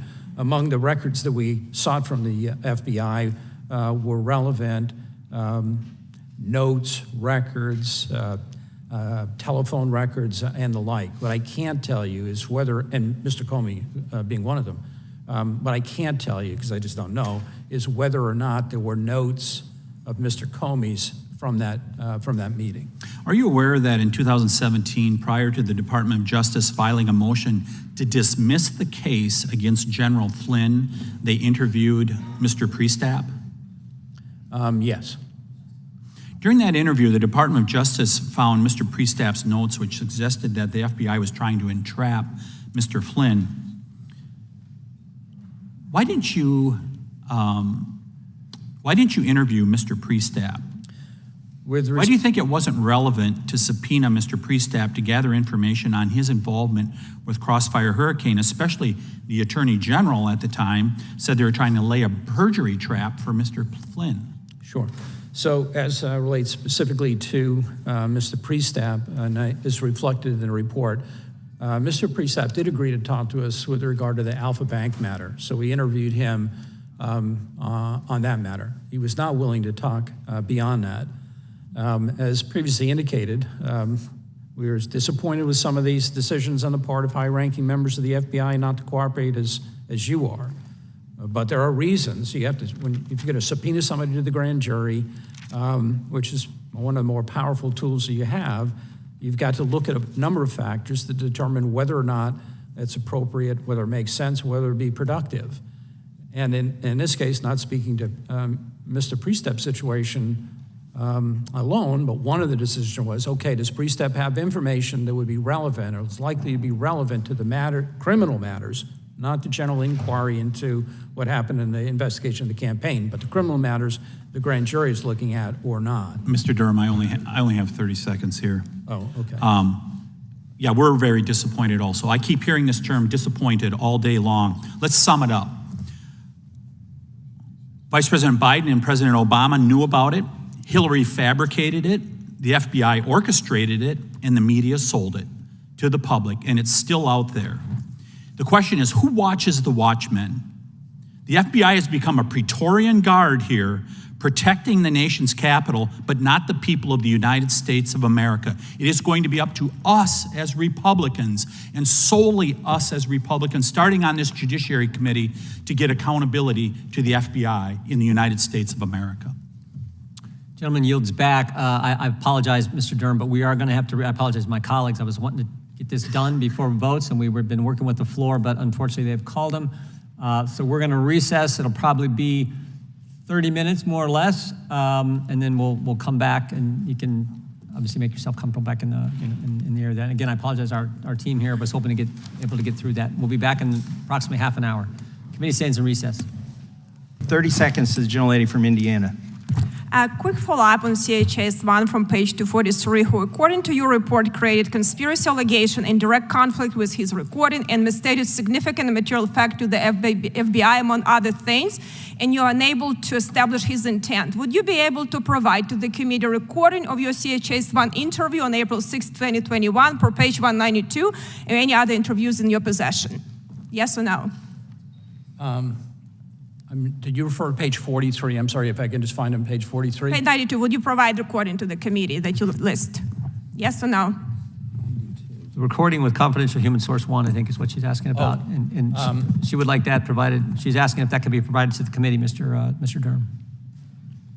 I mean, it's a piece of evidence that belongs to the FBI. I think probably that's better directed to the FBI. Okay. Reclaiming my time, Mr. Durham, this seems to all started with one person, but I don't see his name in your report. I see it in Mueller's report 89 times. Who did Mr. Papadopoulos meet with that gave him this supposed Russian information? When Mr. Papadopoulos was interviewed by the FBI, he had identified Joseph Mifsud as a person who had provided him that information. Did you interview Joseph Mifsud? We attempted to interview him. We pursued every lead that we had. We talked to a lawyer that he had in Europe, but we never were able to actually make contact with him so we could interview him. Do you think he's a Western source? Is he associated with Western intelligence? It's hard to say who Mr. Mifsud is associated with. He was tied up with Link University, Mr. Scotti, who had involvement in the Italian government, and they were acquainted. Hard to say who Mifsud. I'm going to yield the remainder of my time to Mr. Gates. Hard to say who Mifsud is. He's the guy who started the whole thing. We've known it for years. Go ahead and play the video. When the special counsel's office interviewed Mifsud, did he lie to you guys too? Can't get into that. Did you interview Mifsud? Can't get into that. Is Mifsud Western intelligence or Russian intelligence? Can't get into that. Well, I'm reading from your report. Mifsud told Papadopoulos. Papadopoulos tells the diplomat tells the FBI opens the investigation July 31st, 2016, and here we are 3 years later, July of 2019, the country's been put through this, and the central figure who launches it all lies to us, and you guys don't hunt him down and interview him again, and you don't charge him with a crime. Maybe a better course of action is to figure out how the false accusation started. Maybe it's to go back and actually figure out why Joseph Mifsud was lying to the FBI. And here's the good news. Here's the good news. That's exactly what Bill Barr's doing. And thank goodness for that. That's exactly what the Attorney General and John Durham are doing. Well, Mr. Durham, was that what you were doing? I'm sorry, is that what? Was finding out who Mifsud was what you were doing? We pursued that avenue, yes. Right, but was he, this whole thing was an op, Mr. Durham. This wasn't like a bumbling, fumbling FBI that like couldn't get FISA straight. They ran an op. So who put Mifsud in play? You don't know, do you? I do not know that. I can't give you the answer. For years, you had years to find out the answer to what Mr. Jordan said was the seminal question, and you don't have it. And it just begs the question whether or not you were really trying to find that out. Because it's one thing to criticize the FBI for their FISA violations, to write a report. They've been criticized in plenty of reports. Some have referred to your work as just a repackaging and regurgitation of what the Inspector General already told us. So if you weren't gonna do what Mr. Jordan said you were gonna do in that video and give us the basis for all of it, what's this all been about? Well, I'm not exactly sure the import of your question. If your question is, did we try to locate and interview Mr. Mifsud? The answer is yes. Why didn't you subpoena? We expended. Wait, why didn't you subpoena him to a grand jury? I'm sorry, why that? Why didn't you send him a grand jury subpoena? Mr. Mifsud? You'd have to find Mr. Mifsud before you could serve a grand jury subpoena on him. You guys were out in Italy. Was it you and Bill Barr looking for authentic pasta over there, or Mifsud? No, we not. We were looking for information that might help us locate Mifsud. But you know who I think could probably locate him? The features of Western intelligence and possibly our own government that put him in play. Like, your report seems to be less an indictment of the FBI and more of an inoculation, lowercase I, of course. And like many inoculations, It may have worse consequences down the road. We'll have some time to discuss this matter further, but it's just hard to like pretend as though this was a sincere effort when you don't get to the fundamental thing that started the whole deal. I yield back. I was away from my family for 4 years, essentially doing this investigation is, my view, is a sincere effort. The fact that you can't find somebody overseas should not come as a big surprise. Could you find Azra's hurt? Reclaiming my time, is he alive or dead? We don't know. Gentleman's time has expired. The chair now recognizes the gentleman from Arizona, Mr. Biggs. Thanks, Mr. Chairman. Mr. Durham, isn't it true that Danchenko admitted that information he provided to Christopher Steele in June of 2016 was, quote, rumor and speculation? Correct. And Danchenko himself estimated that he was responsible for 80% of the intelligence and 50% of the analysis in the Steele dossier. Is that right? That's correct. Do you agree with his assessment or his estimate of his participation in the dossier? Yeah, we have no reason to doubt that. I mean, Steele identified him as the primary subsource or the principal source of the information. Yeah, and that's what I mean. Steele used that rumor and speculation to build his dossier. And we've wandered all over this. There's none of those statements were corroborated at all. And yet, Danchenko's reputation for veracity was considered bad. He was considered a boastful man who had low credibility, right? There was information that the Bureau had along those lines, yes, sir. Yeah. And in fact, when he lost his visa, his work permit, he used a Russian business as a front to basically fraudulently get a visa to work in the United States. Is that right? Page 128 of your report. Yeah, he went to work for a company in the United States, and Steele was paying him through a cutout through that company in the United States. Yeah, most of us who look at that area of the law regularly, like I do, would say that's immigration fraud. So, and it's also true, we talked about this, it's true, there was an FBI counter-espionage investigation into Danchenko 2009 to 2011, and that was a result of him approaching a Brookings Institution co-worker trying to essentially solicit espionage on behalf of the Russian government. And then, even though the Washington field office is right there and he lived just a few miles from the Washington field office, the case was closed on Mr. Danchenko, that investigation, right? The Danchenko investigation was being done by Baltimore, the Baltimore field office, but that's right, he stayed where he nonetheless, he lived around. I live out there. I know. I live around the corner from there. So let's take a look let's boil this down. After determining that nothing that Danchenko told Steele could be verified, it was all a pack of lies and innuendo and rumor. After further determining that he had attempted to solicit espionage for Russia, and he had himself been a subject of an investigation by the Bureau, and after having committed immigration fraud, the FBI hired him on as an informer and paid him $220,000 and proposed an additional $300,000 to be paid to him. Now that's your testimony, that's in the report, it's all there. And that's even after the Validation Management Unit had determined that Danchenko was a concern and likely had connections to Russian intelligence. That's in your report as well. Correct. And Very Special Agent Helson knew most of these facts, but continued to endorse Danchenko's recruitment and payment as a confidential human source, right? That's correct. So I'm going to give you these things, and I think you understand why so many of us are underwhelmed with some of your recommendations about FBI, but overwhelmed by what's gone on here. The FISA application, we've talked about that, where that came from. We talked about that the FBI has conducted millions of unconstitutional backdoor FISA 702 searches. Disparate treatment of Hillary Rodham Clinton, which you discuss in your report. The sweetheart Hunter Biden plea deal that would send normal Americans to jail for years, he's getting nothing. We have 50 intelligence officers signing onto a letter stating they would rather have a job in the Biden administration than tell the truth to the American people. The Hunter Biden laptop suppression, the DOJ targeting parents at school board meetings, a federal prosecutor setting a quota, essentially, on additional January 6th individuals. He said he's got to get 2,000 more. That's a quota. That's a bounty. DHS targeting Catholics at church. Hoaxes villainizing border agents while the border itself is under attack. That's all from this agencies. And I understand that you're loyal to your institution. I get that. but Ms. Sparks gave an excellent enumeration of all the things that you found in your report.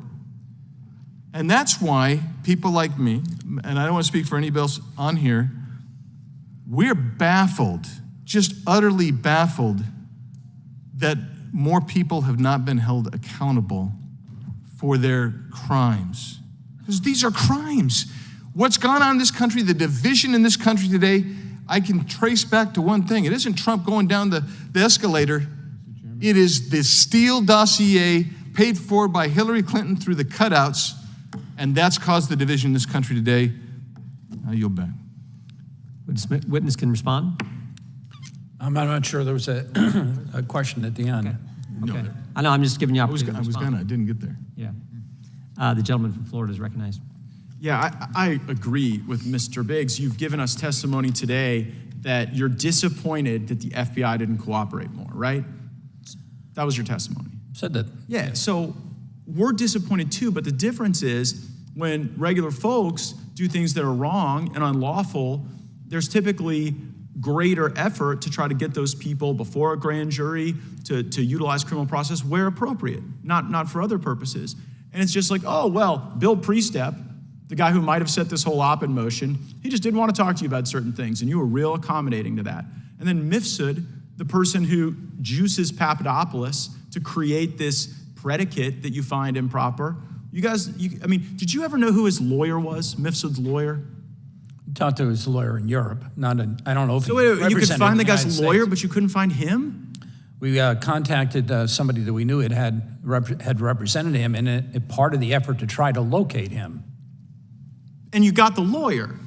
And then now you're sitting here in front of the judiciary saying you could find the guy's lawyer, but you couldn't effectuate the service of a subpoena because you couldn't find him? Well, Do you know how first of all, silly that sounds? as you may or may not know, we wouldn't have the authority to serve a subpoena overseas. The lawyer didn't know where Mifsud was. He was in communication with him, but he claimed not to know where he was. And we were trying to arrange an opportunity to talk to Mifsud. Did you take possession of 2 BlackBerry phones from Mifsud in any way?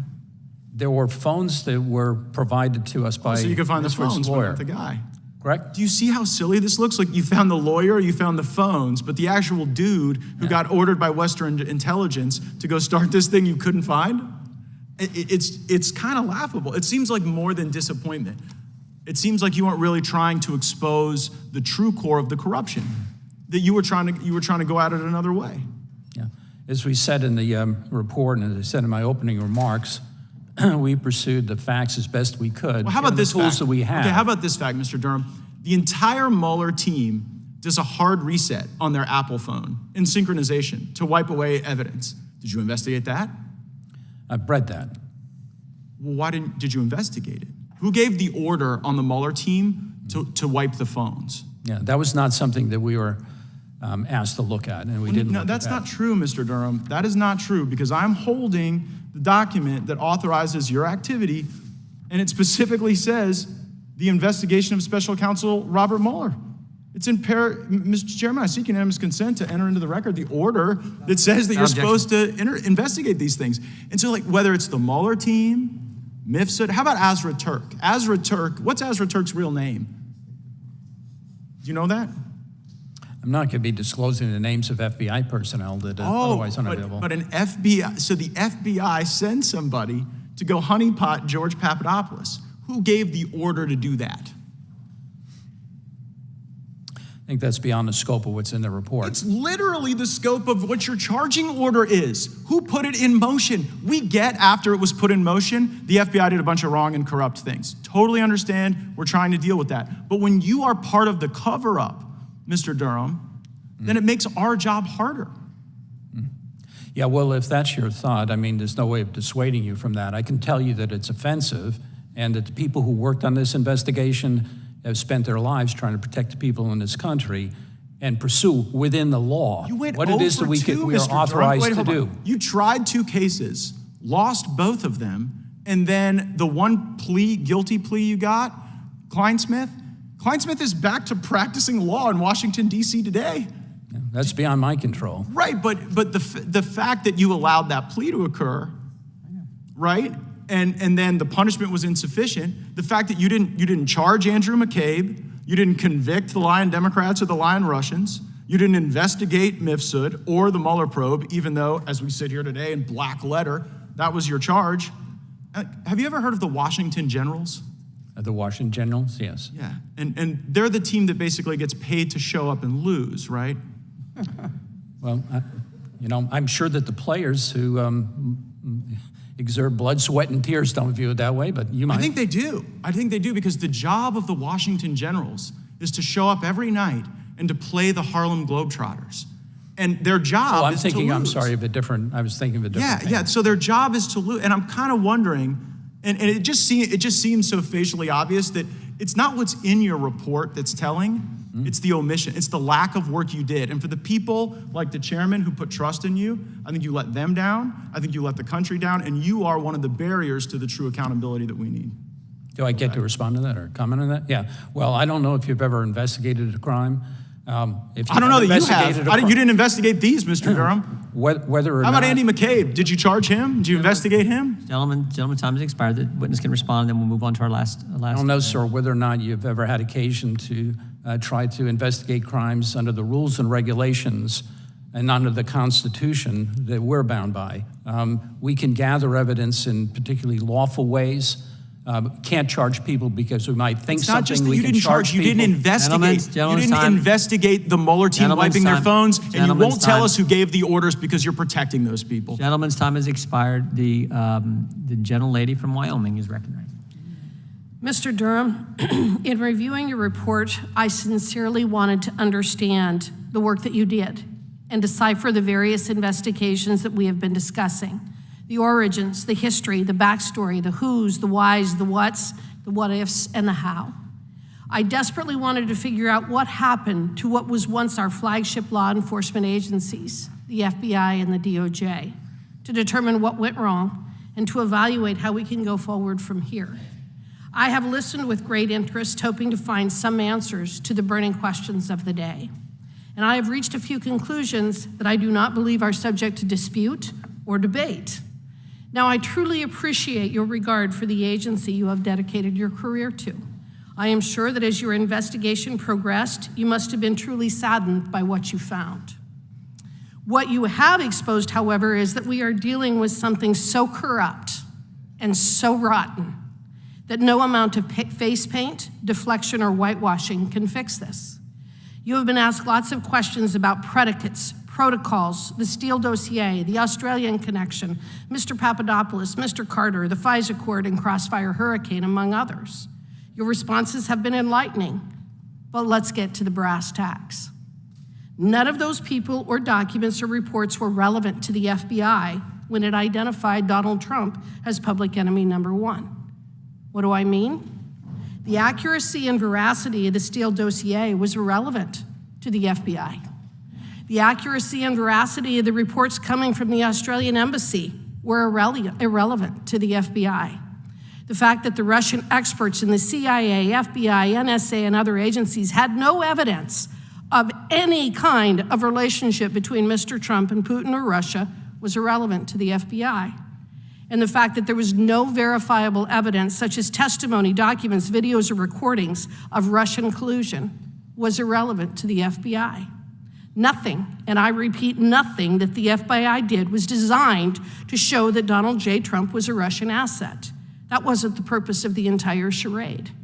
How do I know this is true?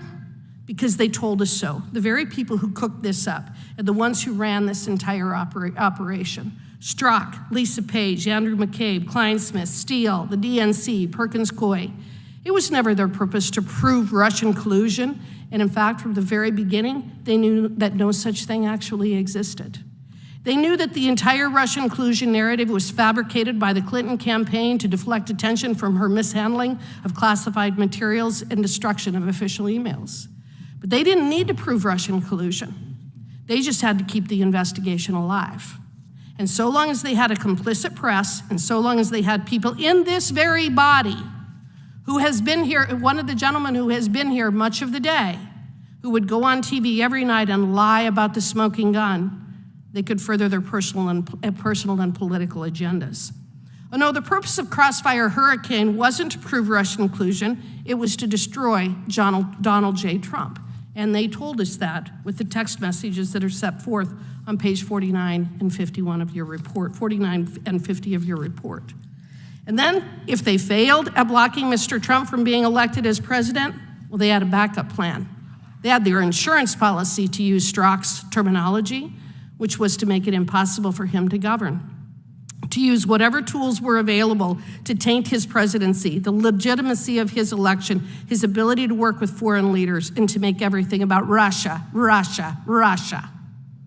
And how has this corruption and rot manifested itself in our everyday lives, in our national culture, in our ability to solve the problems we are facing?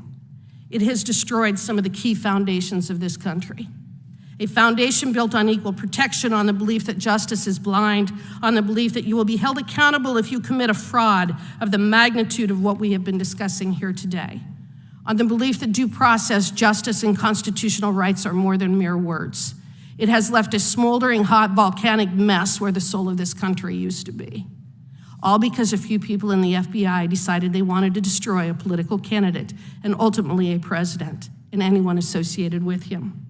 While these folks set out to destroy a presidential candidate and later a presidency, the fact is that they destroyed so much more, and that will be their ultimate legacy. One casualty is America's faith in our institution, and another casualty is the erosion of a justice system that is supposed to apply equally to all Americans, but that has been weaponized to protect the favored few elites, the Clintons, the Bidens, while targeting political enemies. That is the current legacy of the FBI and DOJ. Mr. Durham, here is my question. How long do you think that this country will survive? Chairman, the time has expired. You can't ask a question. A two-tier justice system that seeks to persecute people based on their political beliefs?